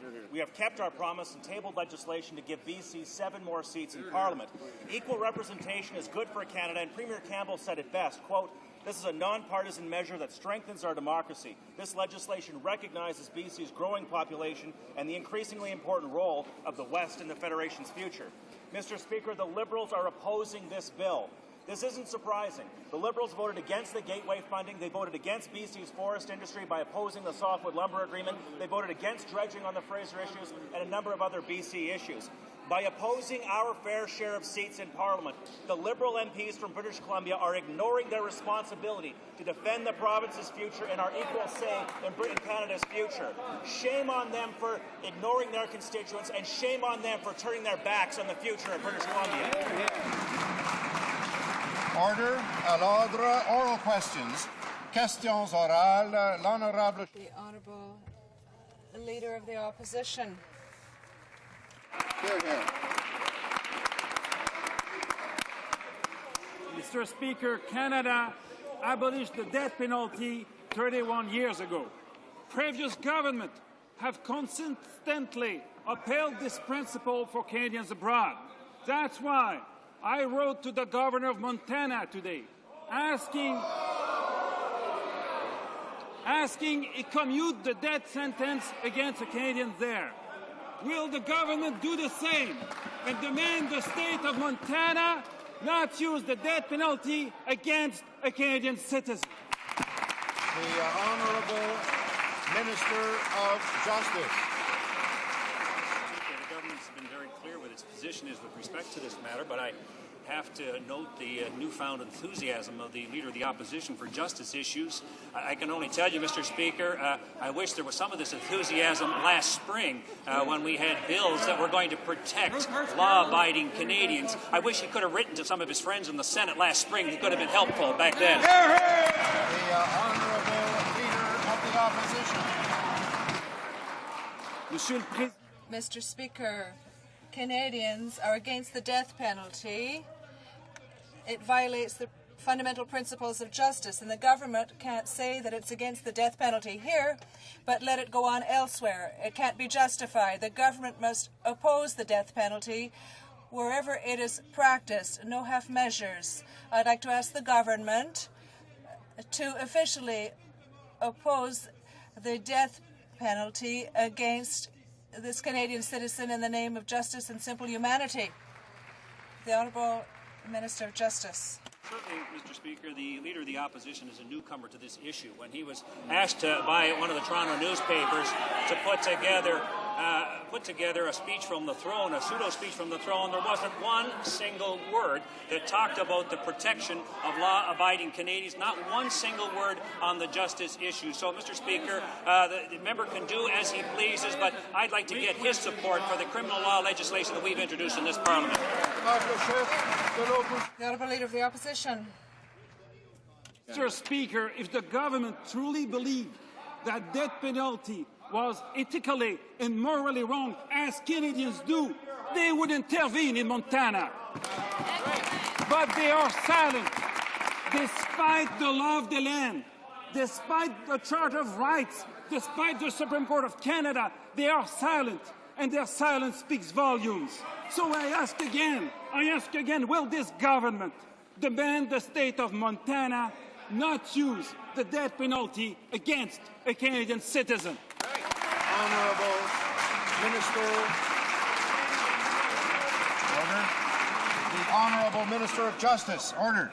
Mr. Speaker, we didn't get any help whatsoever when we were trying to bring in mandatory prison terms for people who commit serious offences with guns, Mr. Speaker. And one of the things that disappointed me the most that didn't get done this last spring, that when there was a bill to better protect 14 and 15-year-olds from sexual predators, that bill died down in the Senate. I wish he could have written to his friends down there and give us a hand on that one. The Honourable Member for Etobicoke Lakeshore. Ordered. Mr. Speaker, every international human rights organization, Amnesty, the UN High Commissioner for Human Rights, the Council of Europe, has denounced the Conservative government policy on the death penalty. Canada is not back, Mr. Speaker. It's walked off the stage. Why is this government hell-bent on sacrificing an international reputation on human rights that was won by Liberals like Pierre Trudeau and Conservatives like Joe Clark? The Honourable Minister of Justice. Speaker, the Deputy Leader has certainly written some interesting things about the death penalty in the past, but I can tell you, Mr. Speaker, there's no plans to change the laws of this country, and we will continue to seek assurances on extradition matters. And, Mr. Speaker, we've indicated that individuals who commit multiple murders or mass murderers abroad in a democratic country that adheres to the rule of law cannot necessarily count on the Canadian government to claim clemency and repatriation back to this country. Honourable Member for Etobicoke Lakeshore. Mr. Speaker, for more than 30 years, Canada has shown leadership in the international campaign against the death penalty, and now Canada is not asking for clemency for a Canadian citizen who has been given the death penalty in Montana. Canada no longer takes into account the UN motions against the death penalty. Why is the Conservative government damaging our international reputation as defenders of human rights? The Honourable Minister of Justice. Well, listen, Mr. Speaker, this government has done everything to enhance the international reputation of this country in all areas, Mr. Speaker. That's right. But what we have indicated, though, and I'll repeat this for the honourable member, that for multiple murderers and mass murderers who are convicted in a democracy that adheres to the rule of law, they can't necessarily count on a plea for clemency from the Canadian government and patriation back to this country. That message should be very clear. The honourable member for Laurier-Sainte-Marie. Mr. Speaker, next December in Bali will be held the International Conference on Climate Change. The Minister of the Environment will be there. He refuses to allow opposition members to be part of the delegation, which is against parliamentary tradition. Most Quebecers do not share the government's vision on climate change, and no representative of the Bloc Québécois will be in Bali to speak for them. Does the Prime Minister not realize that by refusing to allow opposition members to attend an international conference where the second phase of the Kyoto Protocol will be negotiated, he is acting in a totally undemocratic way, and that it is shameful? The Honourable Minister of the Environment. Thank you very much, Mr. Speaker. There's a great deal of important work to be done in Indonesia with the United Nations, and Canada will be represented by a delegation made up of government representatives and representatives of some groups that can help us, and also Ms. Lynn Beauchamp, the Environment Minister for the province of Quebec. The Honourable Member for Laurier-Sainte-Marie. Mr. Speaker, his colleague, the Minister of Justice, is attacking identity theft, and the Minister of Justice should realize that the worst identity theft in Canada was committed by the Minister of the Environment, who wants to be called the Minister of the Environment when he's really the Minister of Pollution and the Minister of the oil companies. And if he doesn't want opposition members in Bali, it's because he doesn't want his true identity to be revealed. It has nothing to do with the environment because he represents the oil companies.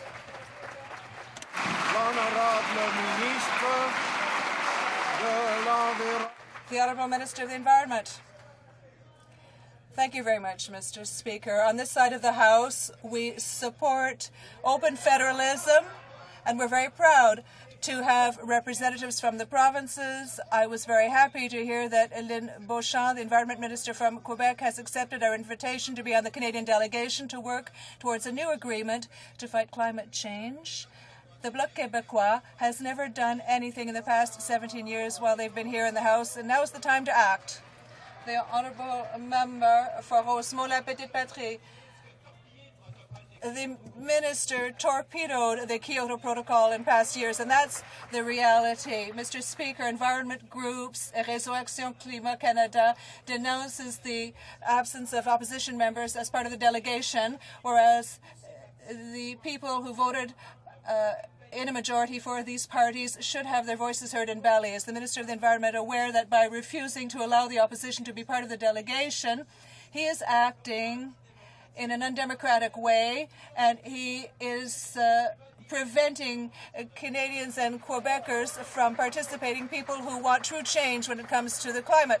The Honourable Minister of the Environment. Mr. Speaker, I don't want a partisan political debate to take place at this international forum. It is essential that we work hard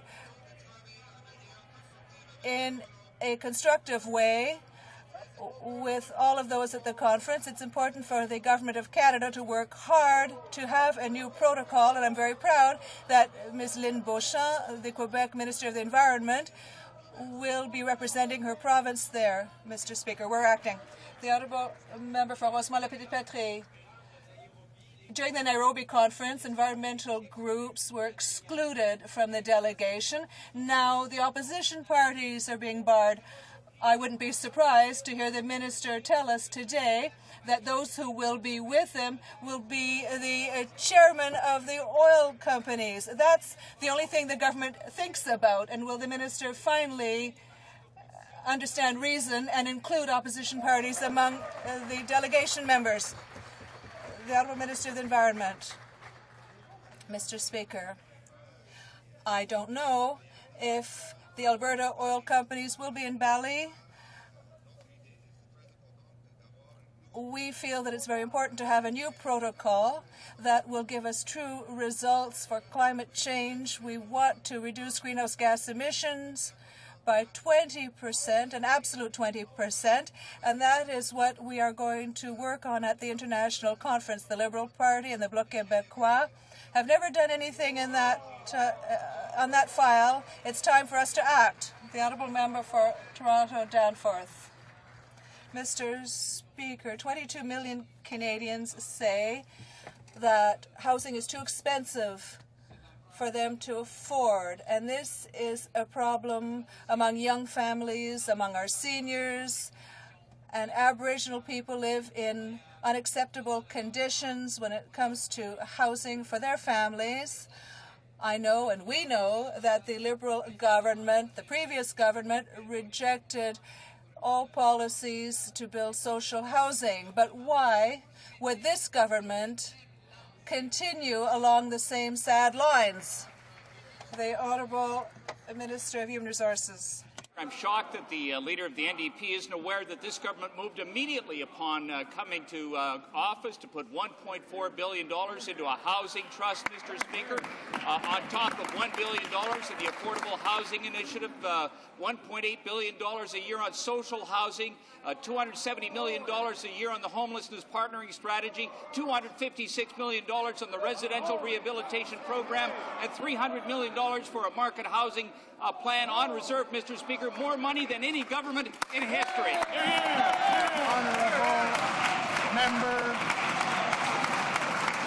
Honourable Member for Toronto Danforth. Well, of course, Mr. Speaker, it's always interesting to hear the minister rhyme off the NDP's budget bill and the money that was put in for housing because the Liberals wanted to put it in a corporate tax cut. The fact is there is no new money for co-op housing, no new money for the women in desperate need of housing across the country. There's no new money for transition housing, for hostels or shelters. This government is failing just like the previous government did. It's National Housing Day, and we should be treating this issue seriously, not with this kind of flippant remark and this flippant presentation from this minister who's not even telling the whole truth.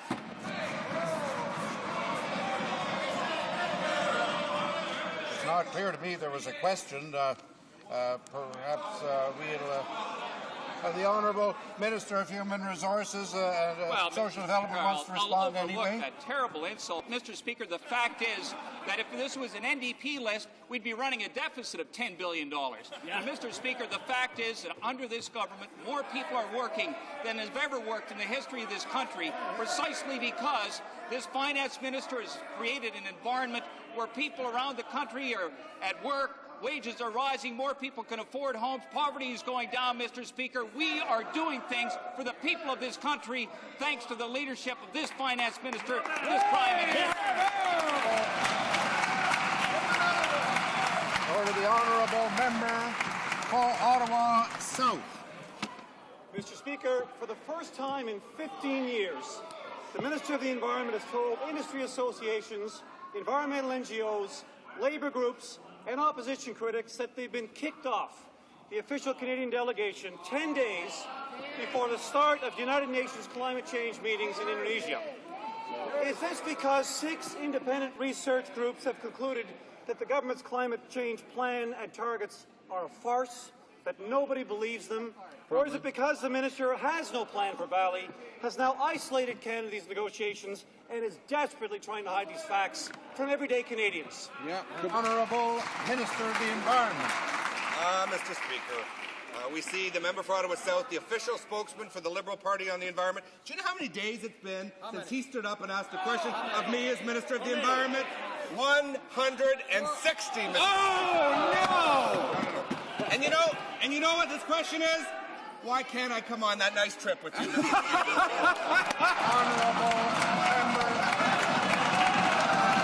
member for Ottawa. Order. The Honourable Member for Ottawa South. Order. Order.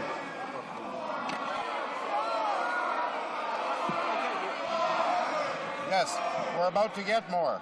The Honourable Member for Ottawa South has the floor. We'll have some order, please.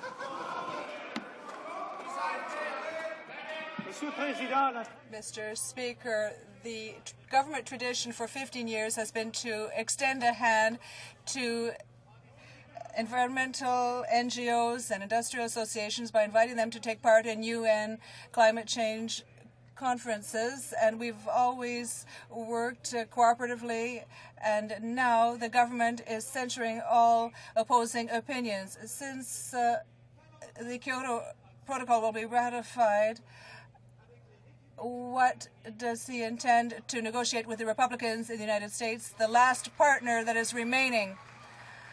The Minister of the Environment.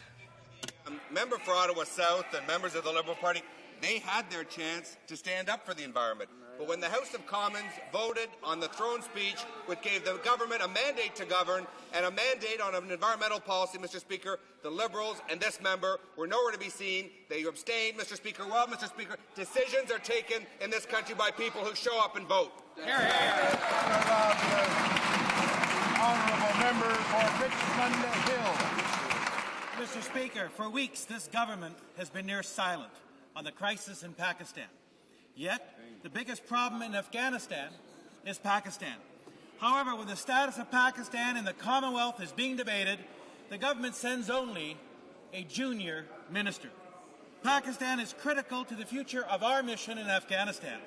Yet the Foreign Affairs Minister is not there, not showing leadership to our allies, our troops, and to Canadians.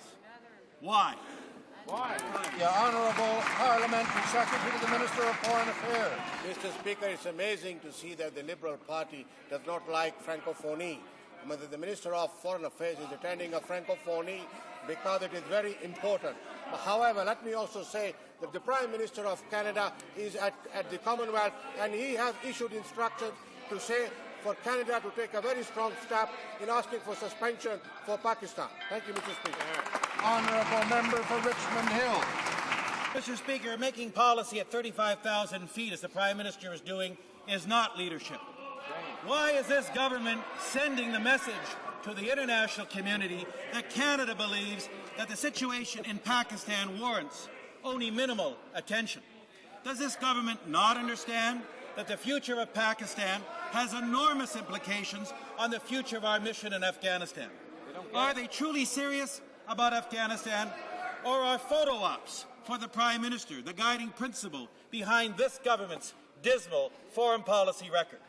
The Honourable Parliamentary Secretary to the Minister of Foreign Affairs. The only thing I'll agree with him is that, yes, the future of Pakistan is very important, and for that reason we want Pakistan to return back to the democracy. And as I've said, the Prime Minister has taken the lead on this issue, and being in Kampala, he has issued instructions for asking for suspension of Pakistan until Pakistan reverts back to democracy. Thank you, Mr. Speaker. Honourable member for Repentigny. Mr. Speaker, I'd like to call to your attention the following statement. Bill C-301 would have allowed for a cancelling of restrictions relating to retroactive GIS benefit payments, which would have given full retroactivity, and those who are against it are hypocritical when it comes to seniors, end quote. Will the minister give seniors the money that is owed to them by allowing full retroactivity for GIS benefits? The Honourable Minister of Human Resources and Social Development. This government is fulfilling its campaign commitments on this matter. We promised to strengthen guaranteed income supplement, old age security, and Canada pension plan, which is exactly what we're doing, Mr. Speaker. In fact, this government moved in Bill C-36 to strengthen Canada pension plan disability benefits, and in that same bill made it possible for people who have filed for GIS to never have to reapply again, because it will automatically occur when they file income tax, Mr. Speaker. We are getting the job done for Canadian seniors around this country. The Honourable Member for Repentigny. Well, Mr. Speaker, the quote that I've just read is on the Conservative website. It deals with the Liberal member from Oakville. Do the Conservatives not realize that they've just denied their own commitments and their own promises? And do they realize how inconsistent they are being? What is good in the opposition no longer applies when they're in power. Another summit of hypocrisy. The Honourable Minister of Human Resources and Social Development. This is completely disingenuous. This government has moved to make sure that seniors get more support than they've ever received. We've put in place a Secretary of State for Seniors who's done an outstanding job touring this country, hearing from seniors, representing their point of view at the cabinet table. Mr. Speaker, a national panel on seniors' issues. We have moved to put in place additional funding to combat elder abuse. We have lowered taxes so that 385,000 low-income Canadians, many of them seniors, no longer have to pay federal income tax. Mr. Speaker, we are standing up for seniors. Well, all the Bloc can do is... Honourable Member for Saint-Bruno Saint-Hubert.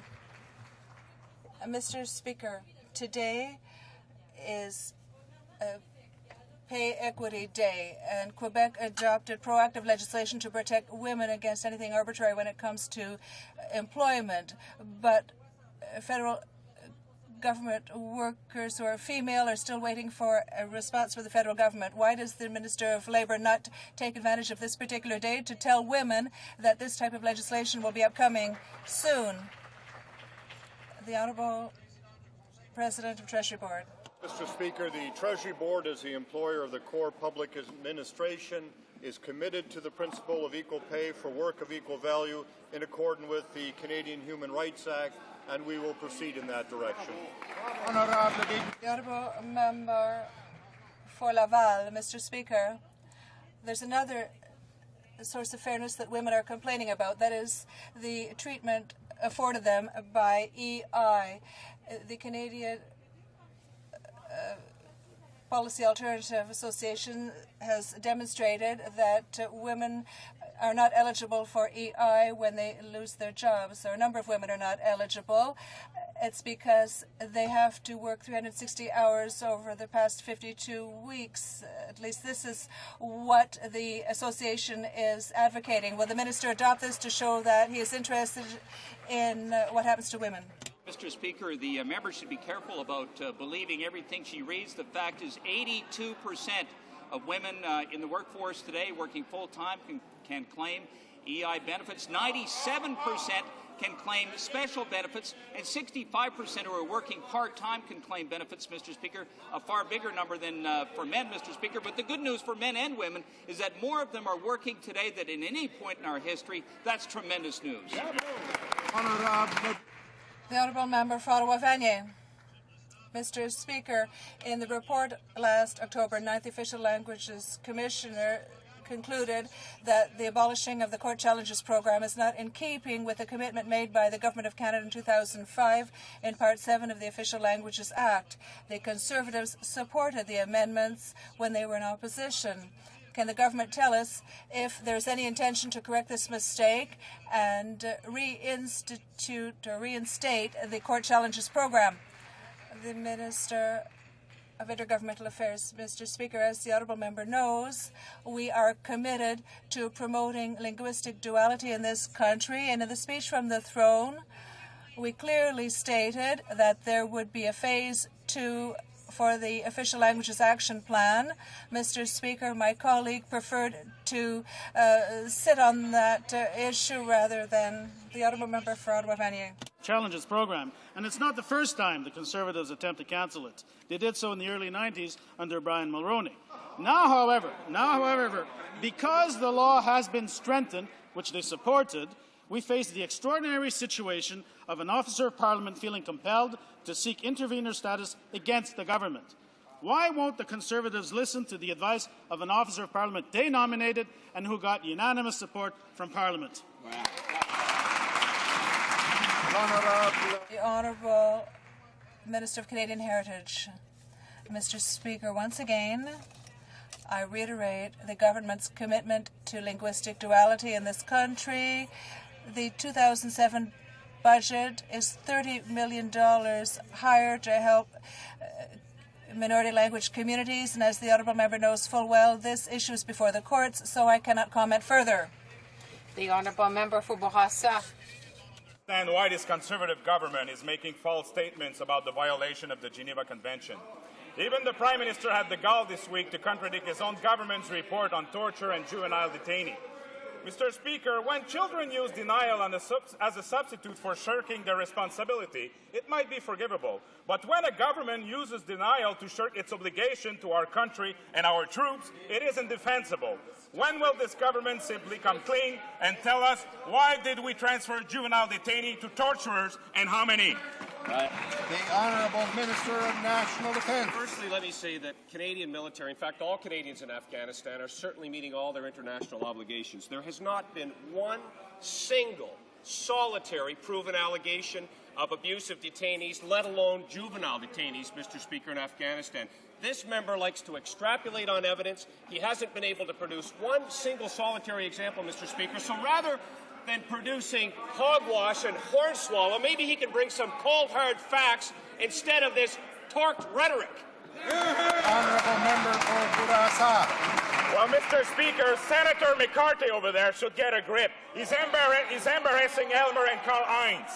Mr. Speaker, we're not talking about detention conditions on Kandahar base. We're talking about conditions after transfer. We're not talking about the soldiers. We're targeting the government here. The Conservative minister has the duty and the obligation to ensure that the international conventions are respected. Do they know that there are child rapists there, that there is torturing, and that there are pedophiles in the prisons where the young people are held? It's his responsibility and his duty too. Minister. The Honourable the Minister of National Defence. Mr. Speaker, more wild-eyed speculation and allegations, Mr. Speaker, without any factual basis whatsoever. Canada has not only undertaken a very rigorous process of following up and monitoring, Mr. Speaker, as a result of this enhanced agreement, building on the flawed agreement that was left in place by the Honourable Member's government, Mr. Speaker. And the Honourable Member continues to make these allegations without any evidence whatsoever, extrapolating that somehow Canadian soldiers might be complicit in war crimes, Mr. Speaker, against the Geneva Convention. That's disgusting, Mr. Speaker. The member should apologize, and while he's at it, he should apologize to the captain of Team Canada. Honourable Member for Kelowna, Lake Country. Thank you, Mr. Speaker. Organized crime and rapidly evolving technologies are making identity theft easier than ever. Yesterday, the Minister of Justice introduced legislation aimed at addressing this growing problem. C-27 is a third in a series of new tackling community crime bills tabled by the Justice Minister in just 3 short days. Could the Minister explain how this bill will help combat identity theft, one of the fastest growing crime problems in Canada? Honourable Minister of Justice. Thank you, Mr. Speaker. This is a problem that affects thousands of Canadians and has grown into a $2 billion a year problem. Mr. Speaker, right now, those individuals who obtain, possess, traffic, and other people's personal identification are not covered by the criminal code. Now, this is something that should have been addressed by the previous government years ago. They didn't get the job done. We're getting it done. The Honourable Member for London Fanshawe. Mr. Speaker, the manufacturing sector is in crisis. Plants have closed in London and Ingersoll, leaving many with no choice but to dip into their EI benefits. Sadly, many, especially women, will be shocked to find out they don't even qualify. The minister is mistaken. The truth is that 2 out of every 3 women who pay into EI will not receive a single penny in benefits if they lose their jobs. Will the minister protect Canadian jobs so that people don't have to rely on our unfair EI system? The Honourable Minister of Human Resources and Social Development. Well, Mr. Speaker, this government has moved to reduce premiums and improve benefits, Mr. Speaker, but I have to tell the member that her facts are simply wrong. 82% of women today working full-time are eligible to qualify for employment insurance benefits, 97% for special benefits, 65% for part-time benefits, more than men, Mr. Speaker. The member is simply wrong, but she should rejoice in the very good news that Canadians today are working at a level that they've never worked at in the history of this country. That's tremendous news. Honourable Member for London Fanshawe. Being in my constituency, Mr. Speaker, because we've lost manufacturing jobs, and he hasn't fixed the EI system. The CCPA report found found that the current system excludes all but the most advantaged of women. They've left the poor out in the cold again. We need a fair system for EI that all working families can access, not just a fortunate few. Will the minister make the changes, the real changes that we need in order to end this lack of fairness in EI? Honourable Minister of Human Resources and Social Development. Well, Mr. Speaker, I hate to provide facts that completely contradict what the member says, but I'm going to have to do it. 82% of women who are working full-time today are eligible for benefits, Mr. Speaker. And I have to say that this government takes a completely different view than the NDP, and everyone should be glad for that, Mr. Speaker. We think that the best pathway forward for people out of poverty is a good job, Mr. Speaker. That is happening in increasing numbers because this government has invested in training like no other government in the history of this country, Mr. Speaker. That's great news. The honourable member for Oakville. Mr. Speaker, this is one more broken election promise from the Conservatives. Their platform said that they would restore representation by population for Ontario, British Columbia, and Alberta. But their bill does exactly the opposite. It ensures that every province has rep by pop except Ontario. Why are the people of Ontario the only ones that don't deserve representation by population? Honourable Government House Leader. Mr. Speaker, the law on the books right now means that fast-growing provinces like Ontario, British Columbia, and Alberta are shortchanged in the representation in the House of Commons. That member was a member of a Liberal government that twice introduced bills addressing representation in the House of Commons, never once suggested increasing the representation for Ontario, and I don't recall her ever saying one word before today on the issue. The fact is, this government is taking action to increase the representation for Ontario and deliver fairness for Ontario, Alberta, and BC, and move to restore the principle of representation by population that is not the case under the law today. Hear, hear. Honourable member for Oakville. Mr. Speaker, Canadians believe in fairness, and that means having real representation by population. But they also believe in respect. And the approach that this minister has used in dealing with the Premier of Ontario is a disgrace. The minister simply cannot explain the fundamental unfairness of his bill, so he has resorted to insults. Is this what this government meant by the end of federal-provincial bickering? The Honourable Government House Leader. Mr. Speaker, the fundamental unfairness is the law that's on the books today. The fairness is our effort to restore it. The small act of a small-minded person, the small man of Confederation, is to say when I'm getting more seats for my province, when I'm getting more fairness for my province, I'm going to complain. And I don't care about the consequences for national unity in the rest of the country. They know it's tough. That's why they never did anything for Ontario, Alberta, and BC on representation. We are doing it after they never did. Order. The honourable member for Cape Breton Council. Mr. Speaker, the tabling of legislation yesterday affirmed what Nova Scotians knew 8 months ago, that this government gutted the Atlantic Accords. No matter how much they denied it, they gutted the Accords. This new political salvation scheme they're on now is marginally better. At best, Mr. Speaker, it's marginally better. They do not deliver what they promised. I asked the minister, will he scrap this side deal and reinstate the Accords? Right. Honourable Minister of National Defence. Well, Mr. Speaker, I'm trying to figure out the logic of the honourable member from Cape Breton. He said it's marginally better, but it was gutted. So, Mr. Speaker, the reality is what we have done is actually improve upon the Atlantic Accord. We've made it whole. We've added an addition of the Crown Share valuation. We've given Nova Scotia an option to benefit from the National Equalization Program as well, Mr. Speaker, as be the beneficiary of the Atlantic Accord. It's whole, it's intact, it's better, Mr. Speaker. The honourable member just doesn't like good news. The honourable member for Cape Breton Council. I'm sure Nova Scotians will understand if I don't run to the bank with this minister's word. Mr. Speaker, the officials say the October 10th arrangements are conditional that Nova Scotia opt out permanently into the new equalization formula. But today in the Halifax Herald, the minister himself says the Atlantic Accord has the flexibility. Nova Scotia can opt in, opt out, whatever it wants to do. Mr. Speaker, we want the Atlantic Accord reinstated for the benefit of Nova Scotians. The Honourable Minister of National Defense. Order. The Minister. Well, Mr. Speaker, if I sent this member to the bank, I checked the deposit slip. Mr. Speaker, the reality is this Atlantic Accord arrangement is better. Mr. Speaker, this Atlantic Accord allows Nova Scotia flexibility.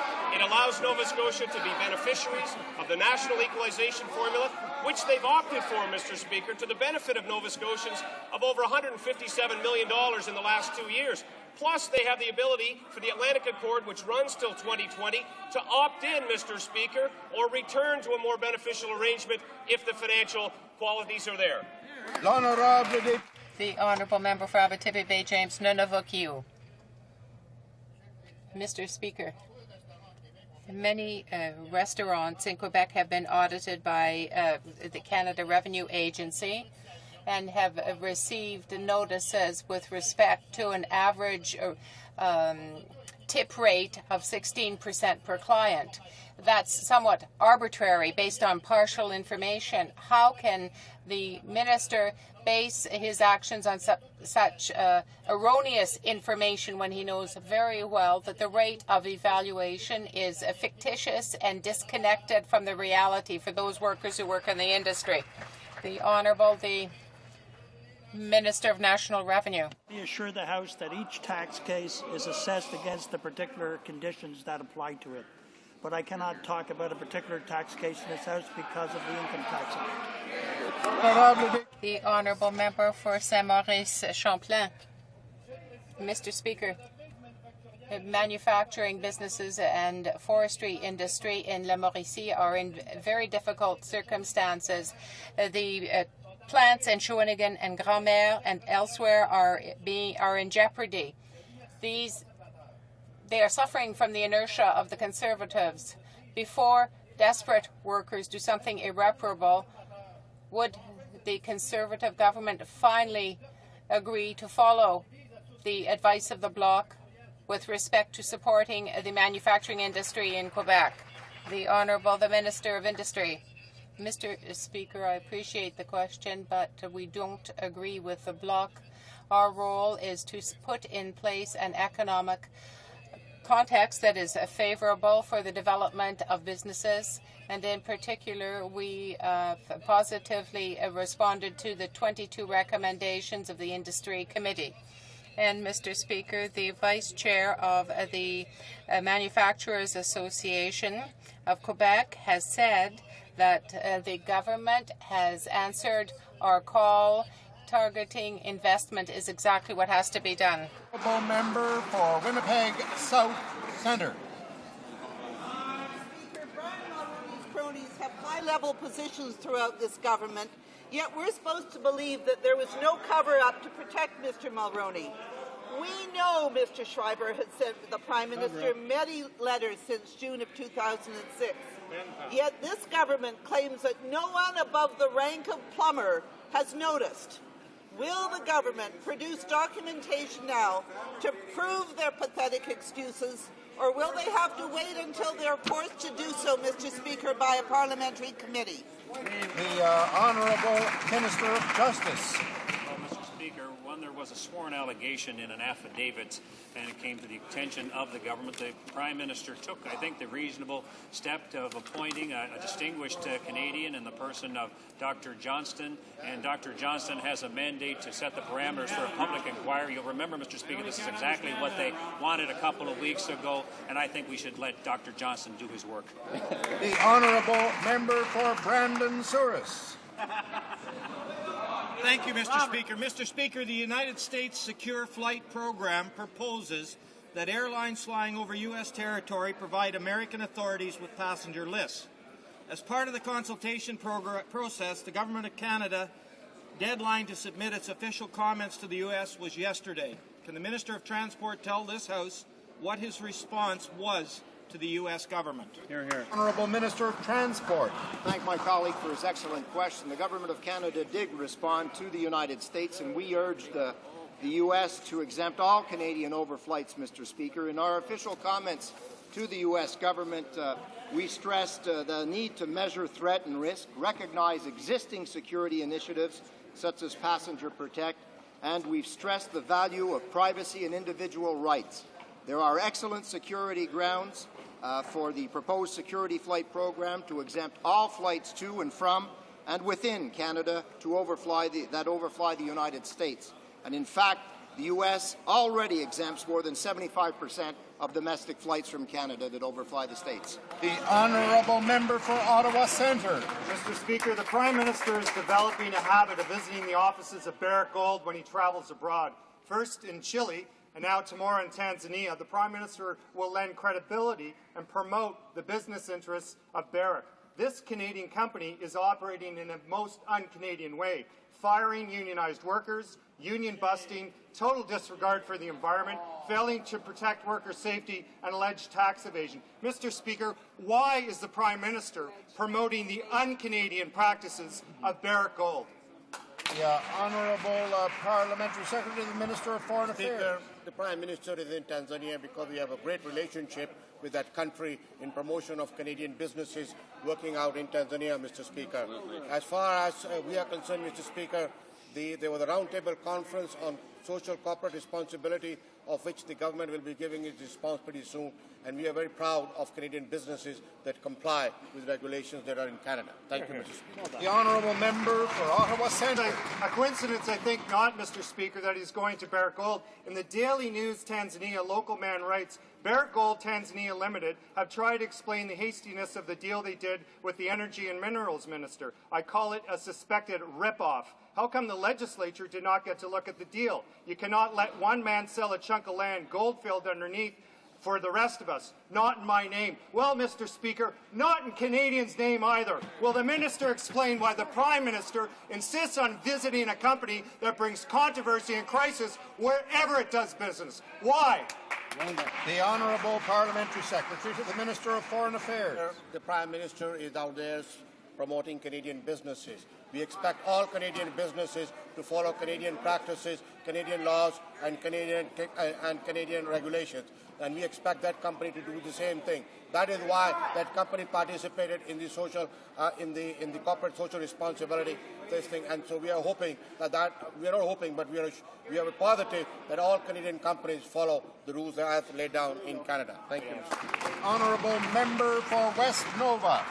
Mr. Speaker, now that the Parliamentary Committee has requested that Mr. Schreiber appear before it, will the Justice Minister cooperate and make the necessary political decision to ensure that Mr. Schreiber can testify before the committee? The committee wants to hear from him next week. Will the Minister assure that Mr. Schreiber is at the committee? The Honourable Minister of Justice. Thank you, Mr. Speaker. Inasmuch as the individual in question has a matter before the court, it would be inappropriate to comment. Honourable member for Edmonton, Millwoods, Beaumont. Mr. Speaker, today on Parliament Hill, hundreds of people with disabilities and their families have gathered to raise awareness of the issues faced by Canadians who live with a disability. I know the Minister of Human Resources and Social Development spoke to the group this morning, reiterating his commitment to addressing disability issues. Can the Minister tell this House what he is doing to ensure an accessible and inclusive Canada? Excellent question. Minister of Human Resources and Social Development. Thank you, Mr. Speaker. This government has improved Canada Pension Plan and Veterans Disability Plans, and thanks to the leadership of the Finance Minister, we've also brought in a registered disability savings plan. We've moved forward with an enabling accessibility fund, Mr. Speaker. And today I announced an extension of the labour market agreement for persons with disabilities, $223 million. We soon will bring forward a national Canadians with Disabilities Act, Mr. Speaker, all directed towards knocking down barriers so that disabled Canadians can fully participate in the mainstream of Canadian life. Here, here. Honourable member for Markham, Unionville. Mr. Speaker, everyone except the government understands that if the dollar stays where it is, there is a looming crisis of layoffs in manufacturing and forestry. The premiers get it. Economists get it. The witnesses in front of the Finance Committee this week get it. Layoffs to date are just the tip of the iceberg if the loonie stays high. So why, for once, can't this minister do the right thing and put together a plan today in order to avoid mass layoffs tomorrow? They don't get it. They don't get it. Honourable Minister of Finance. It's good to hear from my honourable friend. It's been a while, Mr. Speaker. Glad you're well. Now off we go on the dollar. Today he says the dollar is too high and he's looking to blame the government. Here's what he says before. He says the main problem is a very weak U.S. dollar and there's not much we in Canada can do about that. The government doesn't control the dollar or interest rates. That's the member for Markham Unionville, Mr. Speaker. The honourable member for Longueuil-Pierre Boucher. The tribunal has attributed motives with respect to the matter, but the person who was sentenced received 2 years. Mr. Speaker, can the Minister of Foreign Affairs and intervene with the Saudis with respect to the case where the perpetrators only received 2 years? The Honourable Parliamentary Secretary to the Minister of Foreign Affairs. On this issue, and we will be talking with the government of Saudi Arabia, expressing Canada's deep concern about the sentencing that was issued out in this particular case. So I would want to thank the member for bringing this question up. Thank you. Order. I'd like to draw to the attention of honourable members the presence in the gallery of 3 distinguished guests: the Honourable Tom Rideout, Minister of Fisheries and Aquaculture for the Government of Newfoundland and Labrador, the Honourable Ronald Ouellette, Minister of Agriculture and Aquaculture for New Brunswick, and the Honourable Alan Campbell, Minister of Fisheries and Aquaculture for Prince Edward Island.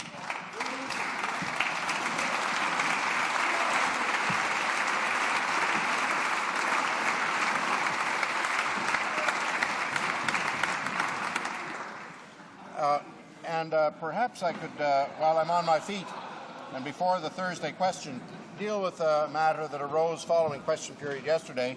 A number of members raised a point of order concerning the reference by the Minister of the Environment to the presence of certain persons in the gallery and offered advice to the Speaker on ways that I might deal with this problem.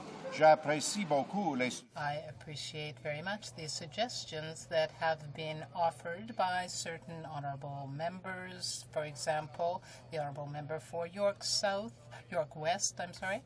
York South, no, York South? So York Southwest? No. All right. And in any event, I do recall that when members were suspended for 30 days from asking questions, if they showed proper repentance, they were allowed back on the list. If they indicated they realized their error in having made these references to people in the gallery. And so I've got cases, what I've looked at, where the member did make this kind of statement in the House. Now, yesterday, the Minister of the Environment was truly repentant following his error. He stood up and said he was sorry and claimed that the reason for his failure to abide completely by the rules was because of the fact that he was a new member. I note he was first elected to this House in 2006, having spent 13 long years watching the proceedings in this place from another spot. But I also have to say that I received various offers of assistance. Even the Minister of Justice offered to take the punishment for the Minister of the Environment and not answer questions in the House for 30 days. But notwithstanding these generous offers and the suggestions that honourable members have made to me, I feel that the Minister of the Environment has indicated that he will not repeat this performance, and I therefore consider the matter closed. It being Thursday, the Honourable Government House Leader has a question. Opposition House Leader has a question. Mr. Speaker, the Government House Leader has recently departed from the practice of giving the House Leaders at least 2 weeks of notice in terms of the government's business. He's now restricting that notice to just 1 week. I wonder if the Government House Leader could be just a little bit more forthcoming, not with not with his gratuitous embellishment of the content of legislation, but simply and plainly indicating to the House what he intends to call, in what order, over the next 2 weeks. Honourable Government House Leader.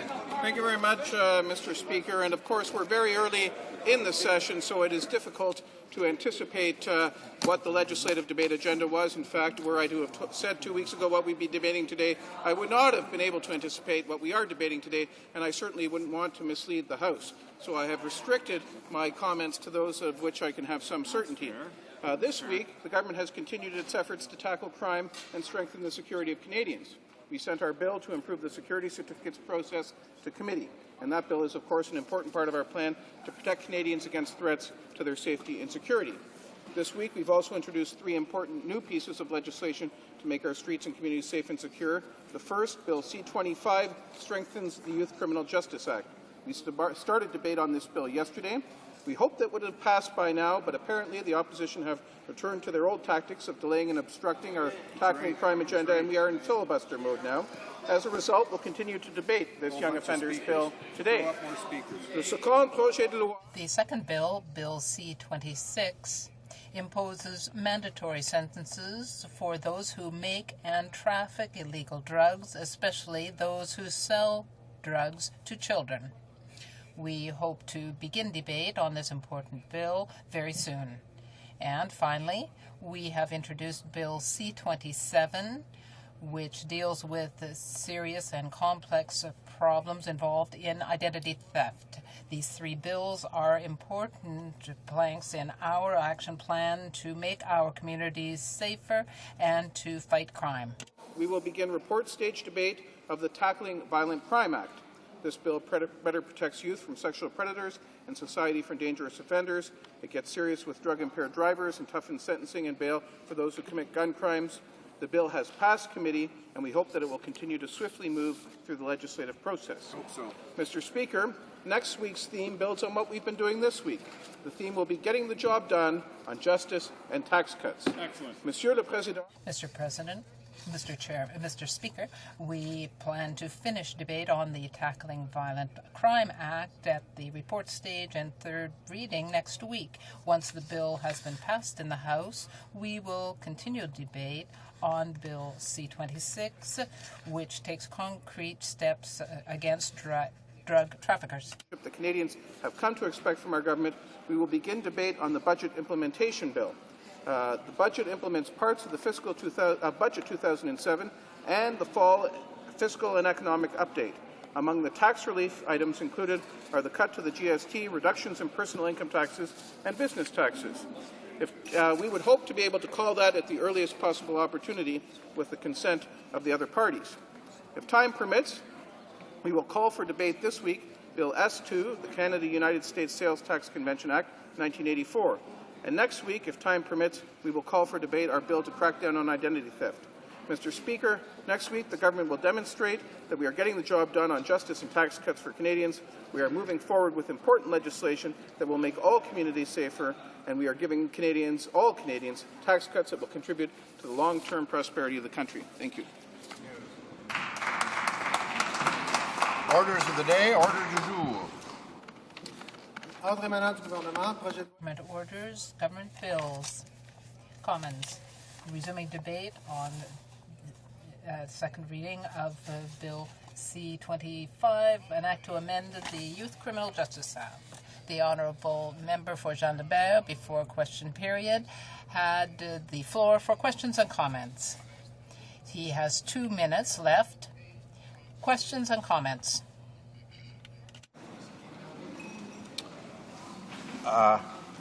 Question et commentaire? A question or a comment? Oui, non. Reprise de débat. Resuming debate, then. The Honourable Member for Yukon. Merci, Monsieur le Président. Thank you, Mr. Speaker. To talk about C-25 today, Youth Justice Act, and the House Leader was complaining that the bill was being held up, so I hope he can get his message to his troops because, of course, just before question period, it was Conservatives that were taking the time up and stalling his bill. We had, of course, the Nunn report was done by Justice Nunn, and this was a study of youth criminal justice. It was very timely. The Conservatives wanted to improve the Act, so we had this very detailed, well thought out, and good study. And the minister subsequently announced with the Justice Minister of Nova Scotia that he was going to indeed improve the Act. And in a speech, the minister said, at this time, the minister said, Nova Scotia request for change is in large part based on the recommendations of the Nunn Commission report. That's the good news. But that's where, from that point on, Conservatives should become very upset, because there is very few recommendations from the Nunn report that actually ended up in the bill. The minister has a prescription to fix the Act. A number of Conservative members have said they want to fix the Act, make improvements. They have the outline to do it there, and then it's not followed. There's the Nunn Commission has, I think it was 34 recommendations on how to improve youth criminal justice, and in particular, 6 specifically reference to this Act. And in the minister only deals with, at most, 3 of those, as a member said earlier today, just tangentially. 3 more than you guys. And only one of those 3, all it does is move the words from a couple of clauses into one clause, into Clause 29. So that's just a wording change. It doesn't change anything standard. That leaves 2 changes left in this bill. The second change, or one of those 2 changes, it just with about 20 words and a paragraph makes some increased opportunity for the Crown to increase detention in pre-trial. And the exact wording of those, that very minor, small change, as far as volume goes, is outlined very carefully in the opposition justice critics speech, if anyone wants the details of that small change. So that leaves one other change, and the other change didn't even come from the Nunn report. It's to denounce and deter use denunciation and deterrence as reasons during the sentencing. So here we have a bill. It's not even a full page long, if you were to put it all on one page. And it's got this one major concept from the Nunn report, and it avoids all these things that the Conservatives are asking for increased safety. They got the recommendations.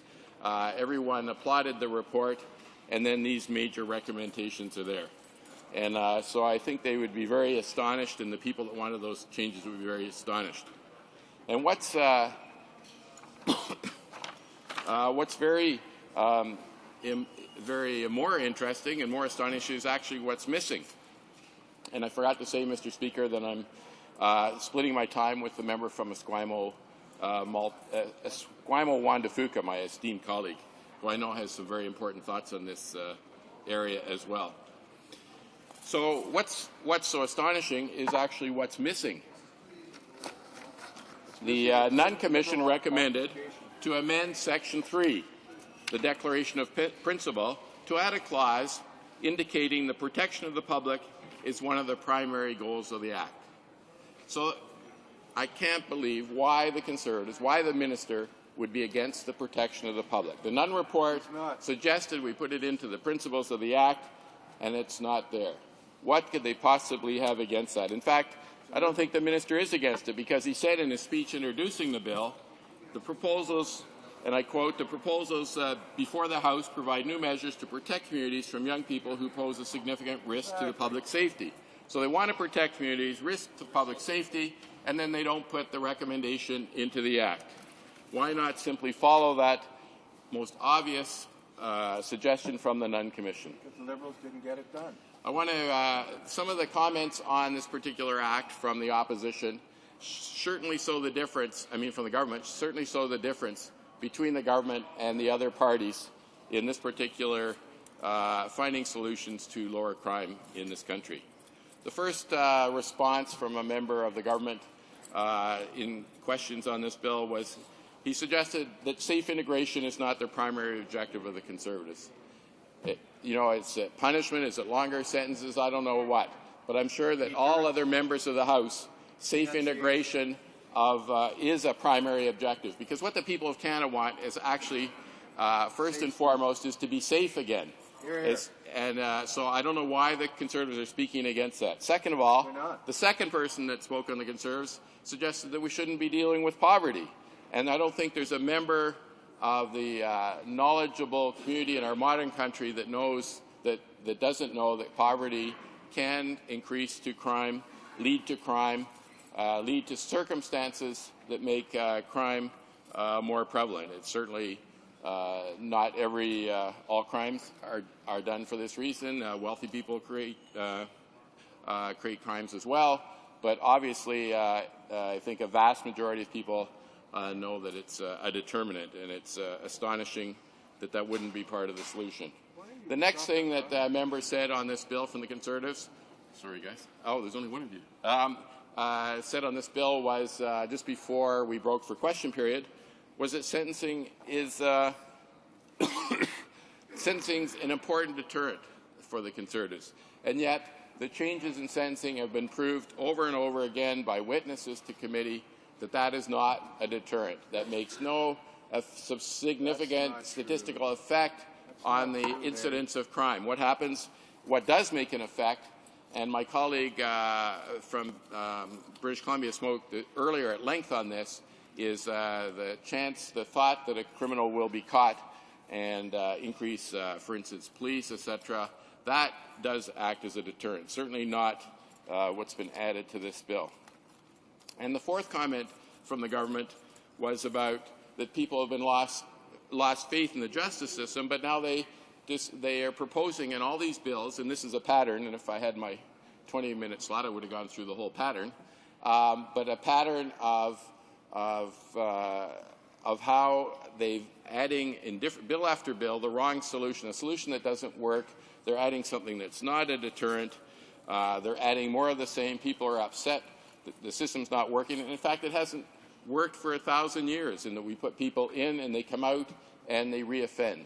And most crimes are reoffending crimes, and yet what we're being offered in this slate of bills, and that's why there's been so problematic agenda, had so many amendments, so many had to stop and be rejected, is because it's not the answer. It's not what witnesses, people that work with victims, people that work with criminals have found are the answers. Finally, we have some new answers that are working. That's not true. You're fabricating.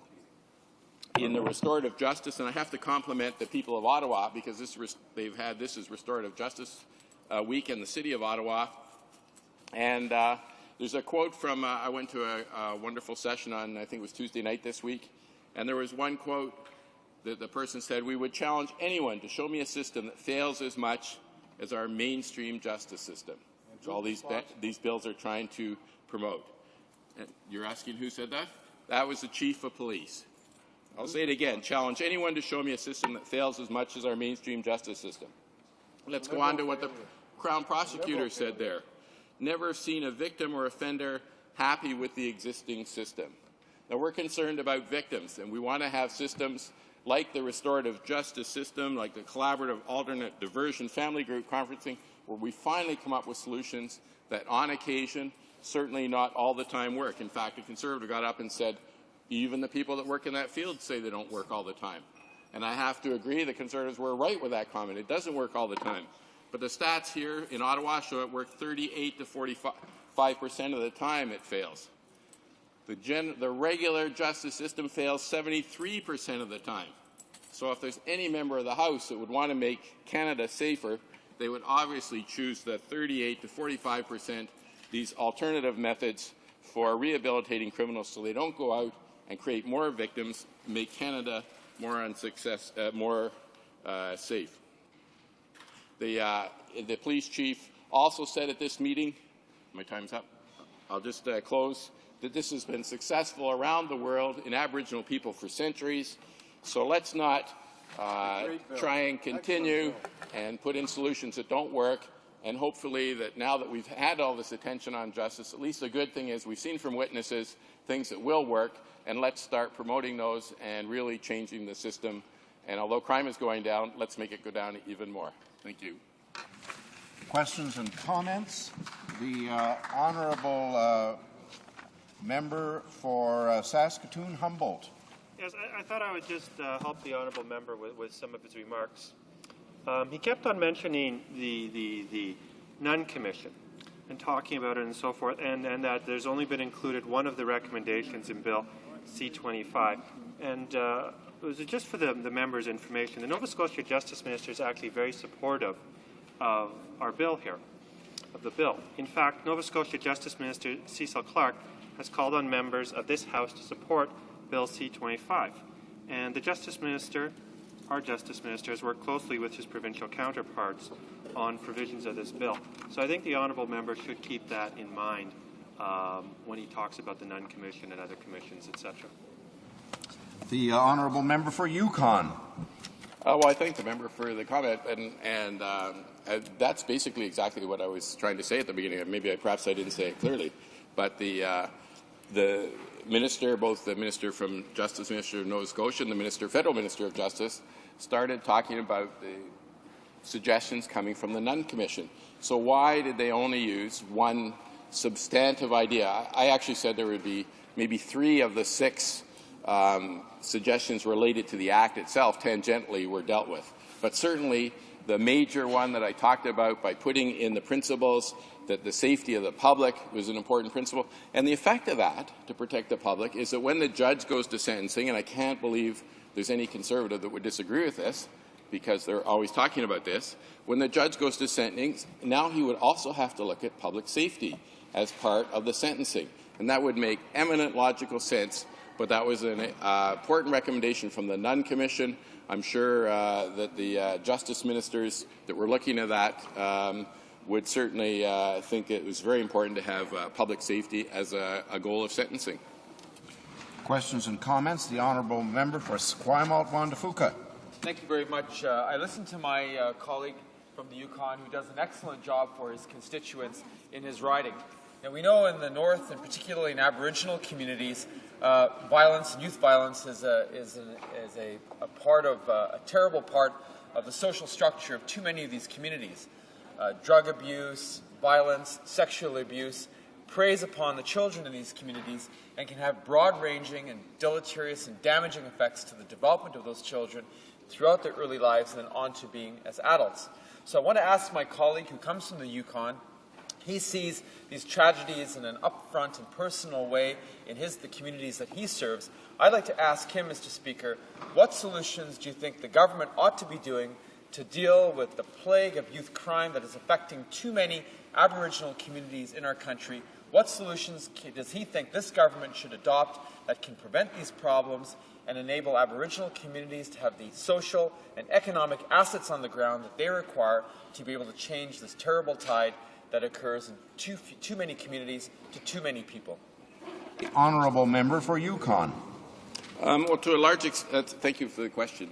An excellent question. To a large extent, Aboriginal people will be success with everyone else if they have the same opportunities and chances to succeed. And so I found the same problems with all criminals. In fact, I asked the minister because when he introduced this bill, what is the government doing? One of the major problems in the system is the overrepresentation of Aboriginal people, and in particular, FAS people. And he really didn't have a comprehensive plan. Fortunately, he did say that he bowed to the constant pressure that we had put on them to refund just a few weeks before it was to expire the Aboriginal Justice Strategy, and I'm delighted he did that. And that we pushed him to do that, because that is a very big success. So programs like that, all the restorative justice type programs that I just mentioned, we've got wonderful success stories. There's wonderful success stories of the circles. A lot of the communities in the Yukon now have this, and where they would have, as I told you, the statistics showed earlier that there'd be far higher chance of making victims in society, far higher chance of recidivism for a number of people had they not gone through this process. It's a wonderful success story, so it would be terrible to lose it. The government talks about victims. Well, there was one situation where the victims were at this event Tuesday night in Ottawa, and they talked about how thankful they were that the person that had offended had come to the circle and talked to them and helped them, and the offender actually said, "No, you helped me more." And so it was a very successful type of system, and I think that's the type of thing we need to do, because Aboriginal society is slightly different in the sense it's a social type, a collective society, not as individuals. So it's very important when they go in a circle and they have to actually confront the people they offended in front of their family and their network, that social network. The elders are much more important to have a much more effect, and it's much more difficult than being incarcerated. And in fact, the police chief, I think he said, every single person they dealt with had much more difficulty being incarcerated with this restorative justice than they would have had they been incarcerated. Resuming debate, reprise de débat. The honourable member for Squamish-Wandafoko. Speaker, and I'd like to thank my colleague from the Yukon for allowing me to split his time. Mr. Speaker, the issue of youth violence and youth crime is one that's been fraught with sometimes a lack of fact, driven sometimes by emotion, which is more than understandable, and certainly driven by fear. Those who have been victimized by youth criminals know full well the pain and suffering that they endure, and sometimes find, understandably, it very difficult to see the system not come to their aid as it should. A lot has been changed over the last decade or so to make those changes for victims. More needs to be done. The government has introduced a bill that supposedly is going to make, I presume, our streets less safe, or safer. At least that's supposedly their goal. But what if the interventions of the government were in fact going to make our streets less safe? What if they were introducing interventions, Mr. Speaker, that were actually going to increase the level of criminality, not prevent youth crime, and not deal with youth crime in a way that would actually improve the safety of the general public?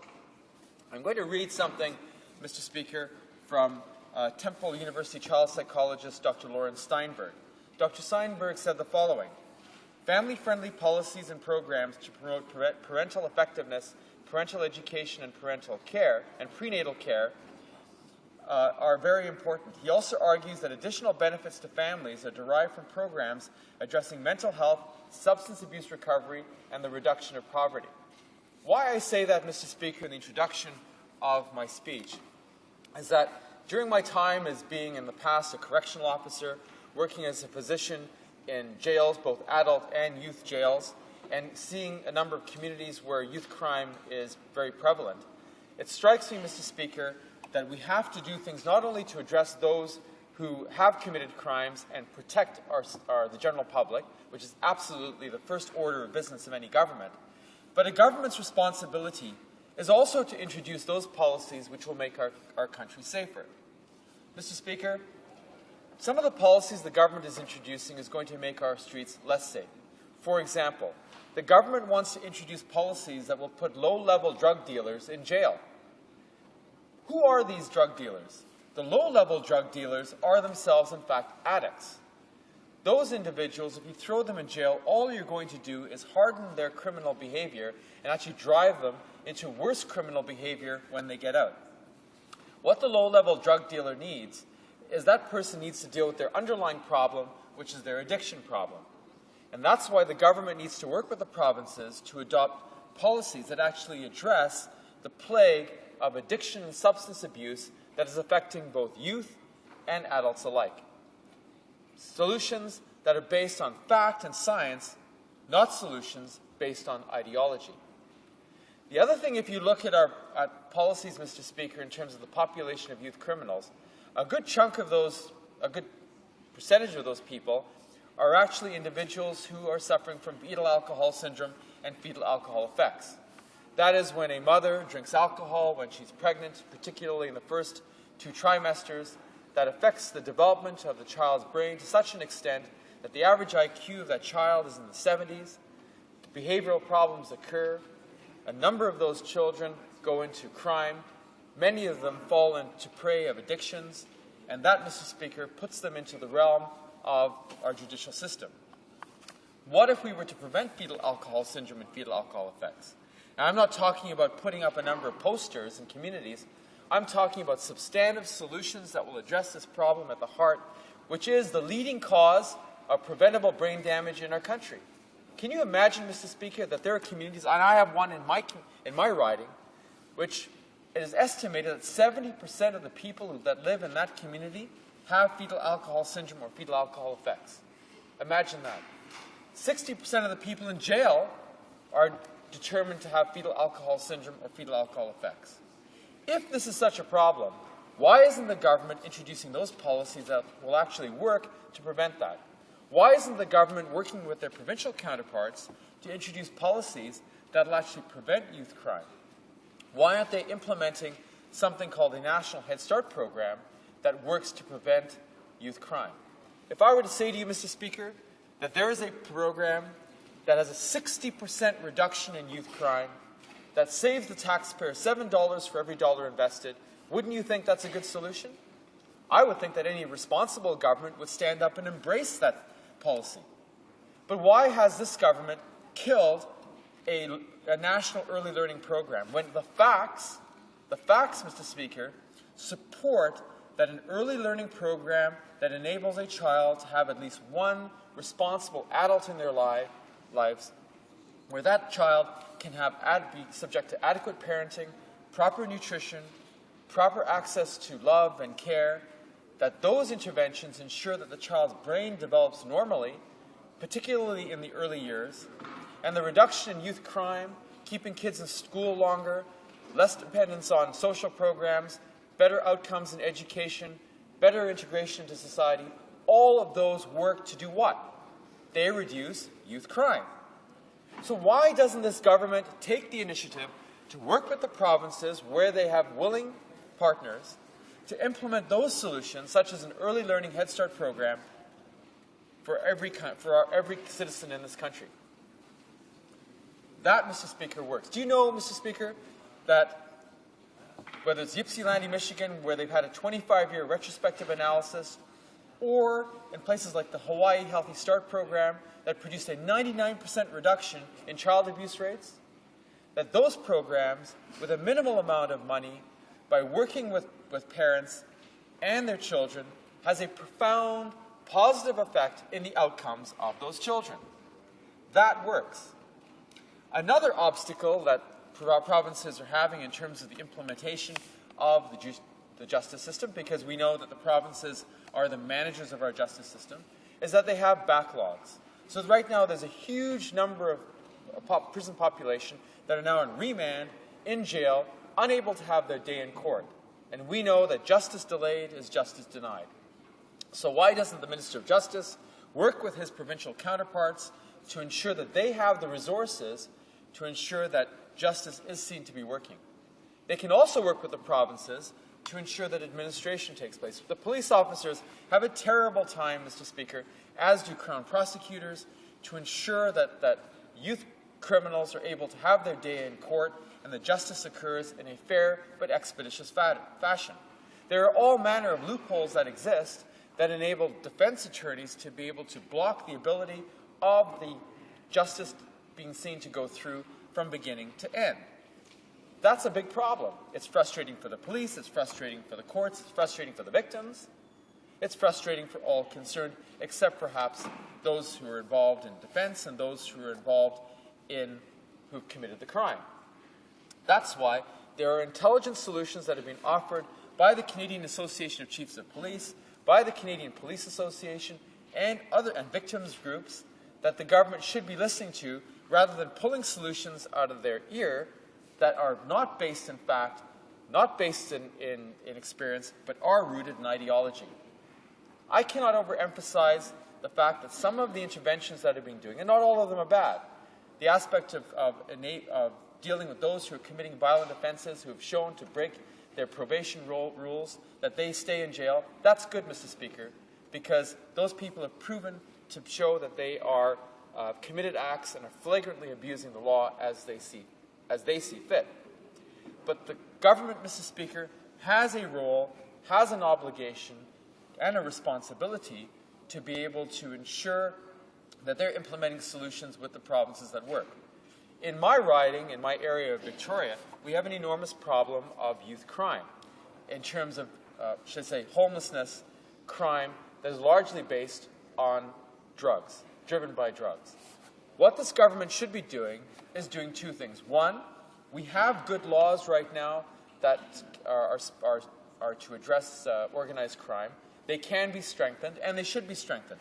The government should be putting out a policy that deals with organized crime. Right now, organized criminal activity occurs across the border in Canada that's fueling the introduction of guns, of drugs, of other contraband, including contraband cigarettes, and yet the government has put their head, stuck it in the sand, and saying, we don't see this. It's happening all across the St. Lawrence, and is a huge problem for those communities that lie on the St. Lawrence, including many Aboriginal communities, and no one speaks for those people that live on those communities. The government has stuck their head in the sand, and those people who live there are actually the victims of the government's neglect of their plight.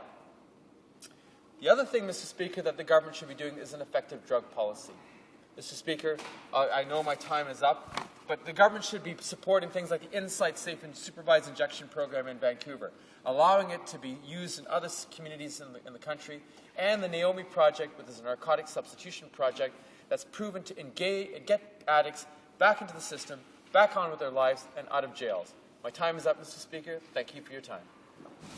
Questions and comments. Questions and commentary. The Honourable Member for Abbotsford. Thank you, Mr. Speaker, and I want to thank my colleague for his intervention. I was actually pleased to hear him start off his speech by referring to the fact that the most important role of government is to protect its citizens, and I commend him for saying that. But I think he went downhill from that. Now, he used to be on the opposition side of the House when the Liberals were in government, and for years he railed against the Liberals for their inaction on crime. I had a chance to review some of his comments many years ago. And then something happened, I don't know exactly what, but he crossed the floor to join the governing Liberals of the day. And of course he spent a few years there. And over those years, violent crime got worse. In fact, Statistics Canada recently reported that in fact, not only did violent crimes in general get worse, youth crimes went up by 3%, and in fact, the number of youth accused of murder in 2006 was the highest in 40 years. So my question to him, given the fact that the Liberal policy of 13 long years failed, why will he not now give an opportunity to a new Conservative government to implement the kinds of criminal law policies that Canadians demand? Member for Esquimalt, Wandafuka. Actually, Mr. Speaker, my colleague's facts are dead wrong on a number of counts. He's correct in the sense that last year there was a blip in an increase in violent crime, but if he'd be good enough to look at the statistics that he claims he looked at, he ought to look at the fact that basically from the late 1980s, there's been a steady decline in crime, including gun crime, across our country, and that there's been a steady decline for more than 14 years. There was a blip last year, and he's correct. There's also a regional blip, particularly in Toronto. And that means, I think, that we need to be looking at solutions that affect that area and the issues that affect Toronto. And a number of solutions have come up from the mayor and the community. But I want him to look into his heart, Mr. Speaker, and ask himself this question. His government is going to introduce a series of policies that are going to incarcerate more people. He has to ask himself, for some of those people, particularly that nub of small population that are inveterate criminals that are causing a problem, they should be in jail, and there should be a quicker way of, there should be a way to ensure that the police don't have to go through this rotating door all the time. But he also has to look into his heart and say, shouldn't we as a government be implementing policies to deal with substance abuse, drug abuse, having an early childhood education program for children, psych therapy for children, detox and treatment programs? Those are the things that work. Questions and comments. The Honourable Member for Timmins, James Bay. Speaker, I listen with great interest to this debate because I think it is very important to have these discussions. I'd like to offer my own interpretation of what we're looking at, because for a number of years my wife and I worked with homeless people in downtown Toronto, and we would take in people coming from the prison system to live with and to work with on rehabilitation. And we found, of course, that the vast majority of criminals aren't the evil ones that are sometimes portrayed. They're actually mostly the stupid ones. The reasons that they get involved in crimes are so abominably stupid most of the times, it's surprising they didn't get caught before they started. But what we found time and time again with recidivism was issues of addiction, issues of poverty, and that once someone fell into the system, the abuse and the humiliation, that's what they would talk about in prison, that damaged them so much that they were coming out much worse than when they went in. And it became harder and harder to help someone, especially a young offender, who had been in 2 or 3 times because of the abuse that they're going to suffer in prison. So I'd like to ask the honourable member if he has any suggestions about this facet of the criminal population, the ones who are first getting in there, and how we can actually keep them from ending up as worse citizens at the end of the day. The honourable member for Esquimalt, Fuca. Thank you, Mr. Speaker. And my friend obviously knows where he comes from with his experience in this. And there's a couple of things. One is there's a small subpopulation of individuals who are inveterate criminals, who are mentally competent, who are actually sociopathic or psychopathic. They need to be in jail to protect the public at large. No question about it. The police are very frustrated over them, and there needs to be a way to get them in jail in a way that works better. But for the population that the gentleman is talking about, Mr. Speaker, we need a drug policy that works. We need a prevention solution that works, which is the Head Start program for kids, adequate detox, adequate treatment facilities, the early learning program for children, psych therapy, because many of these people have dual diagnoses. Resuming debate. Reprise du débat. Resuming debate. The Honourable Member for Laval. Thank you, Mr. Speaker.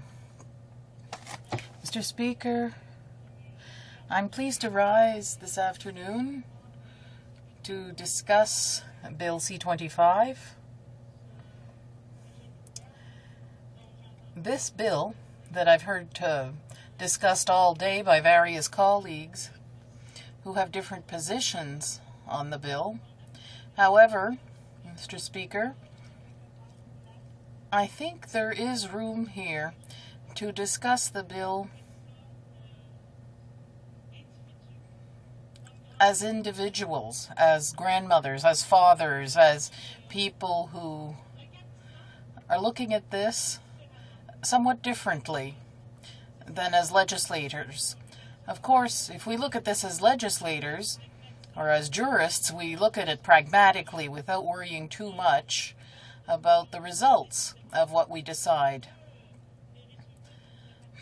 Because the results are not ours to deal with. The people who have to deal with the results in the future are young people. There are 308 members in this House. I think that among us there are many who have children. There are many who have grandchildren. Many have teenagers at home.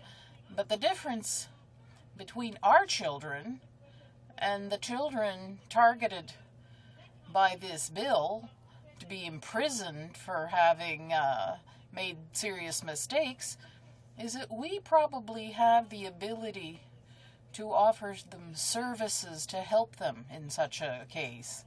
Mr. Speaker, when you talk about young teenagers who are delinquent, you're often talking about young teenagers from underprivileged backgrounds, young teenagers who live in poverty. And unfortunately, Mr. Speaker, you're often talking about teenagers who come from Aboriginal communities. And there's a reason for that. When you have no dreams, when you wake up in the morning, when you have no opportunities to accomplish or fulfill your ambitions, it's highly possible that as a teenager, you tend to rebel.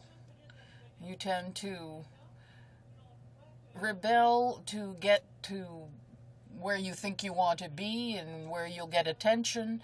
Sometimes that recognition or attention is sought in very bizarre ways. That doesn't mean that I agree with what our teenagers do. That doesn't mean that I agree with violence that is often expressed by our teenagers. But I think that everyone here in this house has experienced this very difficult time of life.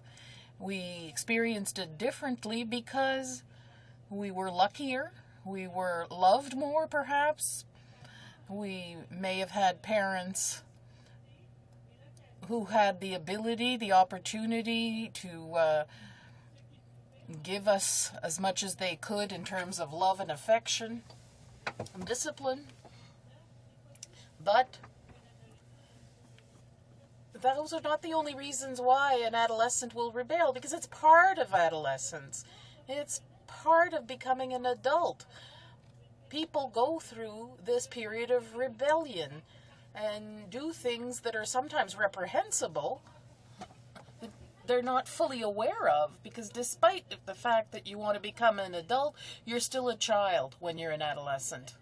Despite the fact that in your head you already have adult-like ideas, in your mind and in your heart you're still a child and you still need guidance.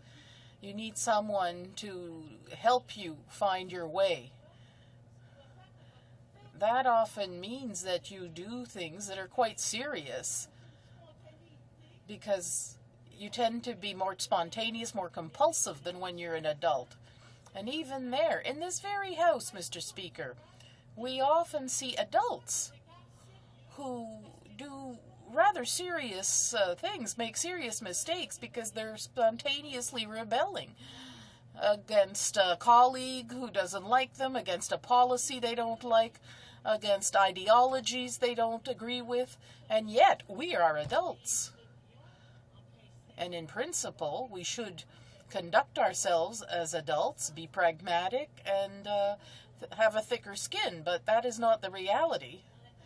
So, in the mind of a teenager who has problems of all kinds, who has few resources at his or her disposal, no money, and wants to be like others, wants to be just like those who do have money, wants to be like those who wear designer clothes, wants to be like those who go to the theater or to go see rock shows or go to major shows that cost a lot of money. $65 to $150 or even $200 to see one of these shows. Well, those teenagers, even though I don't agree with what they can do, I do understand that sometimes they have temptations. They sometimes do reprehensible things to achieve their ends. Should we condemn them immediately to sentences that are similar to those for adults? Do we really believe that is what's going to put them back on the right track and make them serious, responsible adults? I don't think so, Mr. Speaker. I don't think that putting children in jail will make them better citizens in the future. I don't think that having harsh sentences for adolescents will make them better citizens. I don't believe that prison can transform a person the way prayer can, as we used to say. Pray and you'll be healed. Well, prison is the same thing. That doesn't happen, and quite often it's the opposite. I'm not talking about prayer here, but for prison, quite often, rather than make a person more responsible socially, it'll end up being some kind of school of dirty tricks to get them into a life of crime that's even more serious. It's in prison that we find major criminals, hardened criminals, murderers. It's in prison that you find people have no sense of right and wrong.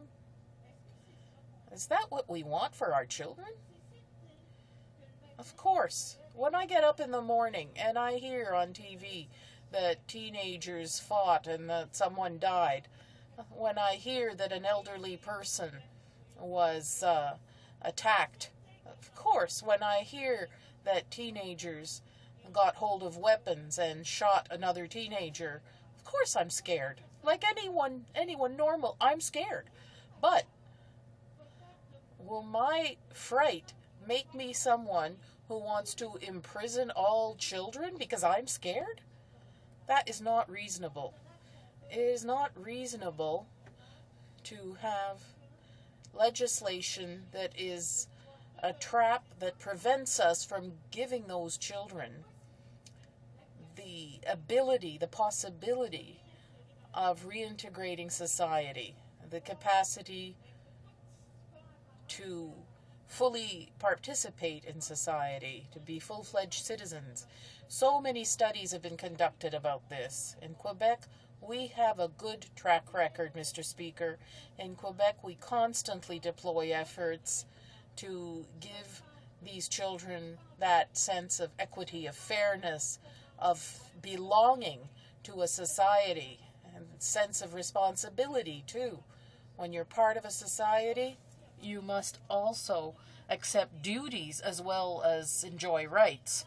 Perhaps if we spent a little more time on that side of things, educating children, if a little more time was spent on ourselves as responsible adults, to demonstrate to our children what a right is and what a duty is, perhaps fewer of our children would go on the wrong track. Perhaps, Mr. Speaker. But, Mr. Speaker, I think that all this, what we're attempting to do here today, what we're being asked to accept here today, is to agree that our children cannot get off that wrong track. I refuse to believe that. I refuse to believe that kids are intrinsically bad. I refuse to believe that 12 or 13 or 15 or 16-year-olds, I refuse to believe that the wrong, the evil in those children is so bad that they can never be rehabilitated somehow. I wonder how many people have thought about that here. I wonder whether the Minister of Justice has any children. I wonder whether the Minister of Justice has teenagers. I wonder if they do something wrong sometimes. Does he do something wrong sometimes? Does he always drive at 100 kilometers an hour exactly? Does he always make stops? Does he never have a drink before driving? I wonder about that. And we can all wonder. When you are legislating regarding children, you have to be whiter than the driven snow. And I don't think there's anyone here who's whiter than the driven snow. I'm not. I'm not a murderer, though.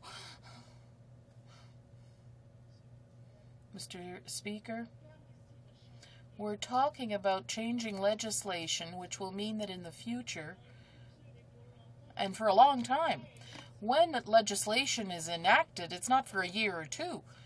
It doesn't go by the flavor of the month. That's not how things go. It's there for a long time. Unfortunately, when legislation is enshrined, it's there for a long, long time. Unless one can transform it, repeal certain parts of it, but that's a long haul. That's very fastidious work. And it's not by doing fastidious work afterwards, because we regret something, that we will succeed with children growing up today. Our children need parents who have some kind of financial security.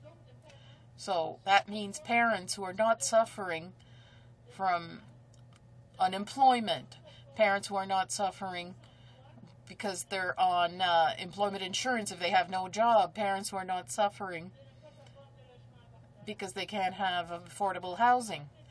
I went to Prince Albert this summer. I met people from Edmonton. People from Edmonton who told me that right in the middle of the city, there's a tent city to house residents of Edmonton who can't pay the rent.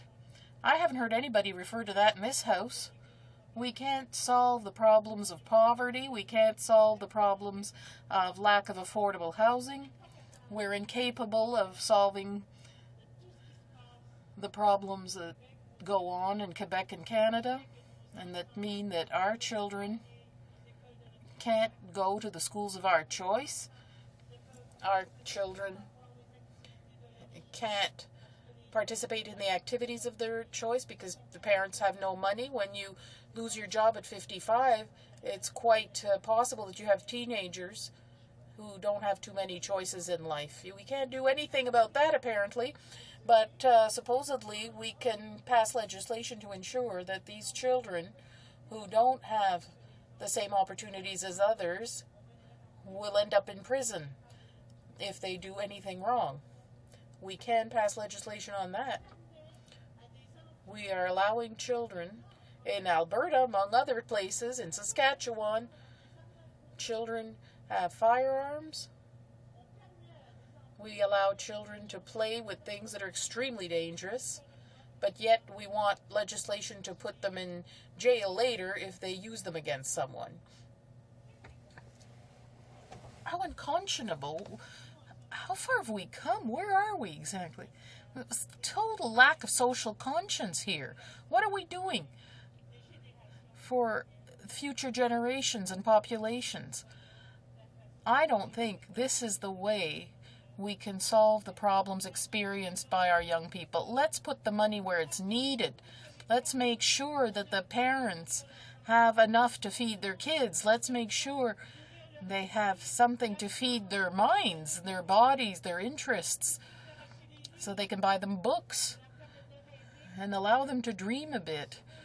Let's make sure of that first and foremost. I'm convinced that we'll have far fewer young offenders then. I'm convinced that if we can ensure that our children have what they need to grow up proudly, we will not need these prisons for them. We recognize, Mr. Speaker, that many children are sexually abused. That also creates habitual criminals. And yet, what are we doing to protect our children from sexual abuse? What are we doing to protect our kids right now who are on the street kids? What do we do to give them a home? Spaces where they can go when they are lost, when they run away from home. There are very few such places to welcome them. What do we do for them? Rather than sentence them to prison, why not try to work with them? Why not try to give them a chance in life? We do that in Quebec, and the results are there. They're concrete. In the United States, on the contrary, they just create habitual criminals. The earlier a child goes to prison, the better his chances of becoming a habitual criminal. And in Quebec, we understand that. How come the rest of Canada doesn't seem to be able to understand that? Why? Is it between both ears? What is the problem anyway? How come you can't understand that children are entitled to freedom, but that we have to teach them that freedom is a matter of rights and responsibilities? Rather than put them in jail, we have to teach them that. Well, Mr. Speaker, all day long, I heard our friends, I can't even call them friends anymore, our conservative opponents, talk about the importance of putting kids in jail. Usually, I'd say our adversaries, but they're not even our adversaries. This is nasty. It's simply mean. Among the conservatives, we have anti-abortion proponents. They want the children of rape victims to be born, and then they become children with no dreams, and then they become children who become criminals that are stuck in jail. That's the type of future they'll have for those kids. That's the kind of justice, that kind of policy, the type of policy we need are policies that will put a stop to poverty, policies that will allow people to become more affluent and our children to become freer, policies that will allow everyone to benefit from what we are collecting here as money constantly. $14 billion, $11 billion, $27 billion. Money's being sent right and left. In Saudi Arabia, we were told a woman was sentenced to 200 lashes, a victim. What are children going to get as treatment in the places where they'll be imprisoned? Will we not care? Because what's important, of course, is just to get rid of them, right? What's important is to shut the door and turn a blind eye to what's going on? Is that what's important? Is that what's important? Very well. Well, that's what's important, Mr. Speaker. We see the results of this kind of policy. The government hasn't thought about this for even 5 minutes. People are doing like a lot of other people think they should do, but we don't want to stoop to that level. They are responding to pressure to do what they are supposed to do, or they think they're supposed to do. It seems easier than that way, throw people in jail, rather than use money to fight poverty. Mr. Speaker, I don't need to tell you that I will be voting against this bill, and I hope that my colleagues in the opposition, because of course I don't expect anything from the other party, but I hope that my opposition colleagues will vote against it as well. Questions and commentary. I see several members rising, so we'll try to do about a minute each question and answer so we can accommodate more members. The Honourable Parliamentary Secretary to the Minister of Defence. Thank you, Mr. Speaker, and I can't resist. I mean, that was just right out of Days of Our Lives. Does the Honourable Member really think that we're going to go down the streets, rounding up children, throwing them in the jail, and giving them 200 lashes each because they're naughty? For crying out loud, Mr. Speaker, this is absolutely outrageous. Let me ask her a simple question, though. Does she think that a curfew for a year is a just penalty for, in a premeditated way, getting 3 of your friends, going home, getting baseball bats and golf clubs, going and knocking on another juvenile's door, and premeditatedly beating him to death and getting curfew for a year? Is that a just penalty? The Honourable Member for Laval. Mr. Speaker, as usual, my colleague is showing that he doesn't know what we are talking about. I did not say that somebody should get 200 lashes. With respect to having a curfew for a year, I think that in Quebec, Mr. Speaker, we have shown that we have a punishment that fits the crime, and we have shown that not by putting people indefinitely in prison can we get them to come out and live a good life. We need to look at the root of the evil. It is not enough to see that a crime has been committed, especially when we're dealing with children. It is not enough to just look at that. We have to look at the root of the evil. We need to look into why the crime was committed. Honourable Member for Timmins James Bay. Thank you, Mr. Speaker. I listened with great interest to my colleague's speech, and I found it very powerful because we are talking more and more now about the criminalization and the demonization of our young people. And it is, I think, a profound change that I'm seeing in our society. I was a school trustee, and I saw how we've got schools where they're putting in the CCTV cameras to spy on our young people because they're up to something. I've seen schools where they've taken out the meeting places where young people spend together because if those young people are spending time together, they're causing trouble. The sense that the young people are a threat to be watched all the time. Where is the question that these are our citizens? These are the people that we should, as adults, be working with instead of just always blaming them, stopping them on the streets, making sure that they have no place to hang out. This is what we're seeing, not just with this party. This party is a manifestation of a much larger problem. And so when it comes into the House, we have a party that, if you ever notice when the Sun media has a story that a little old lady got mugged by a punk, you'll notice that there are members in this House who have a spring in their step and a whistle as they sing. It seems to make their day that they can come in here and say, we've got another example of evil youth. I'd like to ask this member what she thinks about this continual demonization of young people. The Honourable Member for Laval. Mr. Speaker, I would like to thank my colleague for his question. In fact, this is a very healthy approach.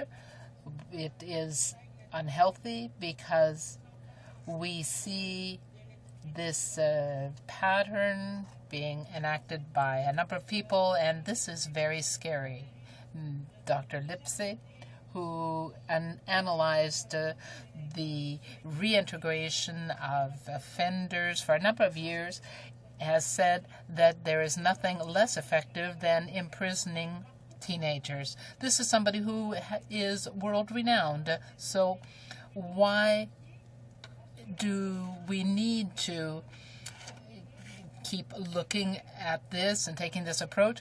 Why not look at what has already been done by qualified people, and they specialize in this area?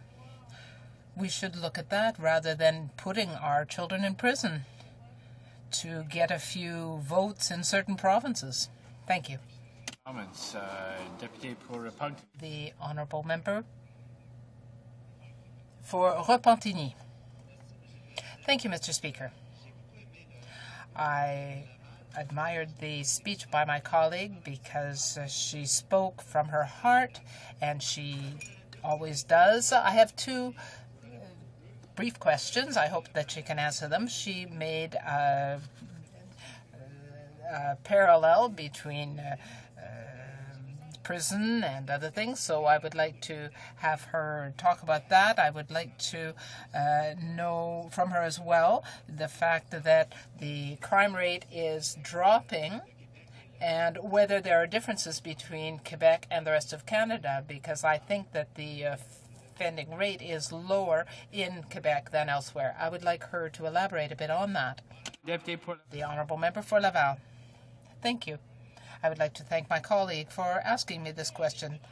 I did refer to prison and parallel with prayer. My colleague knows a lot about prayer, and I believe in prayer a great deal. Prayer can heal. It doesn't mean that you just pray for something or pray for healing and it happens automatically. There are no miracles, especially since this government has come into office. If I talk about prayer, it is because we often hear about the Conservatives being on the right side of the spectrum, and this seems to apply.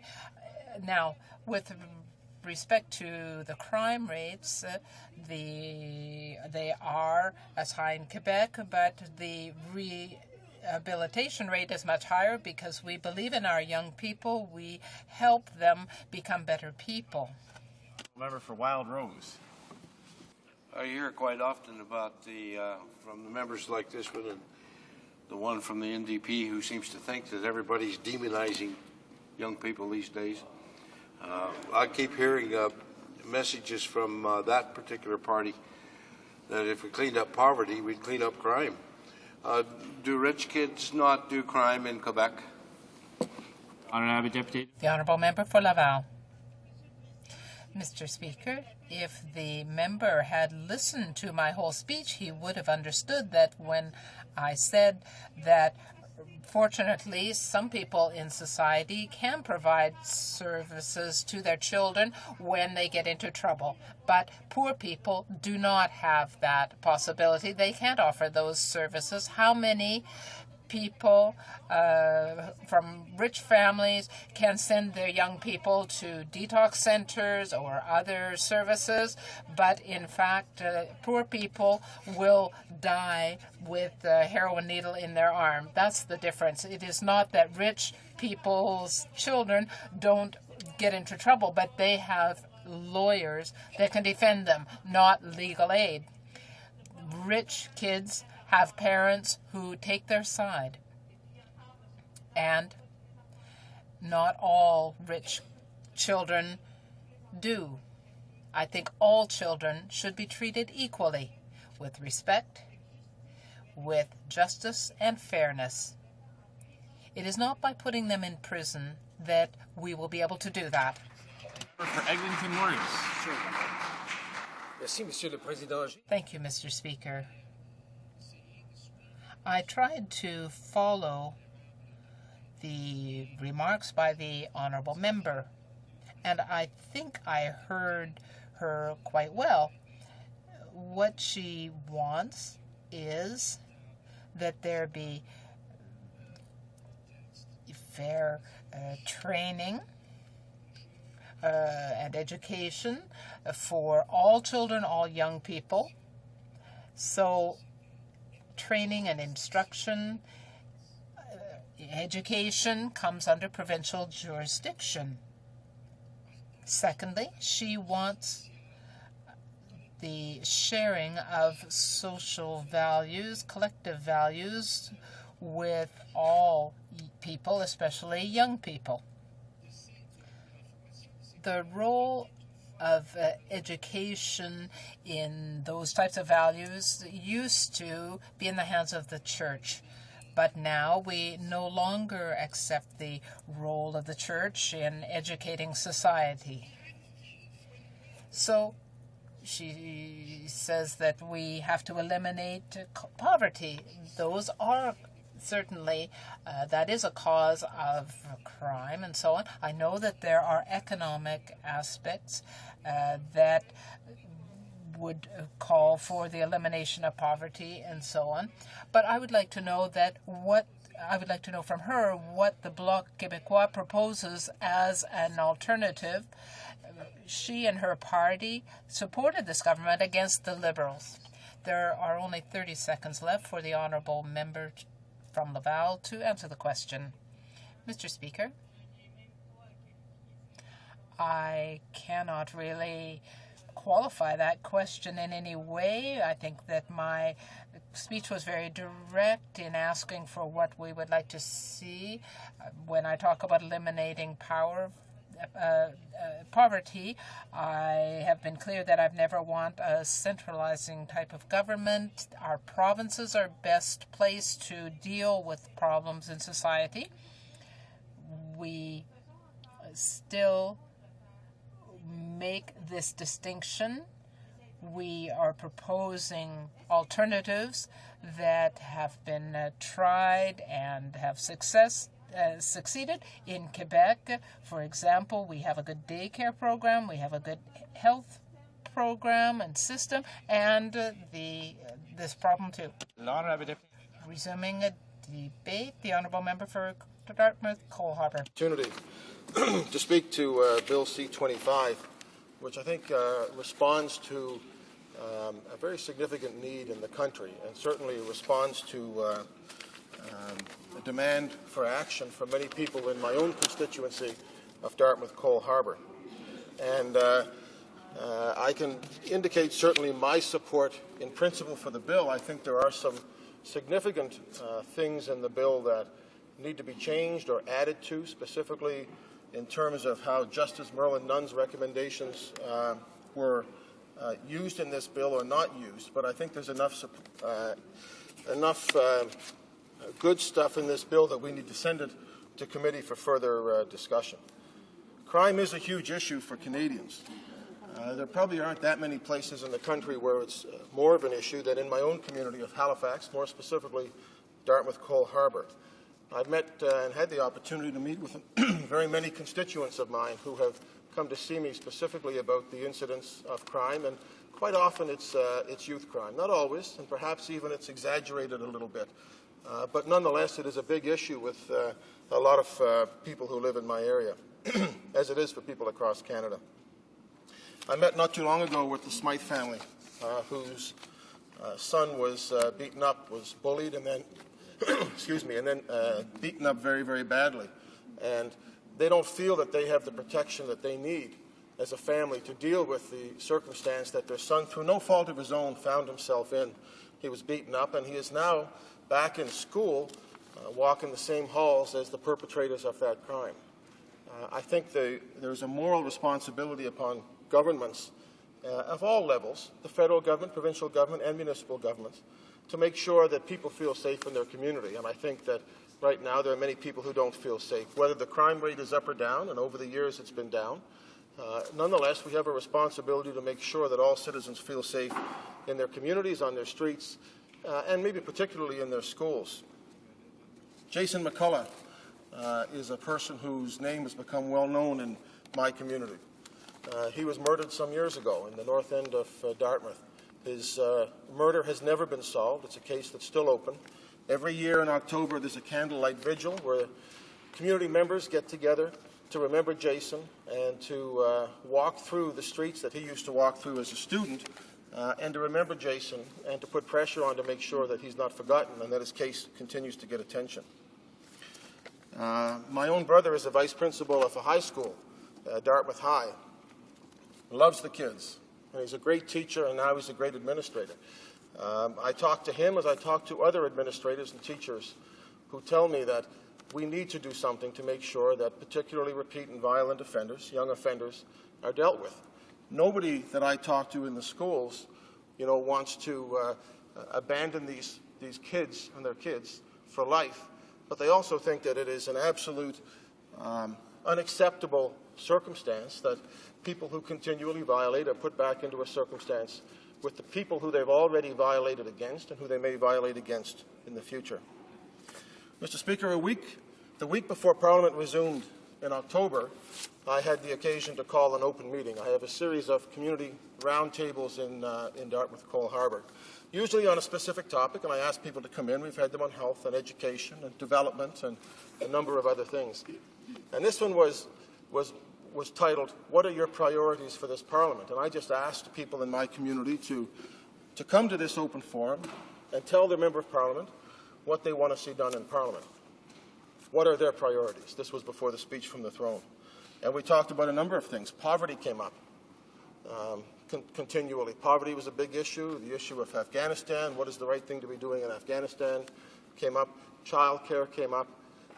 The issue that came up and resonated the most at this particular meeting was the issue of crime, because we had, again, families come to that meeting and stand up and say, "Mike, our family life has changed, and it's changed because we don't feel safe in the streets, and our son or our daughter or somebody close to us has been the victim of crime, and we feel helpless, we feel powerless." And, in a lot of cases, people said, "We don't exactly know the details of all the legislation that exists in Canada, but we just have a sense that it's not working for us and we have to do something about it."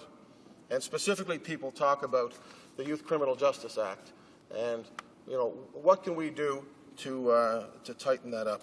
I mean, the history of what is now the Youth Criminal Justice Act goes back to the Juvenile Delinquents Act of, I forget when it was, 1908 or something like that. The Young Offenders Act, which came in, was a dramatic improvement on that. There's still a lot of confusion. I heard the Minister of Justice last night on CBC refer to changes he was making to the Young Offenders Act. So he misspoke himself. But a lot of people still think we have the Young Offenders Act. The Youth Criminal Justice Act is the source of an awful lot of confusion.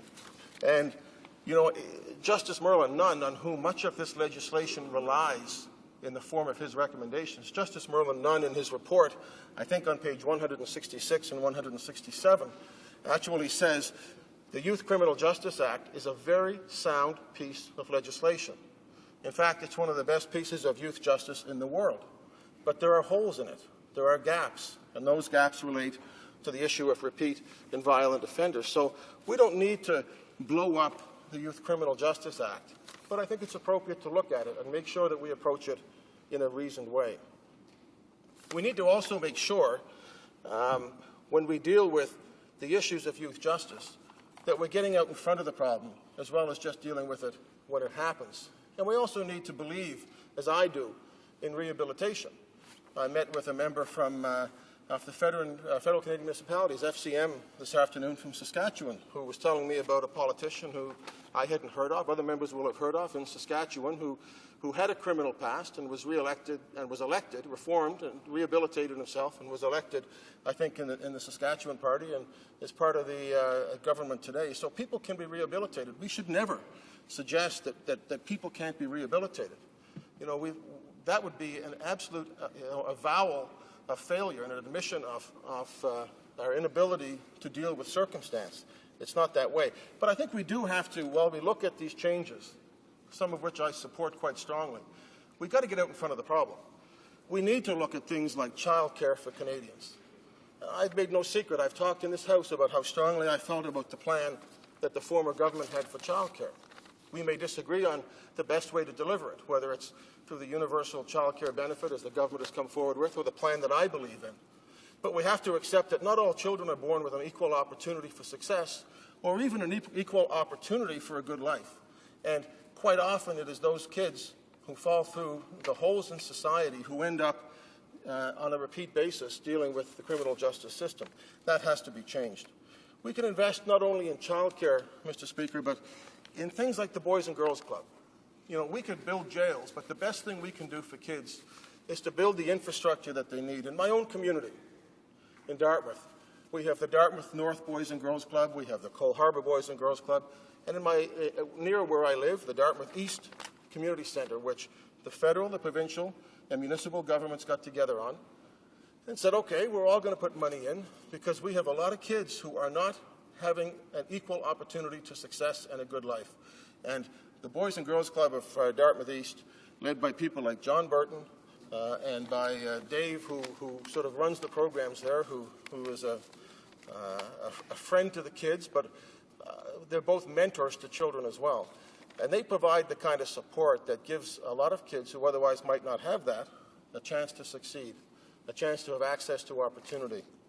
The infrastructure that the FCM we're talking about today, again, to go to my own community, we have less hockey rinks in Dartmouth now than we had when I was growing up. We've had a couple close over the last 10 years.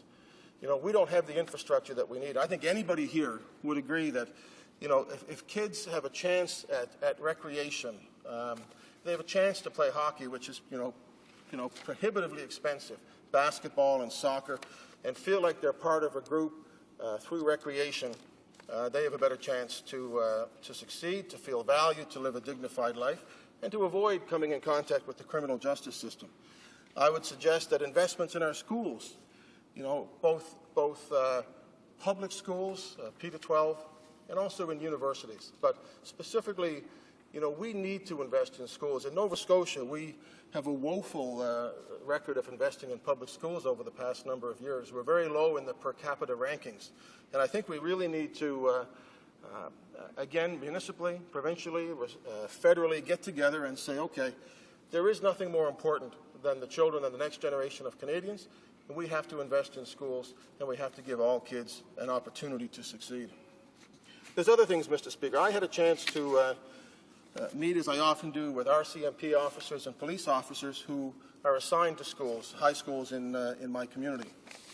And I met with an RCMP officer recently who works in, Cole Harbour High School.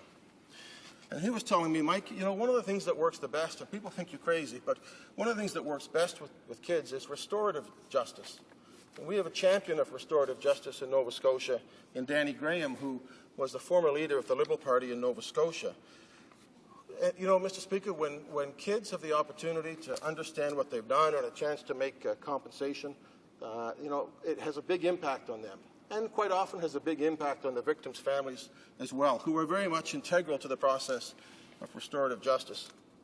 So, Mr. Speaker, we have this legislation today, and it was alleged to have been inspired by the Nunn Commission. The Honourable Dean Merlin Nunn, retired Justice of the Supreme Court of Nova Scotia. And his report came about as a result of the tragic incident of Teresa McAvoy, who was killed by a young offender in a car crash on October 14, 2004. 2 days before his criminal acts caused her death, he was released from custody, although he was facing numerous charges. That's on the front page of the Nunn Commission report. And he talks about specific problems within the Youth Criminal Justice Act, and he talks about the gaps that exist. He also talks about, as I mentioned before, that in fact there are some very good pieces of parts of the legislation that today forms the Youth Criminal Justice Act. And he doesn't want to throw it out at all. He wants to refine it to adjust to those circumstances. And I think we should look at the Nunn report, and I've got most of it here. It's a pretty significant document. I suspect that most members of this House have had a chance to look at it. He says in terms of, on page 169, his summary of approach to recommendations, he says, "It would be foolhardy to suggest that we can prevent all youth crime. However, we can prevent a great deal by reducing the causes, and we can control others by instituting programs and systems to cut down on further criminal activity by those already in the system." And I think that paragraph summarizes what Justice Nunn was about. And when this report came back last, I think it was December, it was highly acclaimed. It was significantly thought out. It brought in a whole variety of viewpoints. It talked about some very specific Nova Scotia problems in criminal justice, even down to fax machines that aren't working, Mr. Speaker, that things like that can actually have an impact on criminal justice. But he talks about some of the improvements that can be made. So C-25 and the Minister of Justice, I recall him being in Halifax, I think before Parliament came back, and he credited Justice Nunn with having put forward a good report and indicated he was going to move on that. And the Minister of Justice is a person I take at his word, and I think his intentions are entirely appropriate. I do think that we're missing out a little bit on the front end, and I also think we're missing out on the rehabilitation side. But this bill, the summary of this bill, Mr. Speaker, as members will know, is that it makes two specific amendments to the Youth Criminal Justice Act. It adds deterrence and denunciation to the sentencing principles that a court must consider when determining a sentence for someone convicted under the Youth Criminal Justice Act. And it facilitates the use of pretrial detention in cases where a youth has committed a violent crime, has breached their current conditions of release, or has been charged with an indictable offence for which an adult would be liable to imprisonment for a term of more than 2 years, and has a history that indicates a pattern of findings of guilt. So, we believe that using the Nunn report as an inspiration for federal legislation makes perfect sense.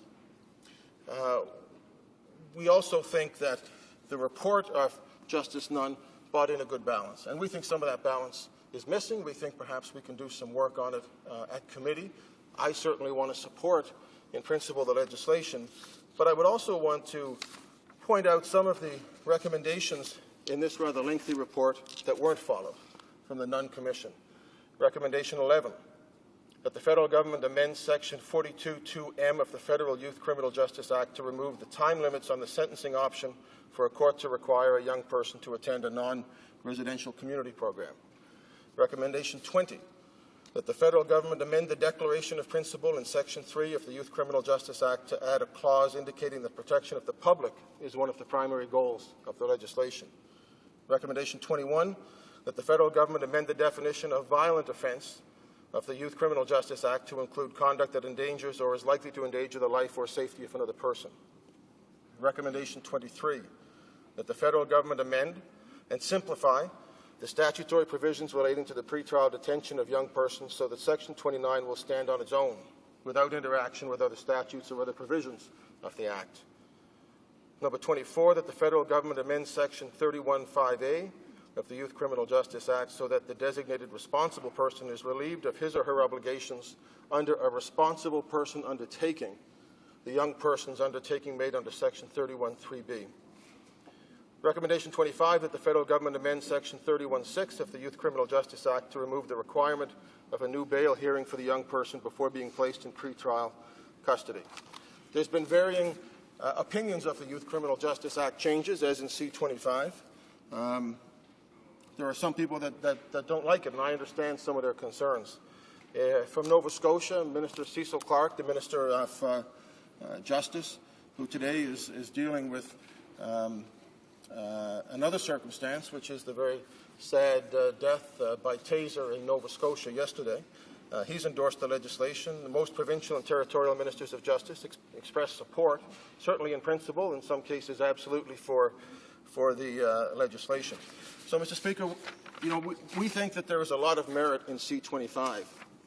My concern is that this is a lengthy report, and there's a lot of very important stuff in this that could be caught. I'm not suggesting that the legislation needs to look quite like this, but the principle of this bill is not something that I think can be picked or chosen over. I think it has to be looked at. If you support this bill, then I think you support it in entirety. You don't have to have every single provision, but I think there are some very significant provisions that aren't reflected in the legislation.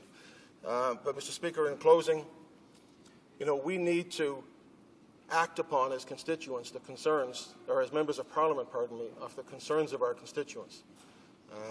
I fully and completely believe that there are aspects of the Youth Criminal Justice Act that are not currently providing security to families and individuals that live in Dartmouth Cole Harbour. I feel as a Member of Parliament it is my duty to do what I can to make sure that the Youth Criminal Justice Act is tightened up so that it doesn't lose the very good intention of the Act, which is obviously that children need to be dealt with separately. But the children in our schools and in our streets who are doing everything that they can under the law of the land and with the best intention, it is simply not right to allow them to continue to be offended against by young offenders who have a history of offending. And, Mr. Speaker, I will support, this bill to go to committee. I hope that in committee the strong members of the Justice Committee, certainly our strong members from the Liberal side, will be able to effect some change which will make this bill better when it comes back to the House for final consideration. But I will support this, and I will vote for this to go to committee. Mr. Speaker, thank you. Questions and comments? The Honourable Member for Wild Rose. Thank you, Mr. Speaker. I listened to the member speech, and I must say that a big majority of it I would agree with him totally, and I certainly think that the Nunn report, for example, was one of the best reports that we've received in this place for a long time. The only comment that he made on my question was his last comment about his capable members in the Justice Committee, but I won't go there. I also spent 18 years in a school, high school, junior high, as an administrator, and I can relate to, I believe it was a brother or a brother-in-law who has the same thing. And I think what his relative would say would agree with a lot that I have seen that changed over the years in regards to how you deal with youth. I also know that if I held a number of town hall meetings with communities and people in my riding, that I would hear exactly very much the same things that he's talking about. Crime is a very important matter in the minds of many, many people. And I also agree that when we're talking about young offenders, we're probably talking about maybe 5% or maybe less of the entire youth, because the majority of our youth in this nation are great kids. And I experienced that over the many years that I was in the school. Yet at the same time, there's one thing that disappeared out of the schools over a period of time, and it came shortly after the Young Offenders Act came into being. It came shortly after the Charter of Rights came to being. That discipline became less and less of an important factor in our schools. And I think that discipline, lack of discipline in the homes, lack of discipline in the schools, is something that could lead to further problems with young people. They must know the meaning of discipline. I know when I was young, I sure as a devil needed discipline, and I'm glad that I got it, and sometimes in a pretty strong way. But would he agree that the lack of discipline, it's just not allowed anymore under the rights You can't do certain things in schools that once upon a time you could do. And I'm not going back to the draconian age. I'm talking about recent years, probably years that this member grew up in school, where discipline was a pretty important factor. Does he not agree that the failure of us being able to discipline who are in a position of authority, when necessary, has led to some of our problems? The honourable member for Dartmouth Cole Harbour. Well, I thank my colleague from Wild Rose for his question, and it's not that often, quite honestly, that we probably agree on a lot of things in this House. When I say I agree with this legislation, I agree to send it to committee because I think there are significant holes in it. On discipline, I'm not sure what is meant by discipline. I remember being educated by the nuns. The nuns used to have a strap, and I got to know the strap in grade 2. And I don't want to see anything like that back in the schools. If not that it necessarily needs to be or is called upon to be, or that the member is recommending it. If that's the discipline, then no, I don't think we need that. I know I talk to teachers and principals who are frustrated that they feel like they don't have a lot of control over the classroom, and I don't honestly know how to control that. But I definitely do not want to go back to the days when fear ran schools. I want to go forward to the days when curiosity and innovation and creative thinking is encouraged. And I go into lots of classrooms. I go into classrooms all the time in my community, of all levels. And the kids get to know you after a while, and the kids are good. As he said, most of the kids are very, very good. And I don't think that, I don't believe that the kids learn out of fear. I think they learn out of curiosity and an intent. Order. Order. Order. Questions and comments. The honourable member for Vancouver Island North. Thank you, Mr. Speaker, and I listened intently to my honourable colleagues' remarks, as I also listened to the member from LaSalle who spoke earlier, and I just wanted to say that in my previous job as a vice president of my union, one of the things that I had the privilege of doing was going to visit the different work sites of our members, and some of those work sites were our provincial prisons.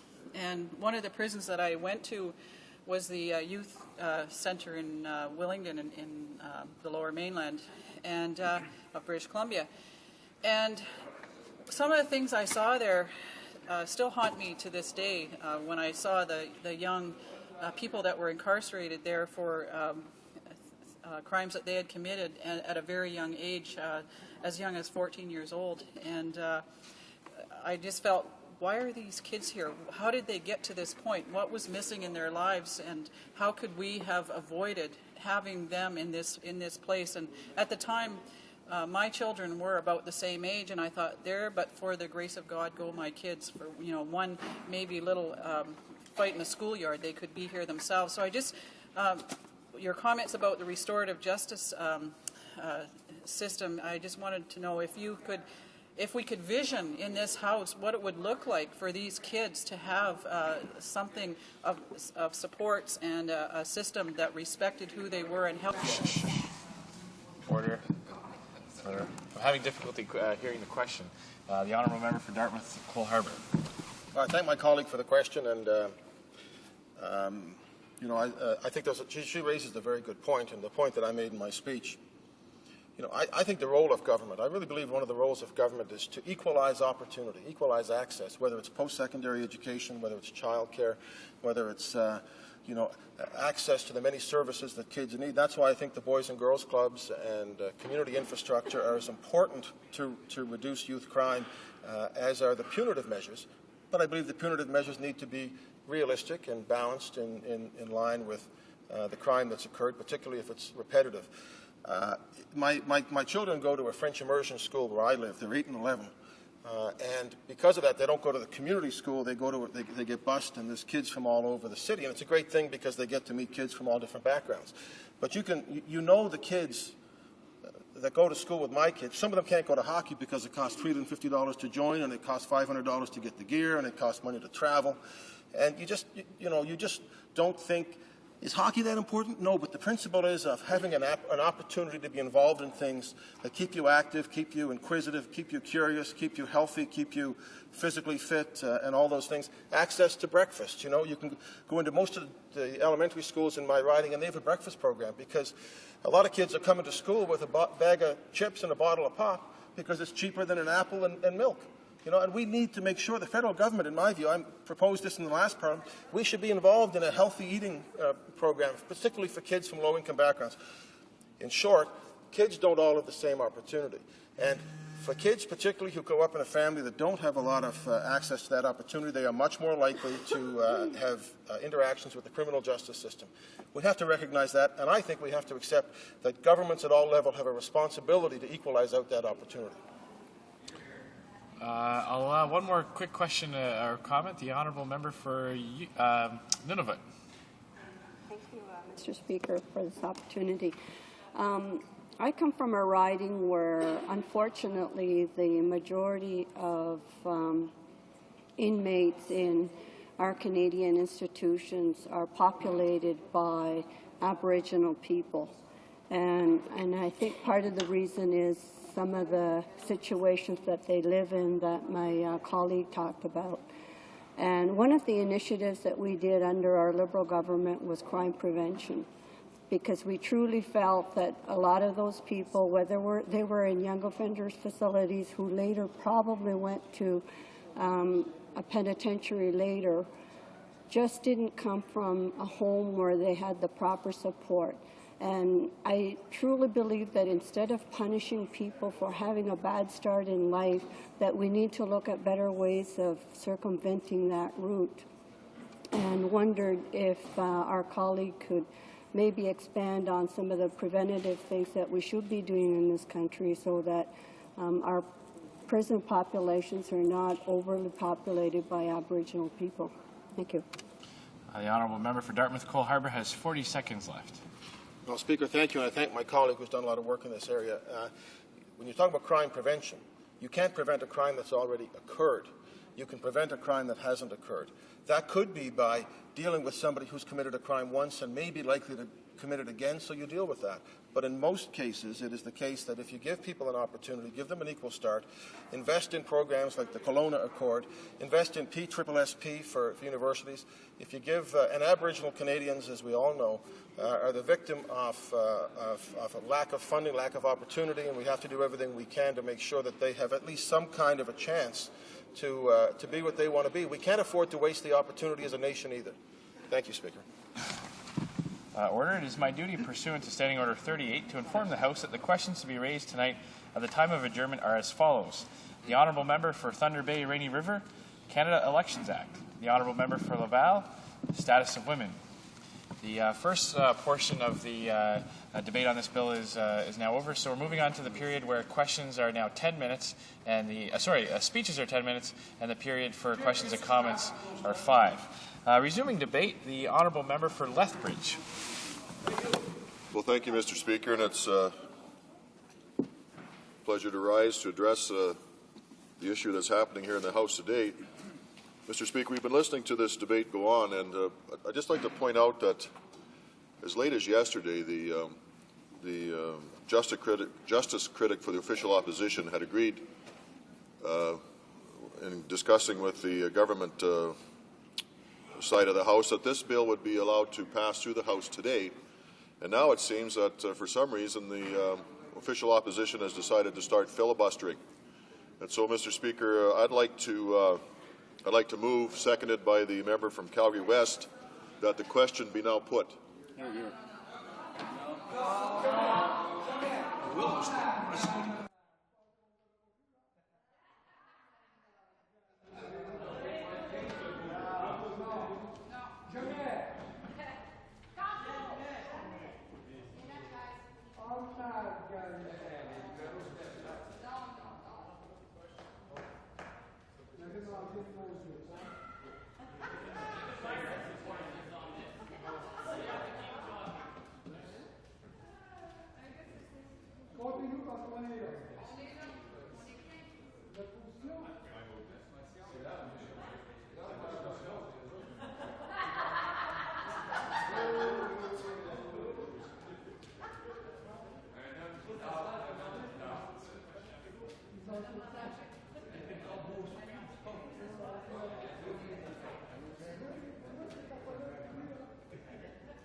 Mr. Casson moves, seconded by Mr. Anders, moves that the question now be put. Debate.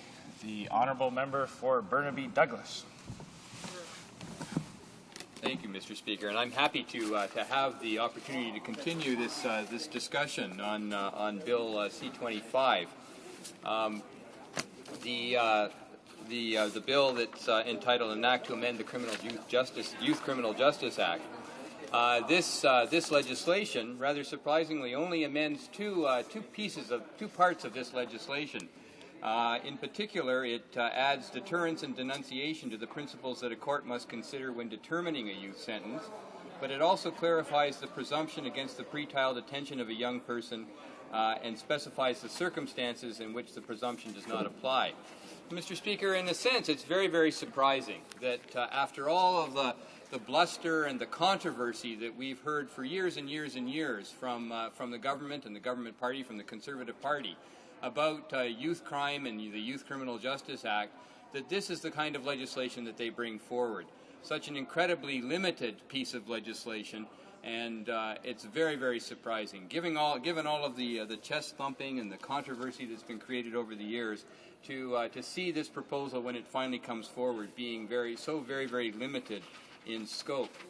Mr. Speaker, generally, I just want to say that the principle that young people should be treated differently in our criminal justice system is one that has a very, very long history in our legal system. It's something that's been established for at least 150 years and has gone on for that length of time without any serious challenge. And I think it's something that we have to maintain in this day and age as well.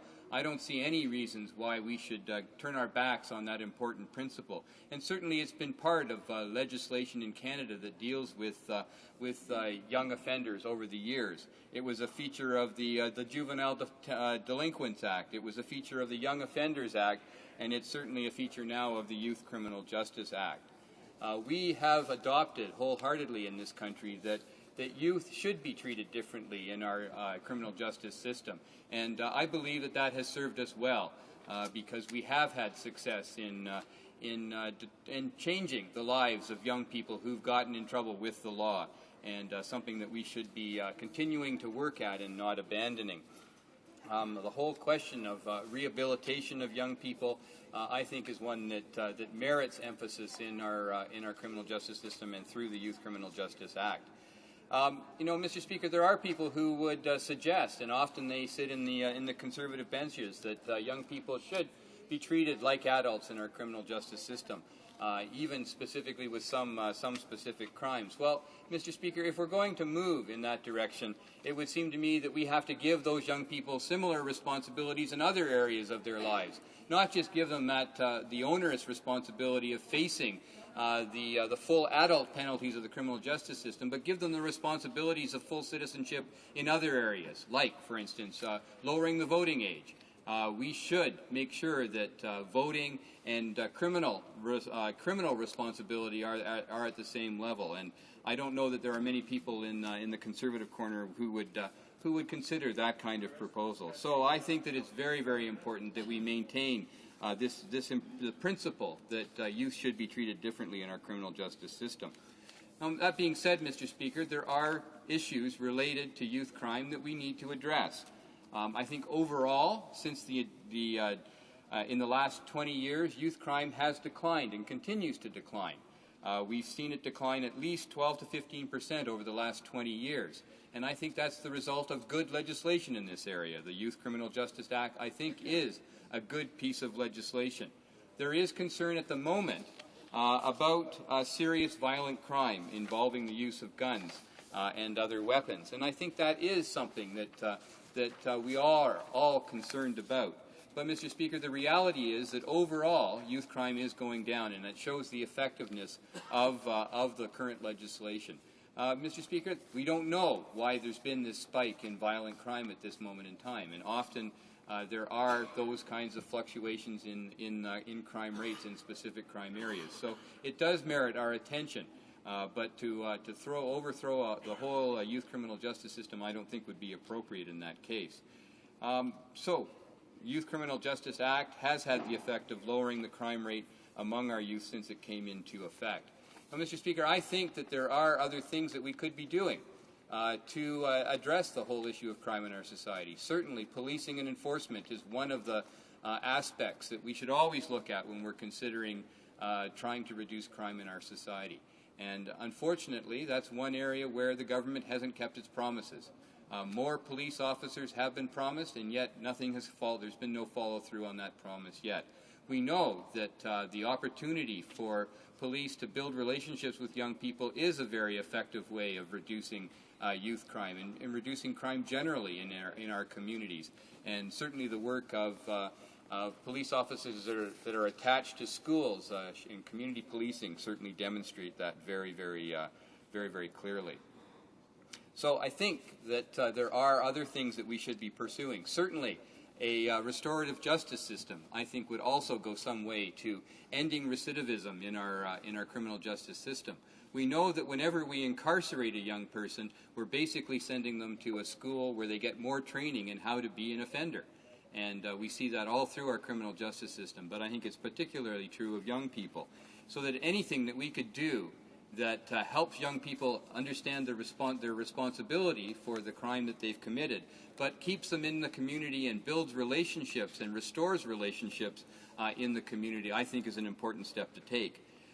Restorative justice programs have been shown that been shown to reduce recidivism by almost half, and I think that's a very, very important example of how we should be moving and the kind of programs that we should be putting in place.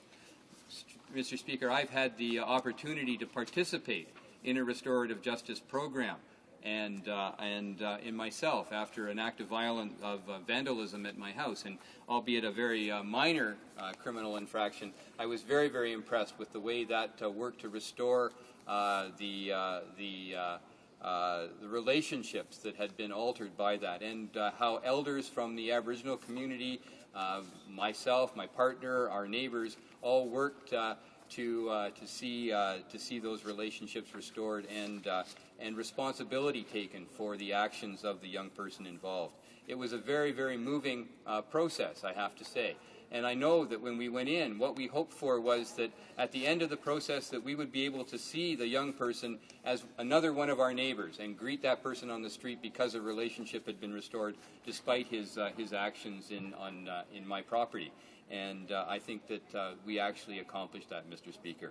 So I think there is something very positive to be said. Certainly the evidence from Quebec that spent a lot of time on restorative justice programs has been very, very dramatic in terms of the positive outcomes of those programs, and one that we could all emulate across the country. Sadly, in my riding of Burnaby Douglas, there are people who would like to establish a youth restorative justice program, but there just isn't money available to do that, either from the provincial government or from the federal government. And this is certainly one place where we could stand to have an increase, a significant increase in funding, given the success of these programs for our communities and reducing crime and reestablishing relationships. Mr. Speaker, we know that incarceration doesn't do young people many favors, and Canada does have a very high youth incarceration rate, one of the highest in the Western world. So, Mr. Speaker, I see you giving me the signal that I need to be wrapping up. I want to just say that I don't see this bill as changing very much. It doesn't change judicial discretion around pretrial release, and in fact it only enshrines in law the current practices of the criminal justice system. We also know that deterrence and denunciation are not particularly effective when it comes to reducing crime overall, and certainly that should be the goal of our criminal justice system. So I'm not sure what the big deal is about this bill. Perhaps it merits more discussion at committee, but I would not want to see us fiddle in a very significant way with our youth criminal justice system, because I think it's serving us well. That's not to mean that there could not be improvements made, but I think we're being well served. Thank you, Mr. Speaker. Questions and comments? The Honourable Member for Timmins, James Bay. Thank you, Mr. Speaker. I listened with great fascination to my colleague's dissertation earlier, and he talked about the whole notion of having young people treated separately and the historic jurisprudence behind that, and how the Conservatives are saying, no, we'll treat the 12-year-olds the same as we treat the 25-year-olds. But there is one area where the Conservatives are very clear about treating one group of people very differently, and those are the First Nation people.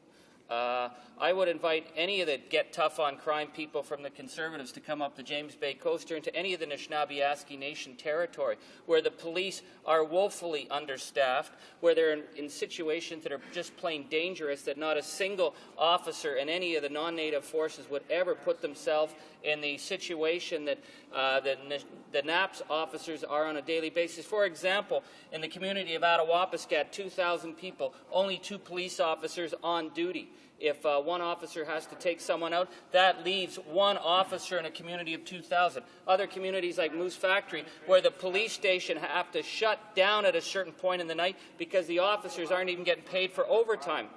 What we're seeing here, Mr. Speaker, is that the Conservatives believe that these people can be treated differently, that their crime can be treated differently, that their police officers can be left with no support, no help, and that the victims of real crime, who are mostly in our impoverished First Nations, well, guess what? It's too bad, so sad. Meanwhile, we've got these guys running around telling us that we're going to get tough on every little punk that's walking the streets in Ottawa or Toronto. I'd like to ask the member why it is he thinks that this government shows such casual disregard for the first people of our country and refuses to support the police in those communities with the adequate resources to not only ensure health and safety of police officers, but to ensure that the First Nation communities are being kept with the same measure of safety that other Canadians just take for granted. The honourable member for Burnaby Douglas. Thank you, Mr. Speaker, and I want to thank my colleague for his question. Boy, if I could answer that question, we'd have much more success around this place if we could understand the mind of the government when it comes to these sorts of things. I mean, you'd think that that was a no-brainer when it came to their concerns about our criminal justice system, but sadly it's one of the places where they're failing us as well. We need, there's no doubt that we need more police on the beat, and that kind of policing does serve our communities well and serve all of our communities, whether they be on the James Bay Coast or whether they be on the lower mainland of British Columbia. We know that when police officers have the ability to build those kinds of relationships with the people that they serve, including young people and Aboriginal people, minorities, neighborhood, middle-class neighbors like that in many of our neighborhoods, we're all the better for having that kind of relationship. But if we don't have the resources being put towards that, if we don't have the people on the street doing that kind of work, then we don't have the benefits of those kinds of programs. So that they're very, very crucial to what we should be about when it comes. I mean, policing is only one aspect of what we need to be doing in our criminal justice system, but we can't ignore that piece. We also need to be talking about punishment in our criminal justice system and what works and what doesn't work in terms of having people take responsibility for the crimes that they've done. We also need to look at prevention, and we've heard many suggestions this afternoon. One of the places where we've just been speaking with people from the municipalities across Canada, the Federation of Canadian Municipalities, is the declining recreational infrastructure in our country. When they talk about a $123 billion infrastructure deficit, fully $40 billion of that is in recreation. Now, if we had the best possible recreation centers, if we addressed that deficit, that infrastructure deficit, we know that it would have positive effects across our community, including positive effects on dealing with the youth crime rate. I don't understand why we don't move in those areas and ensure that those kinds of possibilities exist for young people across Canada. Yeah. Further questions and comments? The Honourable Deputy de Laval. The Honourable Member for Laval. Thank you, Mr. Speaker. I also listened to my colleague's speech with a great deal of attention. He referred to many different things that are very important. Mr. Speaker, I'm wondering whether my colleague could indicate to what extent he's worried about the direction the Conservative government is taking when we see this particular bill on justice, when we see a bill tabled by another member concerning abortion yesterday, when we see different bills tabled by members that are very right-wing, when we see that they don't want to seek clemency for a Canadian sentenced to death. Is he afraid that if this government was in a majority situation, we'd be living in a completely different country? Thank you, Mr. Speaker, and I want to thank my colleague for the question. You know, Mr. Speaker, my colleague is right. This government is pursuing the wrong direction in so many places. I think that going down the route of establishing stronger criminal penalties without addressing the other key issues around dealing with crime in our society, without dealing with prevention, without dealing with policing, is absolutely the wrong way to go. I think limiting a woman's choice in reproductive technologies or in abortion is absolutely the wrong way to go. I think limiting young people's choice in the expression of their sexuality is also absolutely the wrong way to go. So there are many places in dealing with the kinds of criminal justice legislation that we've had where I'm very troubled by the direction of the government, where I think they're going in absolutely the wrong direction, and directions that I think would have serious consequences for our society. Resuming debate, the prise de la débat. Resuming debate, the honourable member for Rivière-du-Nord. I'm sorry, the honourable member for Nunavut. Thank you, Mr. Speaker. I'm pleased to be able to add to the debate on this very serious piece of legislation. As always, I tend to speak with just what I'm familiar with, and those are the communities in my riding of Nunavut. I have serious concerns about some of the elements of this legislation, in that I don't believe some of the harsh handling of young people fits the crime in most cases. I'm not against justice. I'm not against the real sentence for very violent crimes. But putting everyone in the same category and assuming that they are all dangerous criminals is very scary to me, especially when I know that many of these young people in my riding of Nunavut are committing these acts of crime because they're hungry or because they have difficulties at home. And they see violence in their home that I feel can be prevented through other measures. That they have, unfortunately, maybe FAE or FAS, and do not realize the consequences of their actions. And we put them in the system that they're totally not familiar with. We sometimes don't have enough preventative programs, and I, for one, is a very strong advocate for prevention. It is truly a sad moment when some of our kids end up in the criminal system to stay there, when I think we have the opportunity to take them to that fork in the road and turn them one way or the other, and hopefully in their cases the road to the good living, the opportunity to learn from their mistakes and apologize for their actions, and then go on to lead a meaningful life in our society. What I want for most kids, and I know we do for all other kids in this country, is to provide a meaningful, healthy, happy life for our people. And it's not any different for us in our Aboriginal communities, and in my case, Inuit communities in Nunavut. We have many, many opportunities for our young people, but due to many different circumstances, sometimes they don't always take advantage of that opportunity.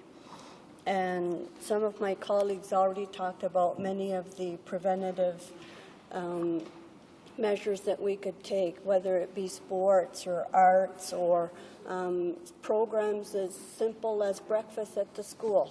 As I said, many of our kids that enter the young offender system do it because they're hungry, and they break in and steal food from homes or steal things that they can sell for money.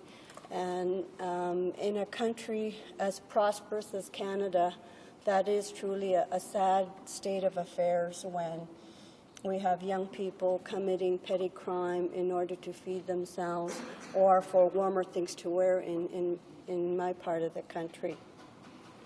And the more that we do in prevention, the more I think we can keep some of these kids out of the system. And the other aspect of some of these kids is they are being taken away from their homes.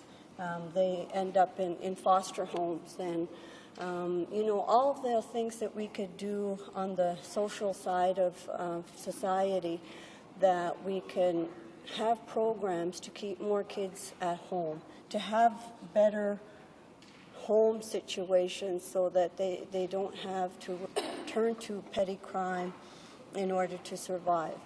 And I truly believe that programs like crime prevention were able to help communities come up with their own programs that could help kids at home before they ever enter into that life of crime. I know that there are some detention centers that are trying to run on-the-land programs.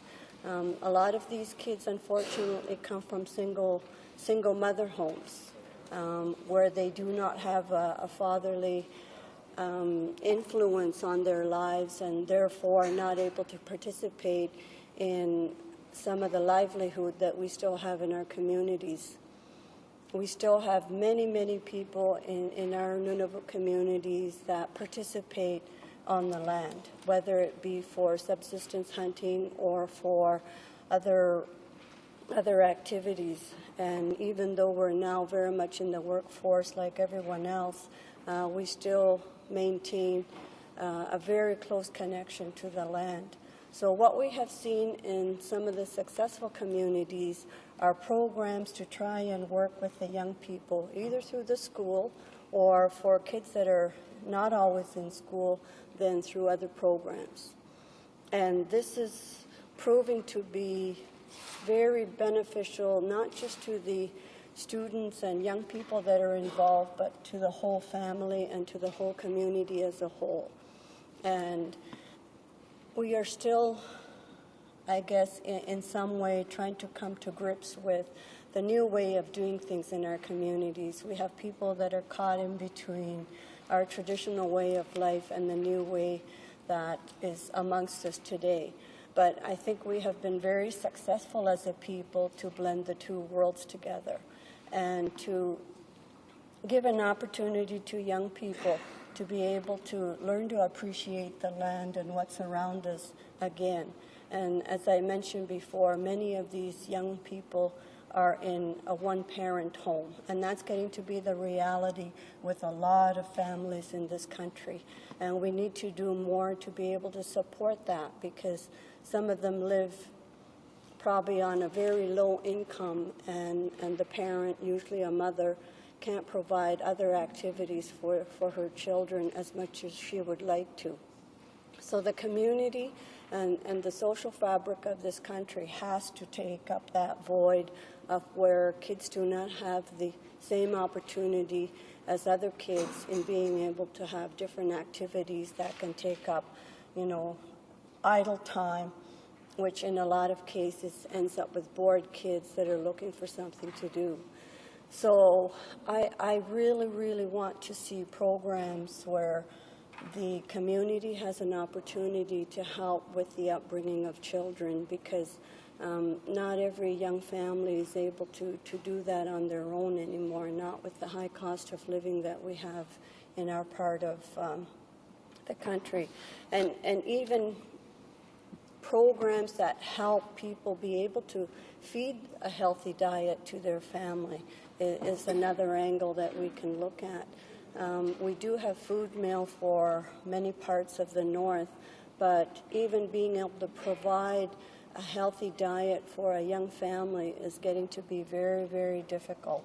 And as I said earlier, some of these kids are just looking for something to eat. And when you take it down to that type of basic cause of why some of these kids commit crime, then having very serious consequences for these young people, I think, does not meet the crime. And the more programs that we can have that help maybe some of these young mothers, and I know there are some single dads too, or even just young couples that need parenting skills that have not had the opportunity because they started a family very young, have not really had the ability to do good parenting. And these types of programs that we can definitely support in our communities. And again, in speaking about the people in my riding, the real key for our communities is to be able to give everyone a proper start in life, and that includes having the supportive community programs. Thank you. Questions and comments? L'Honorable Deputy. The Honourable Member for Laval. I would like to thank my colleague. I appreciate her remarks very much because they come from someone who knows what she is talking about. She lives with the people in the far north. She comes from that region, and she knows the situation of the people she represents. I was reading a report yesterday that said that in the far north, a woman who is often vulnerable had to call a shelter to find some place that was warm to stay because there was no affordable lodging, no affordable housing available to her. It could be considered a crime what is happening in the far north right now. The Inuit come under the jurisdiction of the federal government, and the federal government is not meeting the needs of that group. They are not meeting the needs of the fight against poverty, which is very serious. Does the member think that we should send the government to jail for this crime of omission? Well, I don't know if I would go that far, but certainly we need to bring attention to the real causes of crime. In many cases, yes, it is because there are so many people living in one home because we can't afford to have homelessness people. I was just up in my riding where it was minus 30 on the weekend, and you can't have people living on the streets in that kind of temperature.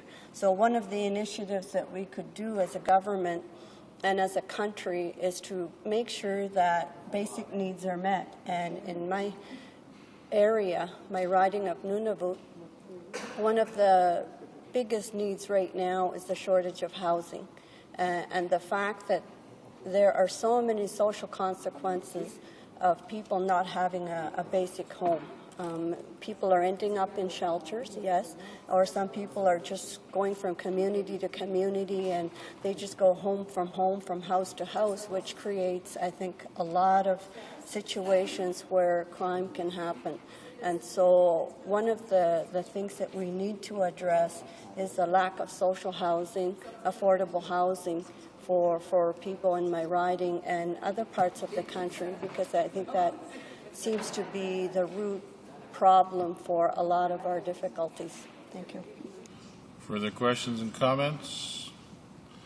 Reprise de débat. Resuming debate, the Honourable Member for Rivière-du-Nord. Thank you, Mr. Speaker.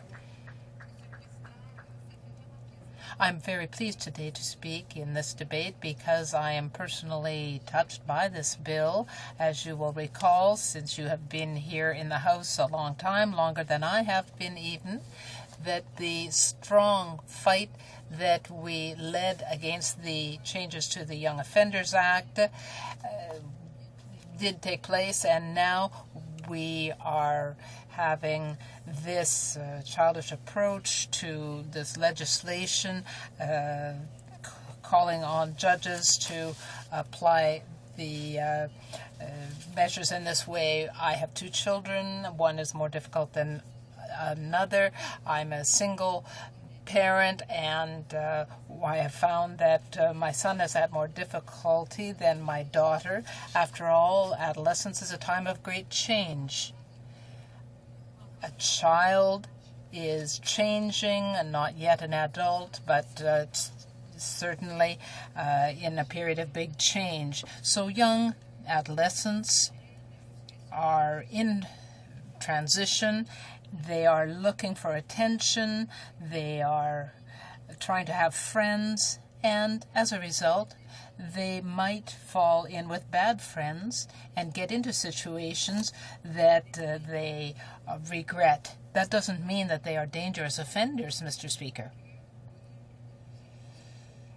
We need to be able to continue to play our parental role as responsible parents. If we are prevented from doing that, then we cannot play the role of being close to our children and looking after them. In Quebec, there are resources for this. There are a lot of resources available to people. And I think that people should be able to have access to all of those resources before deciding that a child cannot be rehabilitated. And I have seen very few cases where they cannot be rehabilitated. I have often gone to schools to meet with young people. There are houses, there are homes, shelters for young people who are between the ages of 14 and 18. There are adults there that supervise them in these group homes to show them how to lead a good life. There's counseling, there are group activities, and all sorts of services available to them. They can talk and discuss issues together. So I think that it is very important to have these services. Young people need friends. In Quebec, we help them the best we can. My young people were in this type of group home, had the access to these services when they were young, and it was tremendously helpful. These difficulties don't just start in adolescence. There is the problem of poverty, and this leads to other problems. Often we find young people have not eaten any breakfast, they don't have proper housing, they don't have proper clothing, and they don't like to go to school because they're not dressed as fashionably as their other classmates. We can see that these are some of the reasons that young people get involved in bad activities. We have breakfast programs for children in schools. All the children in the class receive breakfast without exception so that we don't discriminate among the children. Some of the children might not have the opportunity to have breakfast at home, but they will not be identified as being poor. They will not be excluded, because as soon as we exclude children, marginalize them, then we have problems. When young people are 14, 15, 16, 17, and we put them in jail, it is really a crime school. And this has been proven, there is evidence to this effect, because young people at that age do not have the maturity, the knowledge. They don't understand the environment that they are in, and they are among criminals. That is completely unacceptable. These young people have their lives taken away from them. They do not have the opportunity then to become functional adults. Instead of rehabilitating them, they are thrown in jail. There's no help. There are no athletic activities. These are young people that often have drug problems. They have little knowledge. And when they get out of prison, then they are, you might say, real criminals. Because they were not looked after, they were not helped. We should really try to rehabilitate them instead of sending them to service. There are a great number of services available in Quebec, and this may be why we have this approach. We have a center in my riding called La Parenthèse, where young people can go voluntarily when they have problems at home, if they are using drugs or alcohols, or if they have other problems, then they can go to that center.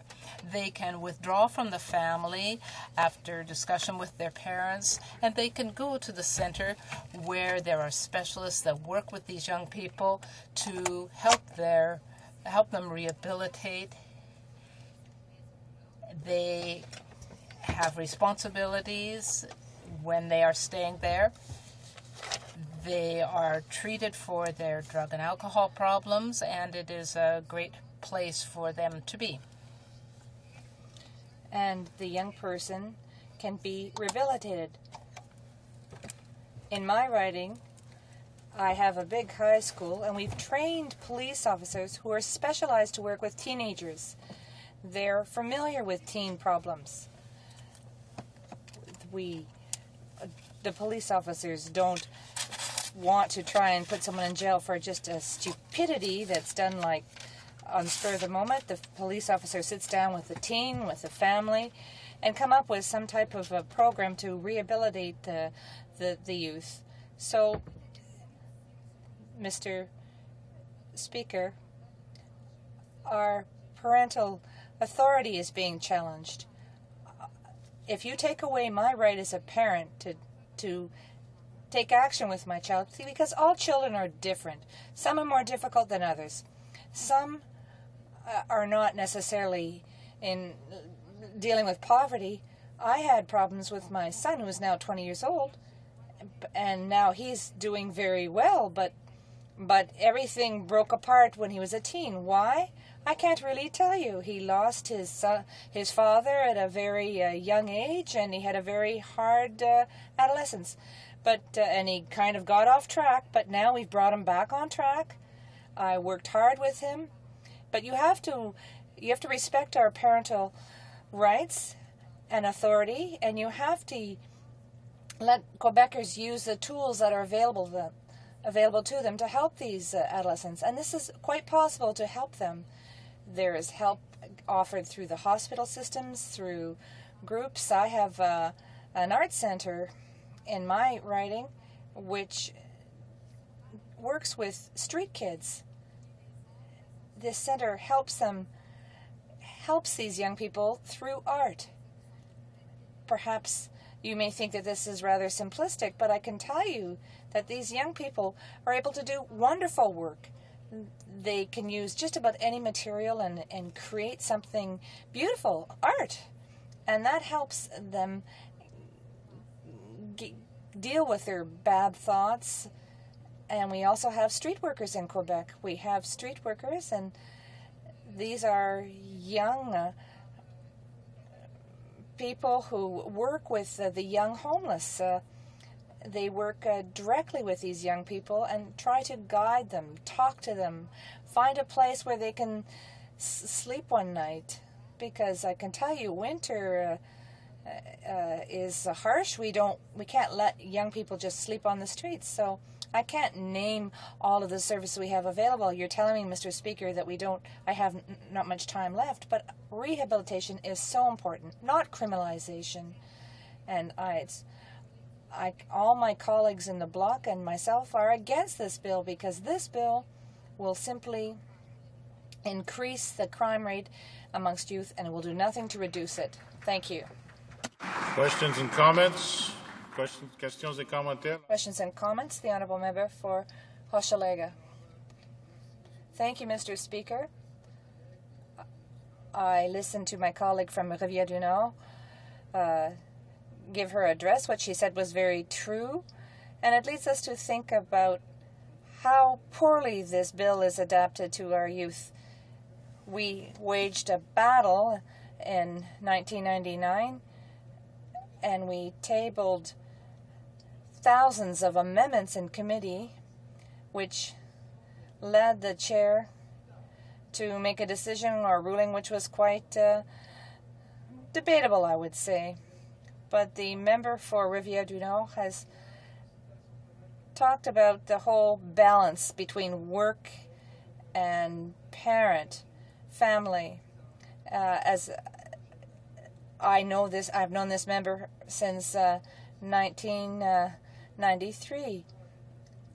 we've tried to see any sign of her aging, but we can see none that is visible at any rate. But I must say that I've known her since 1993, and she has always been very involved in Le Bloc Québécois, but she has always tried to reconcile or conciliate her duties as a mother with that of her children, and she had to deal with the death of her husband at a very young age. And I'd like to say to her, thank you for all that she's done. We have confidence in the family, Mr. Speaker, because when we want to get when we want to take young people away from their families, that sometimes is very harsh and it's not very positive. And I would like the Conservatives to think about this. The Honourable Member for Rivière-du-Nord. I'd like to thank my colleague from Hochelaga-Maisonneuve. I too have known him since 1993. Obviously, trying to strike a balance between family and work, especially the type of work that we do here, it's not all that easy, but it can be done. And if I had my parental leave or authority taken away when my son had problems, I would have used every argument in the book to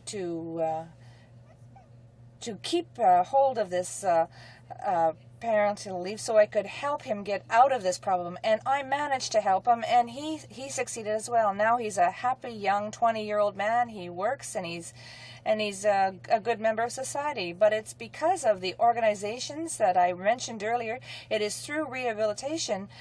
These are the types of things that help my son, that these people worked with my son and worked with me because we worked together. I wasn't a perfect parent, but, there is no such thing as a perfect parent.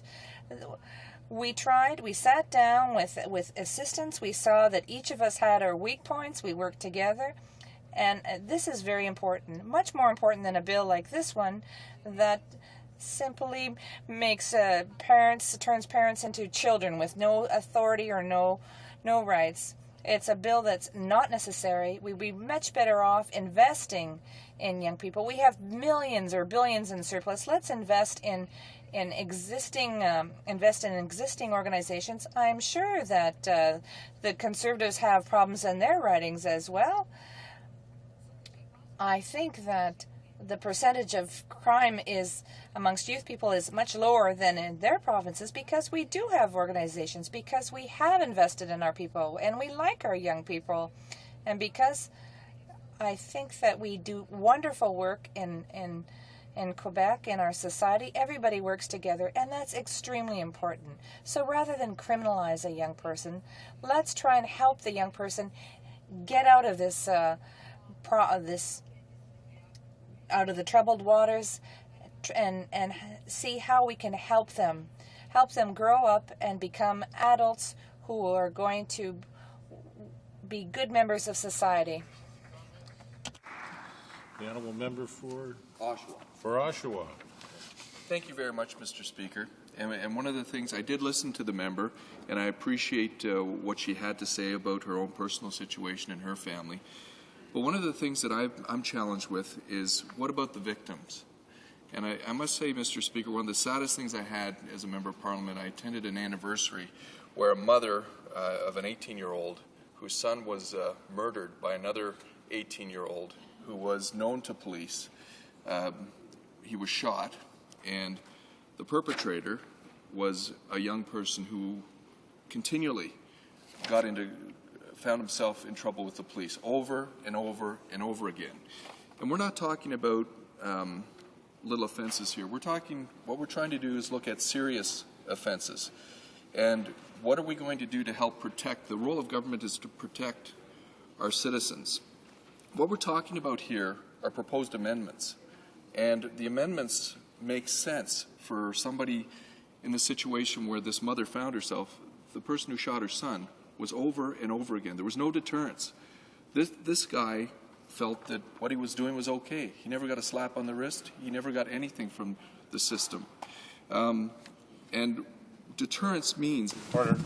Order. I'm sorry to interrupt the honourable member for Oshawa, but we wanted to give got about 1 minute left. We'll give the honourable deputy a moment to respond. We can't put all the young people in the same basket. The one that you just described, the one that my colleague just described, these are extremely rare. They're so rare, Mr. Speaker, that we don't need a bill to deal with them. If the police didn't do their job, that's another story. But, Mr. Speaker, it's not true that this applies to the majority of young people. They're not going to be that delinquent. Yes, one out of I don't know how many thousands of people may be like that, but let's not put everybody in the same basket. Let's not penalize everybody. Let's help the young people get rehabilitated, and that's what's important. And we've done this in Quebec, and we will continue to do so. As it is 5:30, the House will now deal with private members' business in accordance with today's order. Private members' business, second reading of Bill C-25, standing in the name of Mr. Blais, an act to amend the Youth Criminal Justice and control legislation. I'm now prepared to render a ruling on a point of order raised by the Honourable Parliamentary Secretary to the Government House Leader in the House with respect to the need to obtain royal assent for royal recommendation for Bill C-357, an act to amend the Employment Insurance Act, Employment Insurance Account, and premium rate setting, and another act in consequence, standing in the name of Honourable Member for Gaspésie-Île-de-la-Madeleine. I'd like to thank the Honourable Parliamentary Secretary to the Government House Leader and Minister for Democratic Reform for having raised this issue, as well as the Honourable Member for Gaspésie-Île-de-la-Madeleine for his comments. The Honourable Parliamentary Secretary argued that Clause 2 of the bill would create an employment insurance account that is outside the Consolidated Revenue Fund, thus transferring money out of the Consolidated Revenue Fund into the employment insurance account, where money would no longer be available for any appropriations Parliament may make. He further argued that Bill C-357 would change the duties of the Employment Insurance Commission by allowing it to deposit assets with a financial institution and to invest assets to achieve a maximum rate of return. Finally, he expressed concern that Clause 5 would increase the number of commissioners on the Employment Insurance Commission from its current 4 to 17. The Honourable Parliamentary Secretary claimed that these arguments were supported by a ruling delivered by the Speaker on June 13, 2005 concerning Bill C-280, also entitled An Act to Amend the Employment Insurance Act, Employment Insurance Count and Premium Rate Setting, and another act in consequence, and nearly identical to Bill C-357. L'Honourable Deputy de Gaspésie. The Honourable Member for Gaspésie-Île-de-la-Madeleine countered that there is no basis for the claim that this bill would bring about an additional or new expenditures, and that the transfer of revenue to an independent fund would not change the circumstances, manner, and purposes by which the Commission will set the premiums and manage its revenue. Although we recognize that a royal recommendation would be necessary if the bill were seeking to withdraw revenue from the government's Consolidated Revenue Fund to be used for purposes other than those described in the Act, he claimed that this was not the case, since the purpose of the bill would not alter anything in the current legislation. He further agreed that having the Employment Insurance Commission invest assets to achieve a maximum rate of return did not constitute a new purpose for the fund, since the federal government was investing these public monies to pay down the Canadian debt.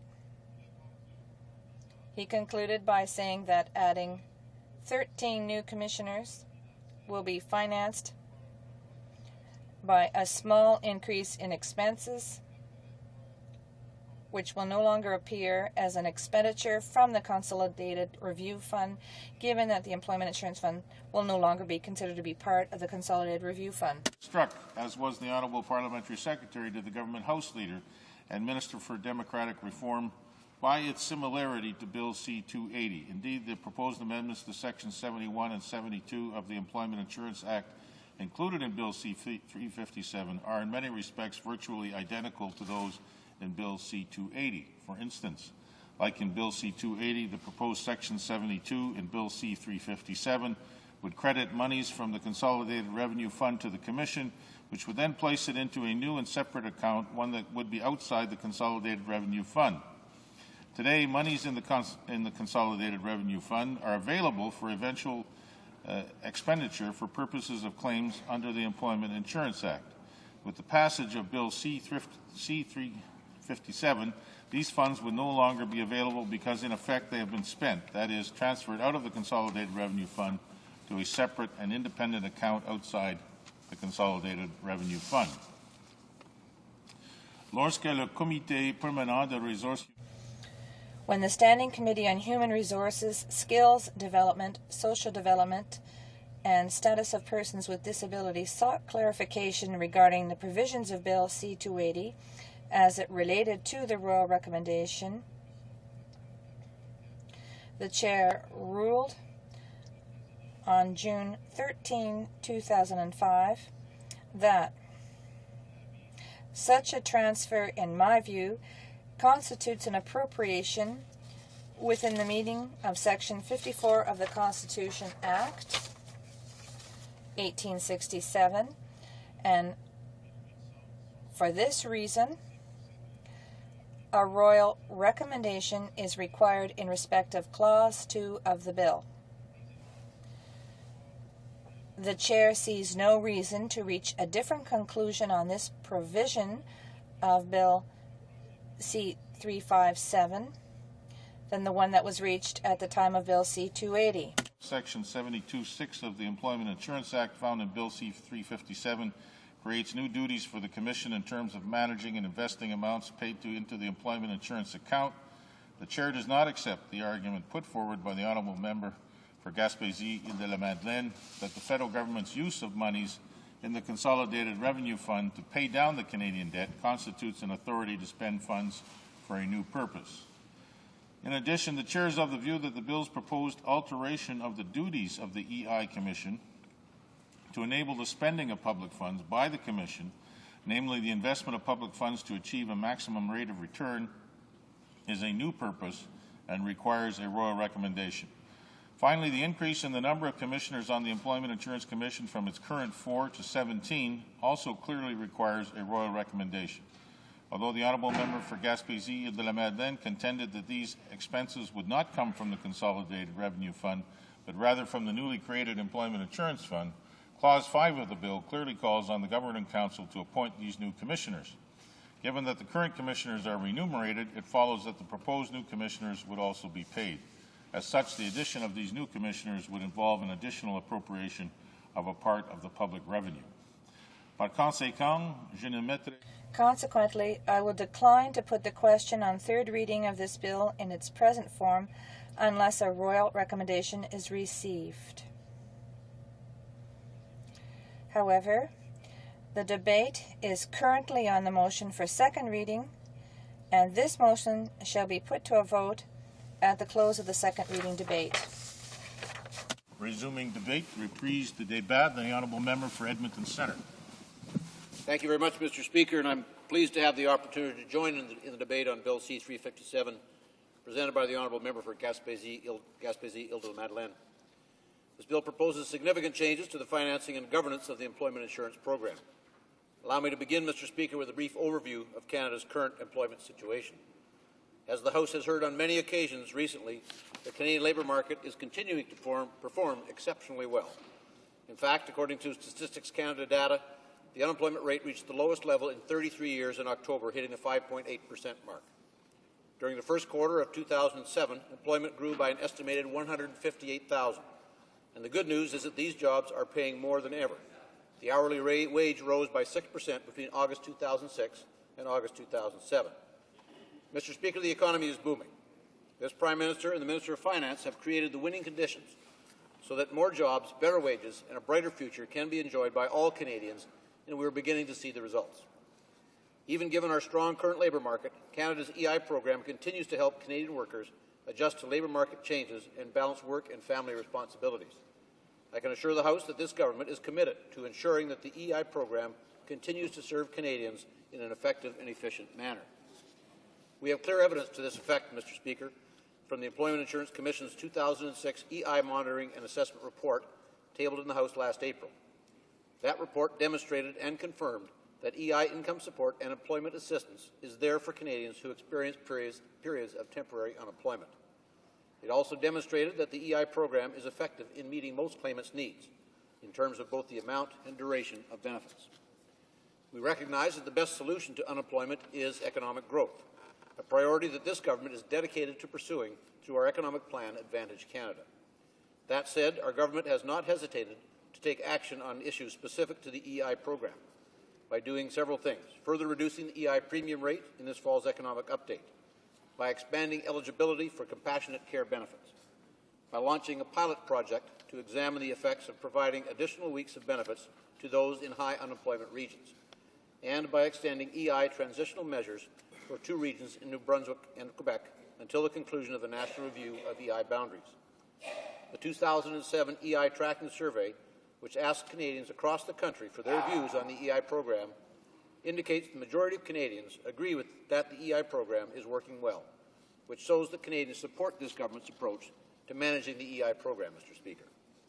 In addition to EI income support, our government continues to invest over $2 billion per year in active employment measures funded under Part 2 of the Employment Insurance Act, and in partnership with provinces and territories to support the transition to skills training and new jobs for Canadian workers experiencing unemployment. What I have just highlighted, Mr. Speaker, is the overview of a program that is without doubt serving Canadians extremely well and responding to new and pressing issues as needed. Bill C-357's proposals would result in a fundamental shift in how the EI program is managed. For example, the bill proposes significant modifications to the size, composition, and mandate of the Employment Insurance Commission. Under Bill C-357, the Commission would increase from 4 members to 17. These members' expanded roles and responsibilities, as proposed by the Honourable Member for Gaspésie-Île-de-la-Madeleine, would not only become costly and unwieldy, they would also hinder the government's ability to manage and maintain the EI program and make the kind of improvements that I listed a moment ago. Moreover, Bill C-357 would result in a broad change to the balance of responsibilities for setting direction on changes to the EI program. Essentially, Mr. Speaker, the bill would place decisions regarding a critical support program for Canadians in the hands of individuals outside government. If the balance of decision-making authority were in the hands of independently appointed Commission members, the government's ability to make timely changes to the EI program as needed would be greatly reduced. This shift in the balance of decision-making authority could have important consequences for a program that all evidence indicates serves Canadians quite well. And, of course, matters would be made more complex given the difficulty of achieving consensus among as many as 17 individuals. Allow me to remind the House that the current 4-member Commission is composed of 2 senior public officials, along with 1 member representing employers and another who represents employees. I should add, Mr. Speaker, that only 1 of the 2 senior public officials gets a vote. This mechanism provides balanced representation among the EI Commission's members. The 2 commissioners for employers and workers also establish and maintain consultations and working relationships with a variety of private sector organizations and individuals that are clients of or affected by HRSDC programs and services, particularly in regard to EI. These relationships fulfill the representational responsibilities of the commissioners and enable them to reflect the concerns and positions of workers and employers regarding the administration, as well as program implementation and delivery. Bill C-357 also proposes changes to how the EI premium rate is set. In essence, Mr. Speaker, the honourable member's proposals would return the rate-setting mechanism to a former process judged by a wide variety of stakeholders to be vague, unsustainable, and the cause of the EI surplus in the first place. The current rate-setting mechanism gives the Commission full authority to set the rate, and it incorporates a consultation process with employers and labour. One of the main objectives of this government when it called for the implementation of the new rate-setting mechanism was to ensure that revenues and expenditures are closely matched. I believe that it is important to give this new rate-setting mechanism some time to see if it is working. I want to emphasize, Mr. Speaker, that the EI Commission has set the 2007 rate at $1.80, which will save employers and employees $420 million when combined with the increase in the maximum insurable earnings. This is the lowest rate in more than 14 years, while benefits have been maintained and even expanded in many areas. In determining the rate under the new measure, the EI Commission takes into account three factors. The principle that the premium rate should generate just enough premium revenue during the year to cover the payments expected to be made during the year. The Chief Actuary's report and any public input, including results of the consultation session with representatives of business and labor.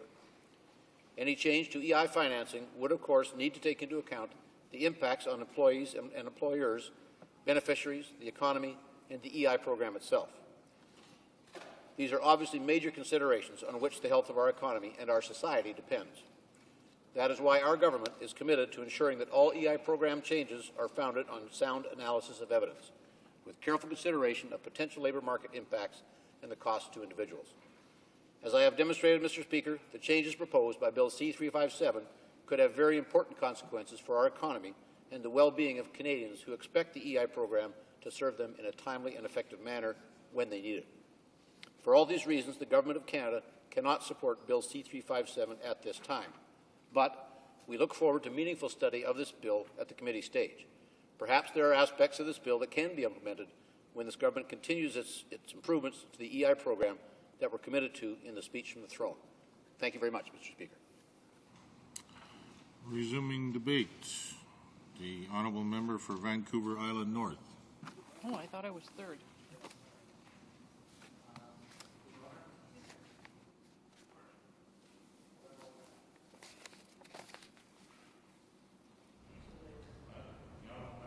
Saga South. I had instructions to the contrary.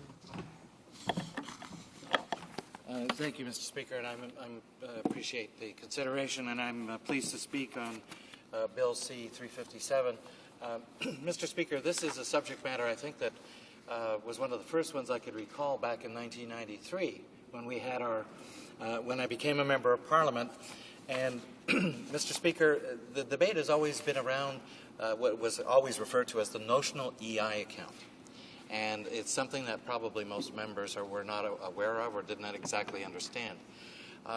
Many Canadians would believe that the EI program is operated similar to the Canada Pension Plan, where it is a separate account with money there. It's managed by a separate group of people, and it is there to ensure and to earn a return on its investments and to be able to pay for over the term of its obligations all of the benefits which have been earned by Canadians. That's not the case, Mr. Speaker, with regard to the EI, so-called EI fund or the notional EI account. Mr. Speaker, back in the years of... Order. I'm informed by the chair, unless the honourable member insists to the contrary, that the honourable member spoke in the first hour of the debate on this bill, and therefore isn't eligible to. So at this point, I go to the honourable member for Vancouver North. Thank you, Mr. Speaker, and it's a pleasure to rise to speak on this bill, and also let me take an opportunity to congratulate you on your award that you received last night as Parliamentarian of the Year. And, it's nice to see award-winning politicians in this House.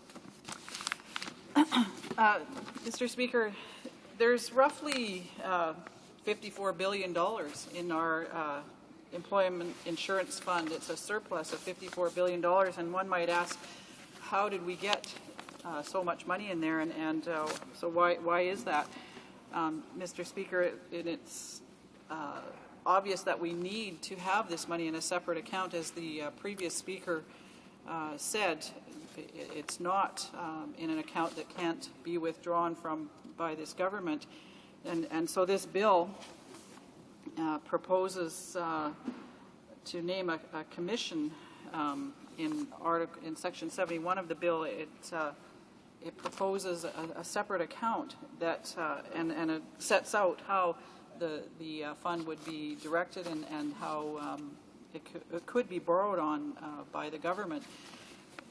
And Mr. Speaker, because the surplus seems to be growing, and when I started thinking about that aspect of it and why we need to protect that money, I realized that there was, this EI system that was created over 70 years ago has gone through many changes, and this is just one more change to the Act and to the fund that would work in workers' interests. This program was set up basically to provide financial support for the unemployed. We paid, as workers, we pay into our EI premiums, and our employer pays those premiums as well into this fund, so that if we find ourselves unemployed, such as thousands of manufacturing workers have found themselves this year, lots of forestry workers in my riding who are finding themselves unemployed, fishermen, seasonal workers find themselves unemployed, and that fund is there for them. That's how it's supposed to work. And among some of the changes that have taken place over the years were in 1971, where the biggest change, a positive change, I might add, where benefits were extended to those whose earnings were interrupted because of sickness or pregnancy. Of course, that benefited many women who are in the workforce, because otherwise you went off to have your child and basically you didn't get anything, even though you had worked. It wasn't considered a reason for leaving work that was insurable. But unfortunately, since 1971 and those positive changes, those additions, there's been a lot of cuts to the EI program. In 1990, for instance, around 74% of the people who applied were eligible to get unemployment insurance. But by 2004, that number had dropped to 36%. 36% of men. The number is even lower for women. Only 32% of women were eligible for EI by 2004. And the impact is twofold or threefold on women who make lower wages, who are seasonal or part-time workers. The impacts are much greater on them, and so, Mr. Speaker, that to me is a real hardship on women, and it impacts women greater. Also, qualifications for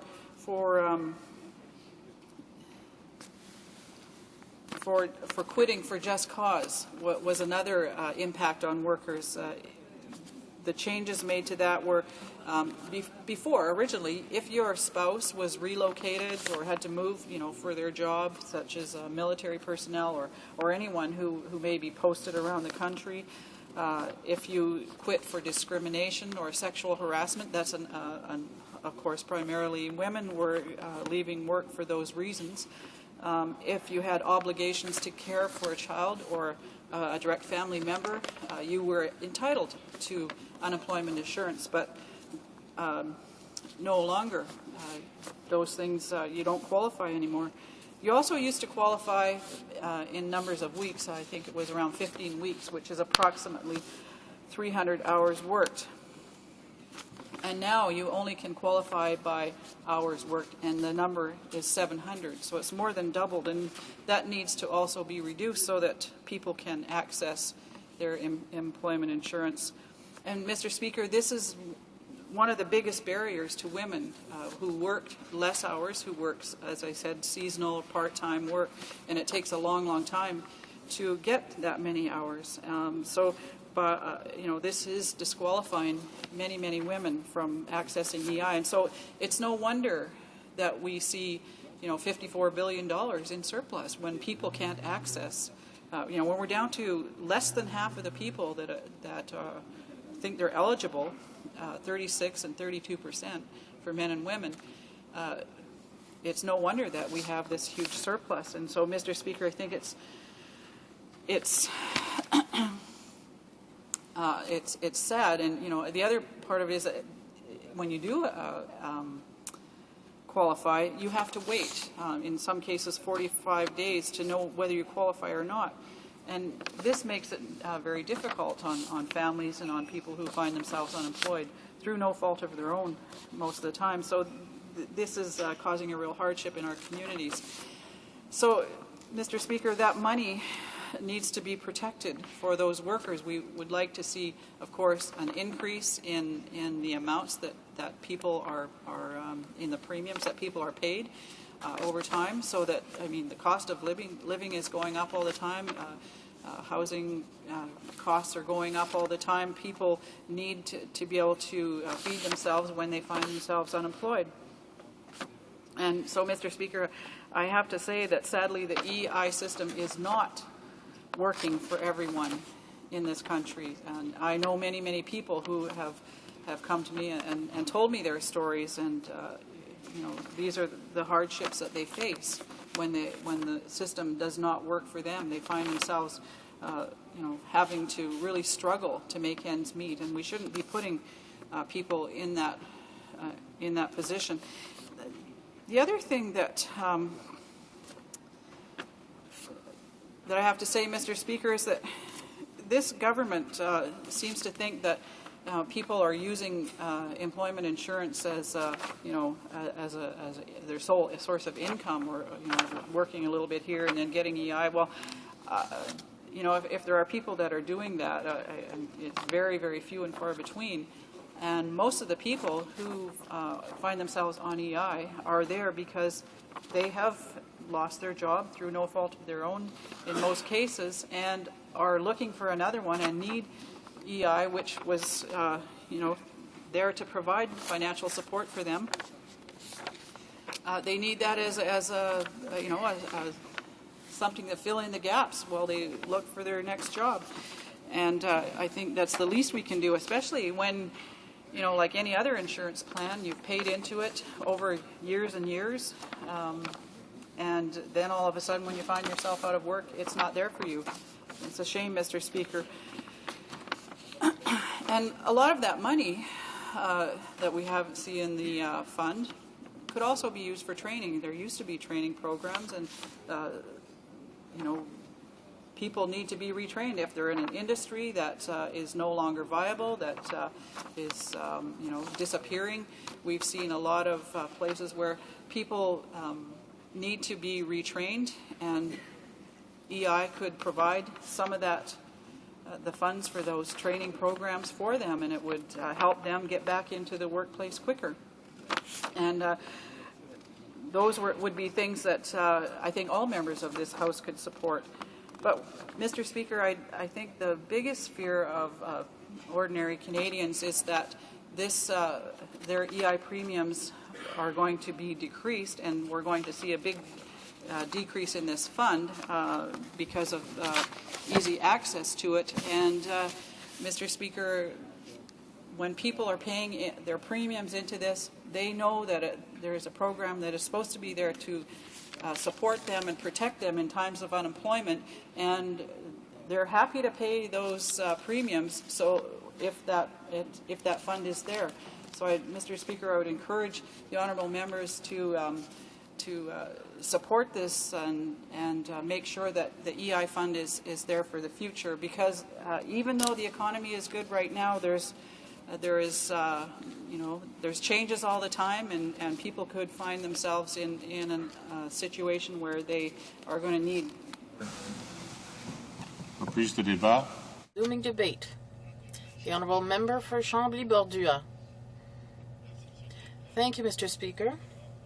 First of all, I'd like to congratulate my colleague from Vancouver Island North for the quality of her speech and how right she is. Bill C-357 seeks to amend employment insurance. It's with regard to employment insurance account and premium rate setting. The provisions of this bill, Mr. Speaker, seek to correct, I wouldn't say an error, but it's almost serious wrongdoing.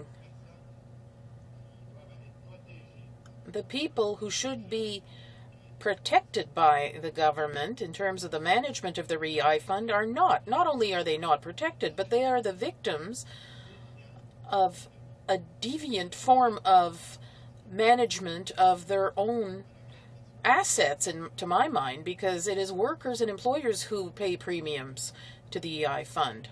This should not be some kind of hidden tax. It should be used strictly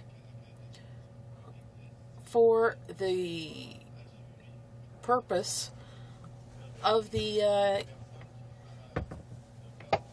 it was designed for, that is, for people who unfortunately lost their jobs.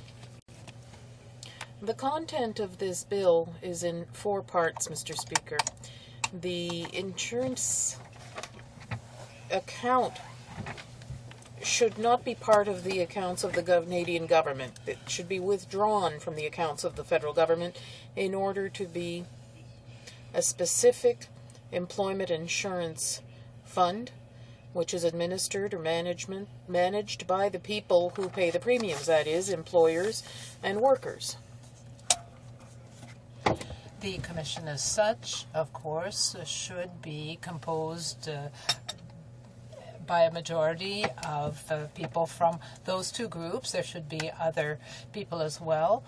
The bill talks about representatives of the employer side and the employees and, of course, the Government of Canada. The choice of those directors would be made by recommendation from those groups and then chosen by the minister. There is concern about benefit rates. Right now, the government,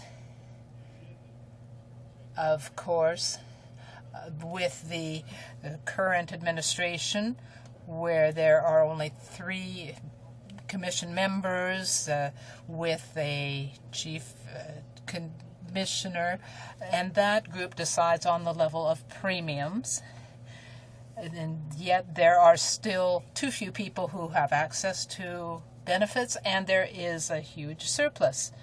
As was already indicated, there is a limit, a very strict limit on the number of people that can actually have access to it and can be covered. In fact, over 70% of unemployed people do not have access to benefits, even though they pay into the program so that they can have benefits when they might unfortunately lose their jobs. And this is even worse for women and young people. Only about 32% of women can hope to get unemployment or employment insurance, and about 17% of young people. This has to be corrected. We know that few members of Parliament, outside those from the Bloc Québécois and the NDP, are really concerned or moved by these problems. These are programs to help people, and we know that insurance programs and policies for owners of houses and other things would not be administered in the same way, because if this kind of surplus accumulated, it would be considered as skimming off the profits of the fund. $54 billion has accumulated over the past number of years, Mr. Speaker. But we know that the cuts that have been made have deprived families, have deprived employees, workers in these regions, in regions like Quebec, for example. This is really taken from the regional economy and from families.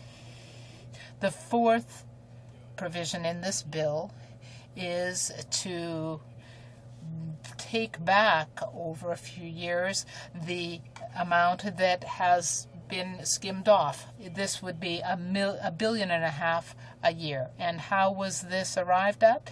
It was in the Committee on Human Resources, where we looked at all the studies that had been made, and we certainly don't want to compromise the federal budget. But we consider this a loan to the federal government over 32 years, and we need to put that money back into the fund. It isn't just a single member here saying this, but the Human Resources and Social Affairs Committee unanimously recommended this measure on December 5th, 2004. It was reconfirmed in February 2005. The first 8 of the 25 recommendations of the committee dealt with the need to create an independent fund. The Conservatives and the Liberals were part of this discussion. They know that under both of their regime, this money has been skimmed off. But this money really belongs to unemployed people and their families. So we need to bring that money back to the fund. The recommendation was made, and at that time we were talking about $46 billion in 2004 that had been skimmed off, and now it is $54 billion. So that money is continuing to accumulate in the fund, and yet people are being deprived of income in the form of these benefits. Often, this is not just bad luck, but it is because of bad economic policies and decisions and mistakes by the government and misleading statements. This money is not supposed to go to bring down the debt of the federal government, but rather to help unemployed workers. There is a difficulty here. You mentioned earlier your view and your decision regarding the royal recommendation as it applies to this bill. This is important when there is legislation that has an impact on the federal budget. The cabinet has to give that recommendation. We call it the royal recommendation. And with all due respect, Mr. Speaker, we disagree with your decision, because this fund is not something that should be considered government revenue. In terms of management, yes, but it should be considered a separate fund to deal with employment benefits. We accept your decision. We have no choice, Mr. Speaker, but I would invite all members to insist that the Conservative government should give that royal recommendation. We need to take action so that the people in our ridings who that they should get their benefits if they lose their jobs. It is bad enough that they lose their jobs, but they should be able to get the benefits based on the premiums they've been paying in for years. Thank you, Mr. Speaker. Renfrew, Nipissing, Pembroke. Mr. Speaker, on behalf of the people of the riding of Renfrew, Nipissing, Pembroke, thank you for allowing me the opportunity to speak today on this private member's bill C-357, an act to amend the Employment Insurance Act. This bill calls for the creation of a separate EI account, an expanded EI commission, and changes to the rate-setting mechanism. I want to state from the outset that this government supports the principle of a separate EI account that has been put forward in this bill. The people in my riding of Renfrew, Nipissing, Pembroke have much in common with the people of the Gaspé, which is the area represented by the separatist member who has proposed Bill 357. I can tell the member that many of the challenges that are faced by the forestry industry, which he spoke of, and for the workers who rely on the working forest for a livelihood in his riding are the same challenges faced by workers in my riding. This is particularly true in the seasonal nature of this type of employment. The same can be said for the tourism industry. These facts alone make me very attentive anytime I hear of possible changes to employment insurance and how this program is administered. Our challenge as a national government is to bring forward to Canada programs that will benefit all Canadians, that take into consideration all differences, and to administer such programs in a way that all Canadians are treated equally, regardless of where they live. And I know members of my party, for example, have raised the issue of older workers, an issue that's not confined to one province, but to many regions of the country, including the province of Ontario. And I'm pleased to confirm that in response to our concern for older workers, the new Conservative government responded by announcing a targeted initiative for older workers, a national program intended to benefit all Canadians. And I mentioned the targeted initiative for older workers as this $70 million program is directed to individuals who are either not eligible or have exhausted employment benefits or other support measures that would be available through EI.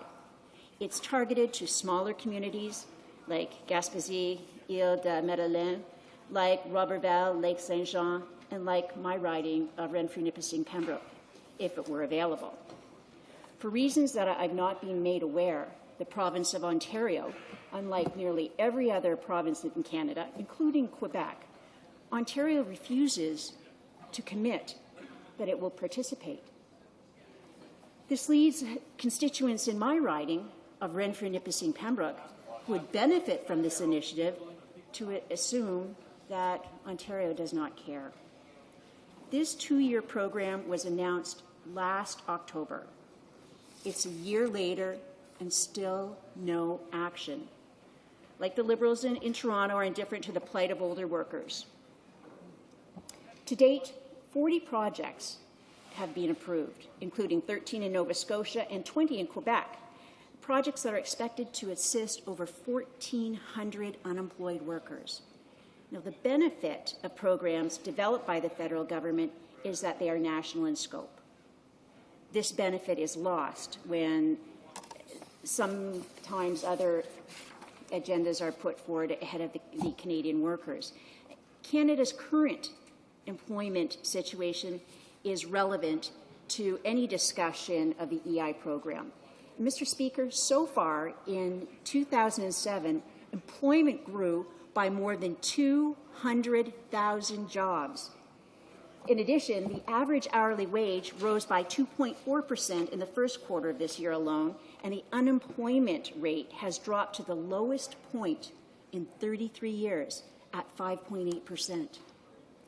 We have a labor market where more Canadians are working than ever before, and the demand for labor is strong. Opportunities for work are abundant, especially amongst the skilled trades that are currently experience labor shortages across the country. The economy is booming. This government and the Minister of Finance have created the winning conditions so that more jobs, better wages, and a brighter future can be delivered to all Canadians. Thank you, Mr. Speaker. Resuming debate, the Honourable Member for Beauharnois-Salisbury. Thank you, Mr. Speaker. I'm pleased to speak to this bill, which is an important one. I would remind you, Mr. Speaker, that I represent the riding of Beauharnois-Salisbury that has a lot of agriculture. 90% of the area is agriculture, 20% is industrial, and we have a number of single industry towns where the textile industry has been active. I am sorry to have to talk about unemployment, but we have lost over 2,500 jobs since 2004 in the textile sector. So there is no doubt that as an elected representative, like my colleagues at the provincial level and the mayors, we have been working hard to create jobs, to bring jobs into the region, and it is not easy when things are organized around a large employer industry like the textile industry. Then we have an industry plant in Valleyfield, Goodyear, that has closed its doors. The international market has changed. We have had a slaughterhouse that has closed as well. We lost 250 jobs there. We have had good jobs that have been lost.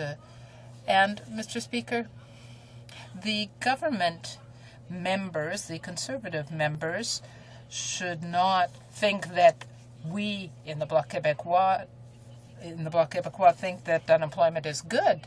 In fact, we want everyone to have work, but given the economic situation, there are unfortunately people who need the employment insurance program and they need the benefits that come out of it. They do not do so with any enthusiasm. I have had to help people who have been trying to deal with all of the bureaucracy that goes with it, and it is very difficult for them.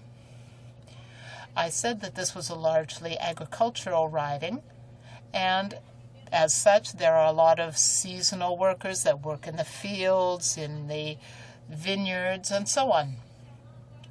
And unfortunately, they do not accumulate enough hours to be able to get employment insurance benefits. They do not have enough income, therefore, to make it to the next year to be able to get more work.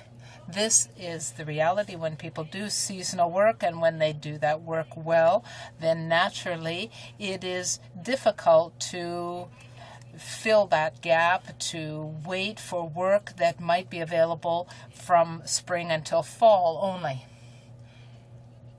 Moreover, Mr. Speaker, my colleague, the member for Chambly-Bourgeois, came to my riding to speak with workers, unions, about all of the measures that have been proposed by the Bloc Québécois over the past few years, and in particular this year, the improvements that we are seeking to the employment insurance program. We want to try to get the government to keep its promises and set up a real program that will help older workers. The Bloc Québécois has for many years had as part of its platform the creation of an independent employment insurance fund. The workers that were being addressed were not too surprised to hear all of the resistance by the Conservative government to the ideas in this bill. And they asked, in fact, why a country that has a surplus like ours doesn't use some of that money to help workers that need support in a transition period in their life as active workers. There are few arguments that we can respond when people ask why the Conservative government is unwilling to give its royal recommendation to this legislation that we have before us. Because, after all, the money in the fund does not belong to the government. We know that that money comes from premiums, from employees, and from employers. So how is it, what right or legitimacy is the government asserting to put its hands on the money from that fund and to take it elsewhere, probably to pay part of the debt, but that money comes from employers and employees.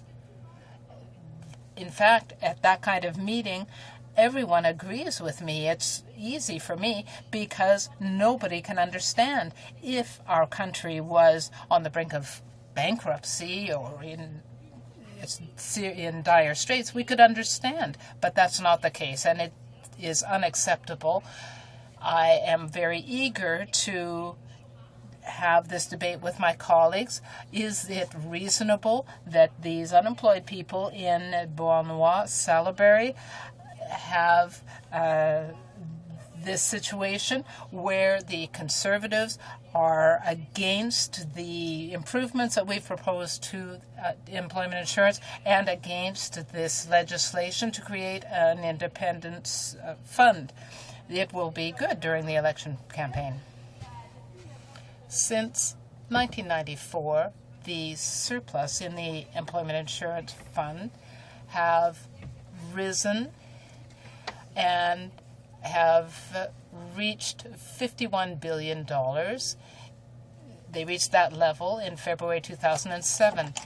We're talking about huge amounts of money, $51 billion.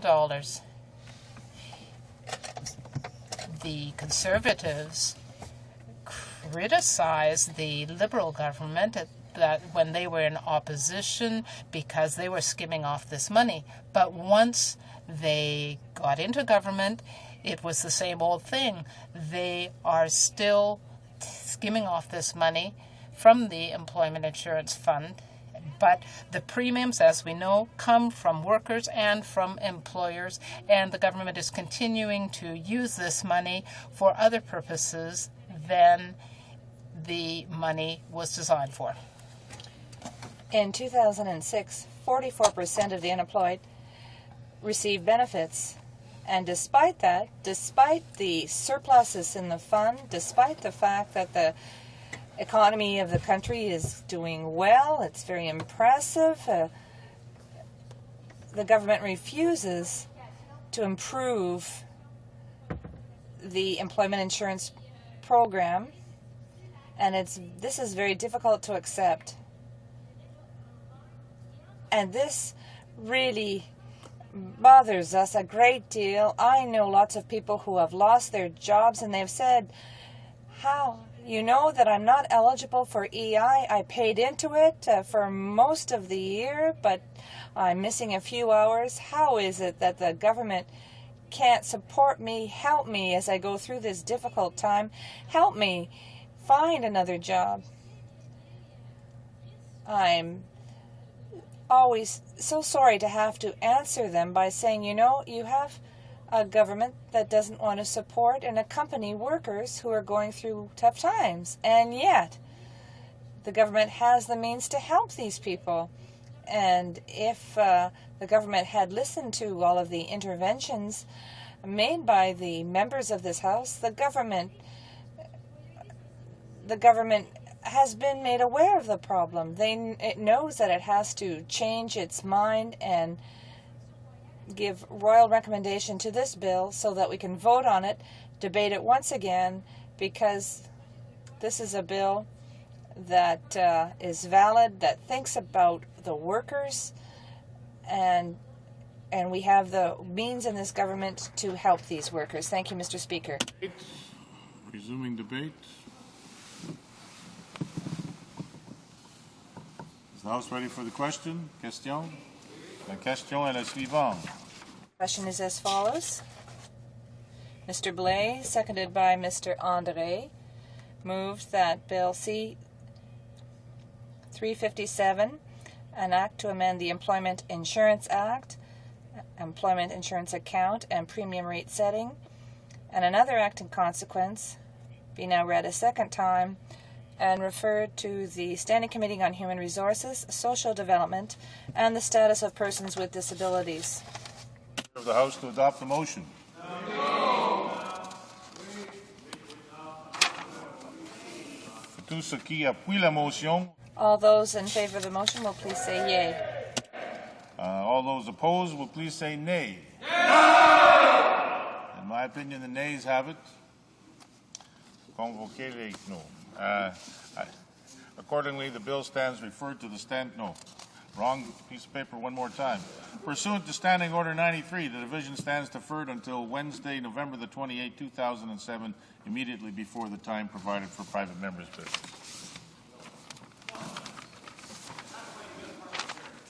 In accordance with Standing Order 38, a motion to adjourn the House is deemed to have been made and seconded at this time. Therefore, the question is that this House do now adjourn. The Honourable Member for Thunder Bay, Rainy River. Thank you, Mr. Speaker. A few weeks ago, I was one of the several Liberal MPs who brought to the government's attention a glaring error in Bill C-18. It was the basic fact that the minority government had left 1 million voters off the voters' lists.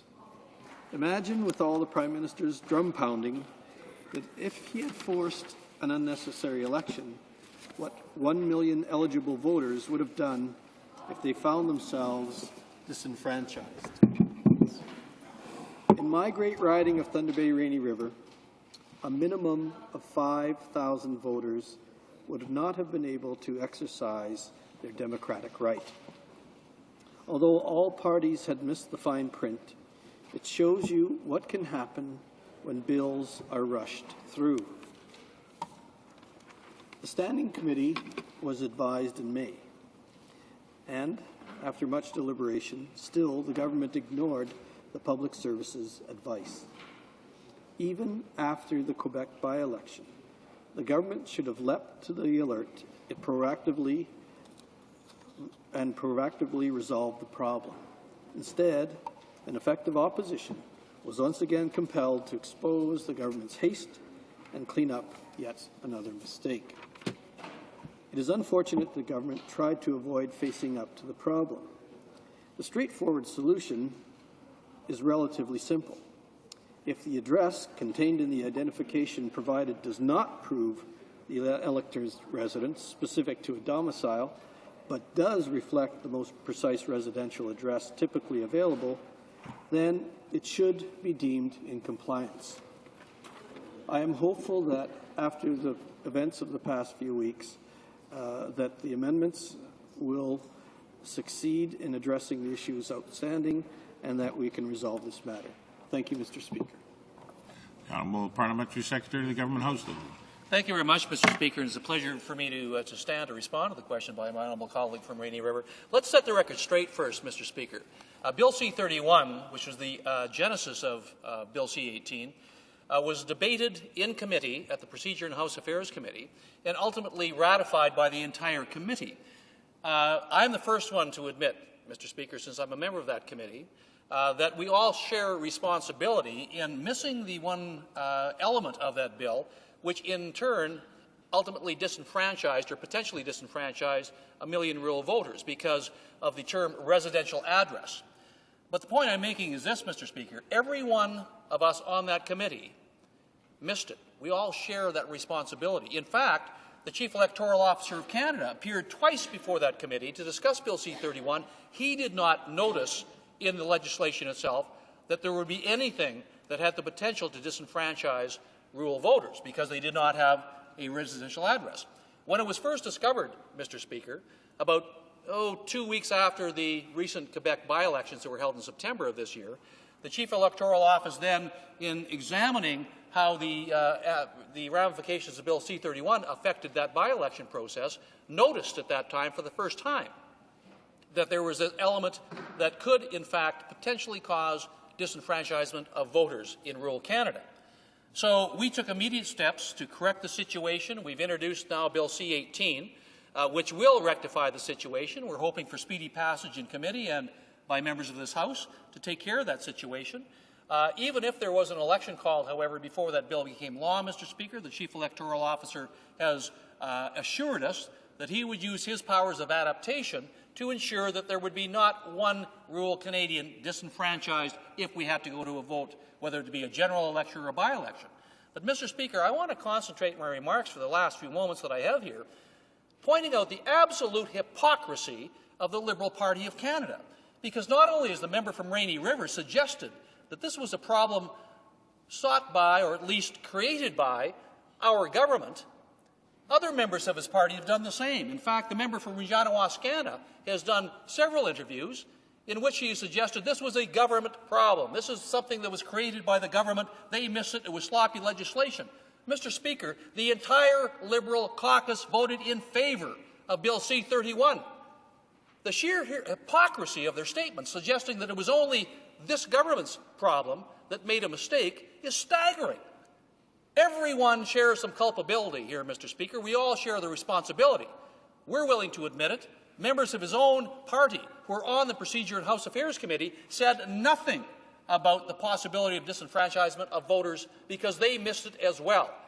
So while I'm here to say, Mr. Speaker, that we will take immediate action, and hopefully we'll have some compliance with members opposite when this bill gets to committee so we can deal with this quickly and expeditiously, it is just so irritating to stand here and listen to members with the hypocrisy, the sanctimony and the hypocrisy to suggest it was someone else's problem, that it was not part of their own doing. Mr. Speaker, for the record, we all share a responsibility. I wish the member from Rainy River would stand up and admit that. The honourable member for Thunder Bay, Rainy River. Thank you very much, Mr. Speaker. The riding is Thunder Bay, Rainy River, as I would, in all fairness, recognize Regina Lumsden Lake Centre. In my experience, the greatest proof of incompetence or irresponsibility is when someone, in this case the government, tries to put the blame on someone else. The government made a big mistake. We showed you solutions. We showed the government solutions, Mr. Speaker, but yet they continue to try and find fault with others, as if they themselves are perfect or infallible. So I just simply offer, admit it, fix it, cut the blaming of others, and recognize that haste makes mistakes. Thank you, Mr. Speaker. Honourable Parliamentary Secretary of the Government House. First, let me apologize for not getting the member's riding correct. I apologize to the member from Thunder Bay, Rainy River, but let's hear what he just had to say. Obviously, like most Liberals, they don't listen to any answers. We saw that example graphically earlier on when we had a question from the Leader of Official Opposition on calling of a public inquiry. It took about halfway through question period before they finally realized that the answer from the Prime Minister was he had already called one, or at least put the wheels in motion to call one. What I'm saying to this member, as I said in the body of my initial address, was that it is a shared responsibility. I am not, nor is anyone from this government, trying to shift the blame to anyone else. I am saying it was a shared responsibility. What I am attempting to do is prove the hypocrisy of members of that party by saying that, well, it was only the government who was at fault here. We were all at fault, Mr. Speaker. I wish the member from Thunder Bay, Rainy River, would be man enough to stand up in this Assembly and announce that. But clearly, he will not. Thank you, Mr. Speaker. Honourable Deputy de Lavelle. The Honourable Member for Lavelle. Thank you, Mr. Speaker. Mr. Speaker, on November 15th, I asked the Minister, further to a study by the World Economic Forum, a question because we discovered that the gender gap has an impact on the competitiveness and economy of countries. I asked the Minister, intended to take action and take tangible action by adopting proactive pay equity legislation. We know that pay equity is a right. It's recognized in the Charter of Rights since 1992-93. It's a right that people can avail themselves of, but you first of all have to file a complaint, and then there are some very lengthy procedures that ensue.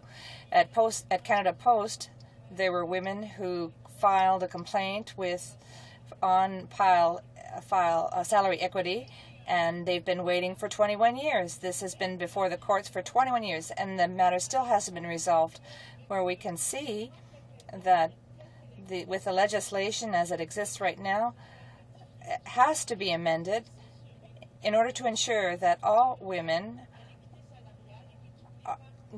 can, in fact, avail themselves of pay equity. I hope that the Minister will do what needs to be done and that she will advocate the implementation of legislation on salary equity to enable, Mr. Speaker, enable all women from Quebec and Quebec under federal jurisdiction to benefit from this right. Secretary, the Minister of Human Resources and Social Development. Thank you, Mr. Speaker. Canada has not lost ground on gender equality. In fact, the figures of the Global Gender Gap Report actually show that Canada either held steady or marginally narrowed the gap between women and men in all areas considered. In fact, Mr. Speaker, the report says, and I quote, Canada continues ranking well on economic participation and opportunity and education attainment and performing above average on political empowerment and health and survival. Mr. Speaker, I'm sure everyone would agree that more needs to be done to improve the situation for women here in Canada and around the world. We have achieved a great deal in recent years, but our work is far from over. Over the past 18 months, the Government of Canada has undertaken numerous initiatives to advance equality for women in all of the areas covered in the report. Mr. Speaker, the member said that she wanted to see tangible action. Well, this is tangible. These initiatives that we took were such initiatives such as introducing the universal child care benefit, Mr. Speaker. That benefit benefits every child under the age of 6, which, Mr. Speaker, we can't help but think the Liberal Party would take it away. We're putting more money into the hands of older women by increasing the pension income credit and modernizing the guaranteed income supplement to make it more accessible. We're improving living standards among older Canadians, and we're improving employment opportunities for vulnerable groups of women, including older women, women living in abusive relationships, women with intellectual disabilities, Aboriginal women living on and off reserve. Yes, Mr. Speaker, this is initiatives to advance the equality for women. We're supporting women's work and family choices through a variety of measures, including creating the working income tax benefit. We are modernizing the federal labor standards and expanding business opportunities for women. We're creating special initiatives for women entrepreneurs. We're providing affordable housing, helping to reduce the incidences of low income.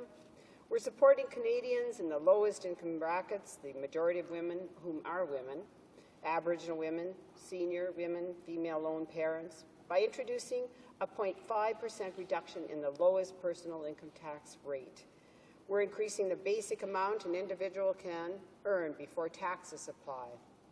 And, Mr. Speaker, we're increasing crime prevention, justice and security measures to protect children from exploitation. Mr. Speaker,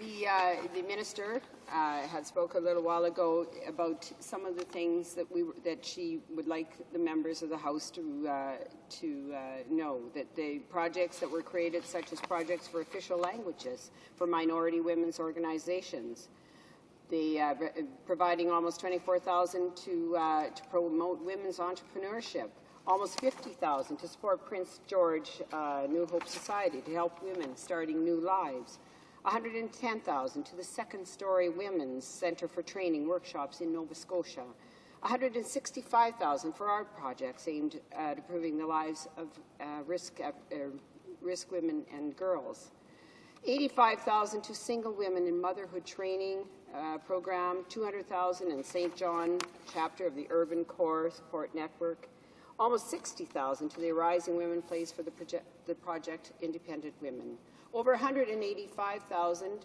to the West Central Women's Resource Centre for its multi-year women's economic security and housing project, and $300,000 to the Canadian Women's Community Effort. Order.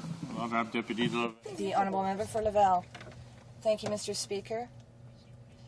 Mr. Speaker, I'm very surprised. I had put this question to the Minister on the status of women. I would have preferred her to have been the one to have answered my question that I'd put to her. This debate was for status of women, but on the other hand, this doesn't surprise me. I'm not surprised that she didn't bother come.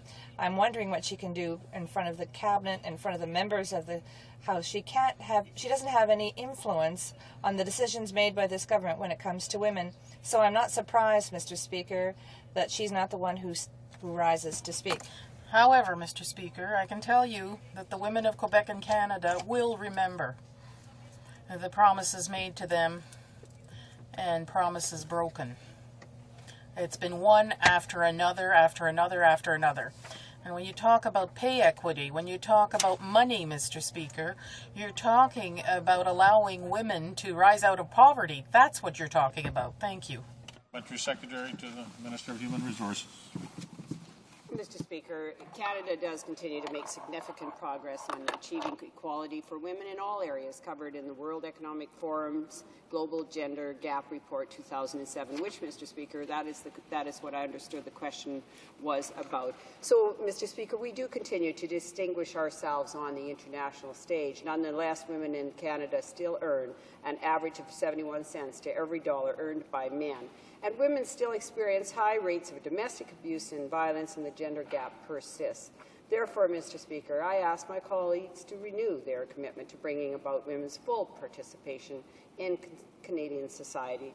Let us close the gap once and for all. Thank you, Mr. Speaker. La motion portant. The motion to adjourn the House is now deemed adopted. The House stands adjourned until tomorrow at 10 o'clock a.m. pursuant to Standing Order 24-2.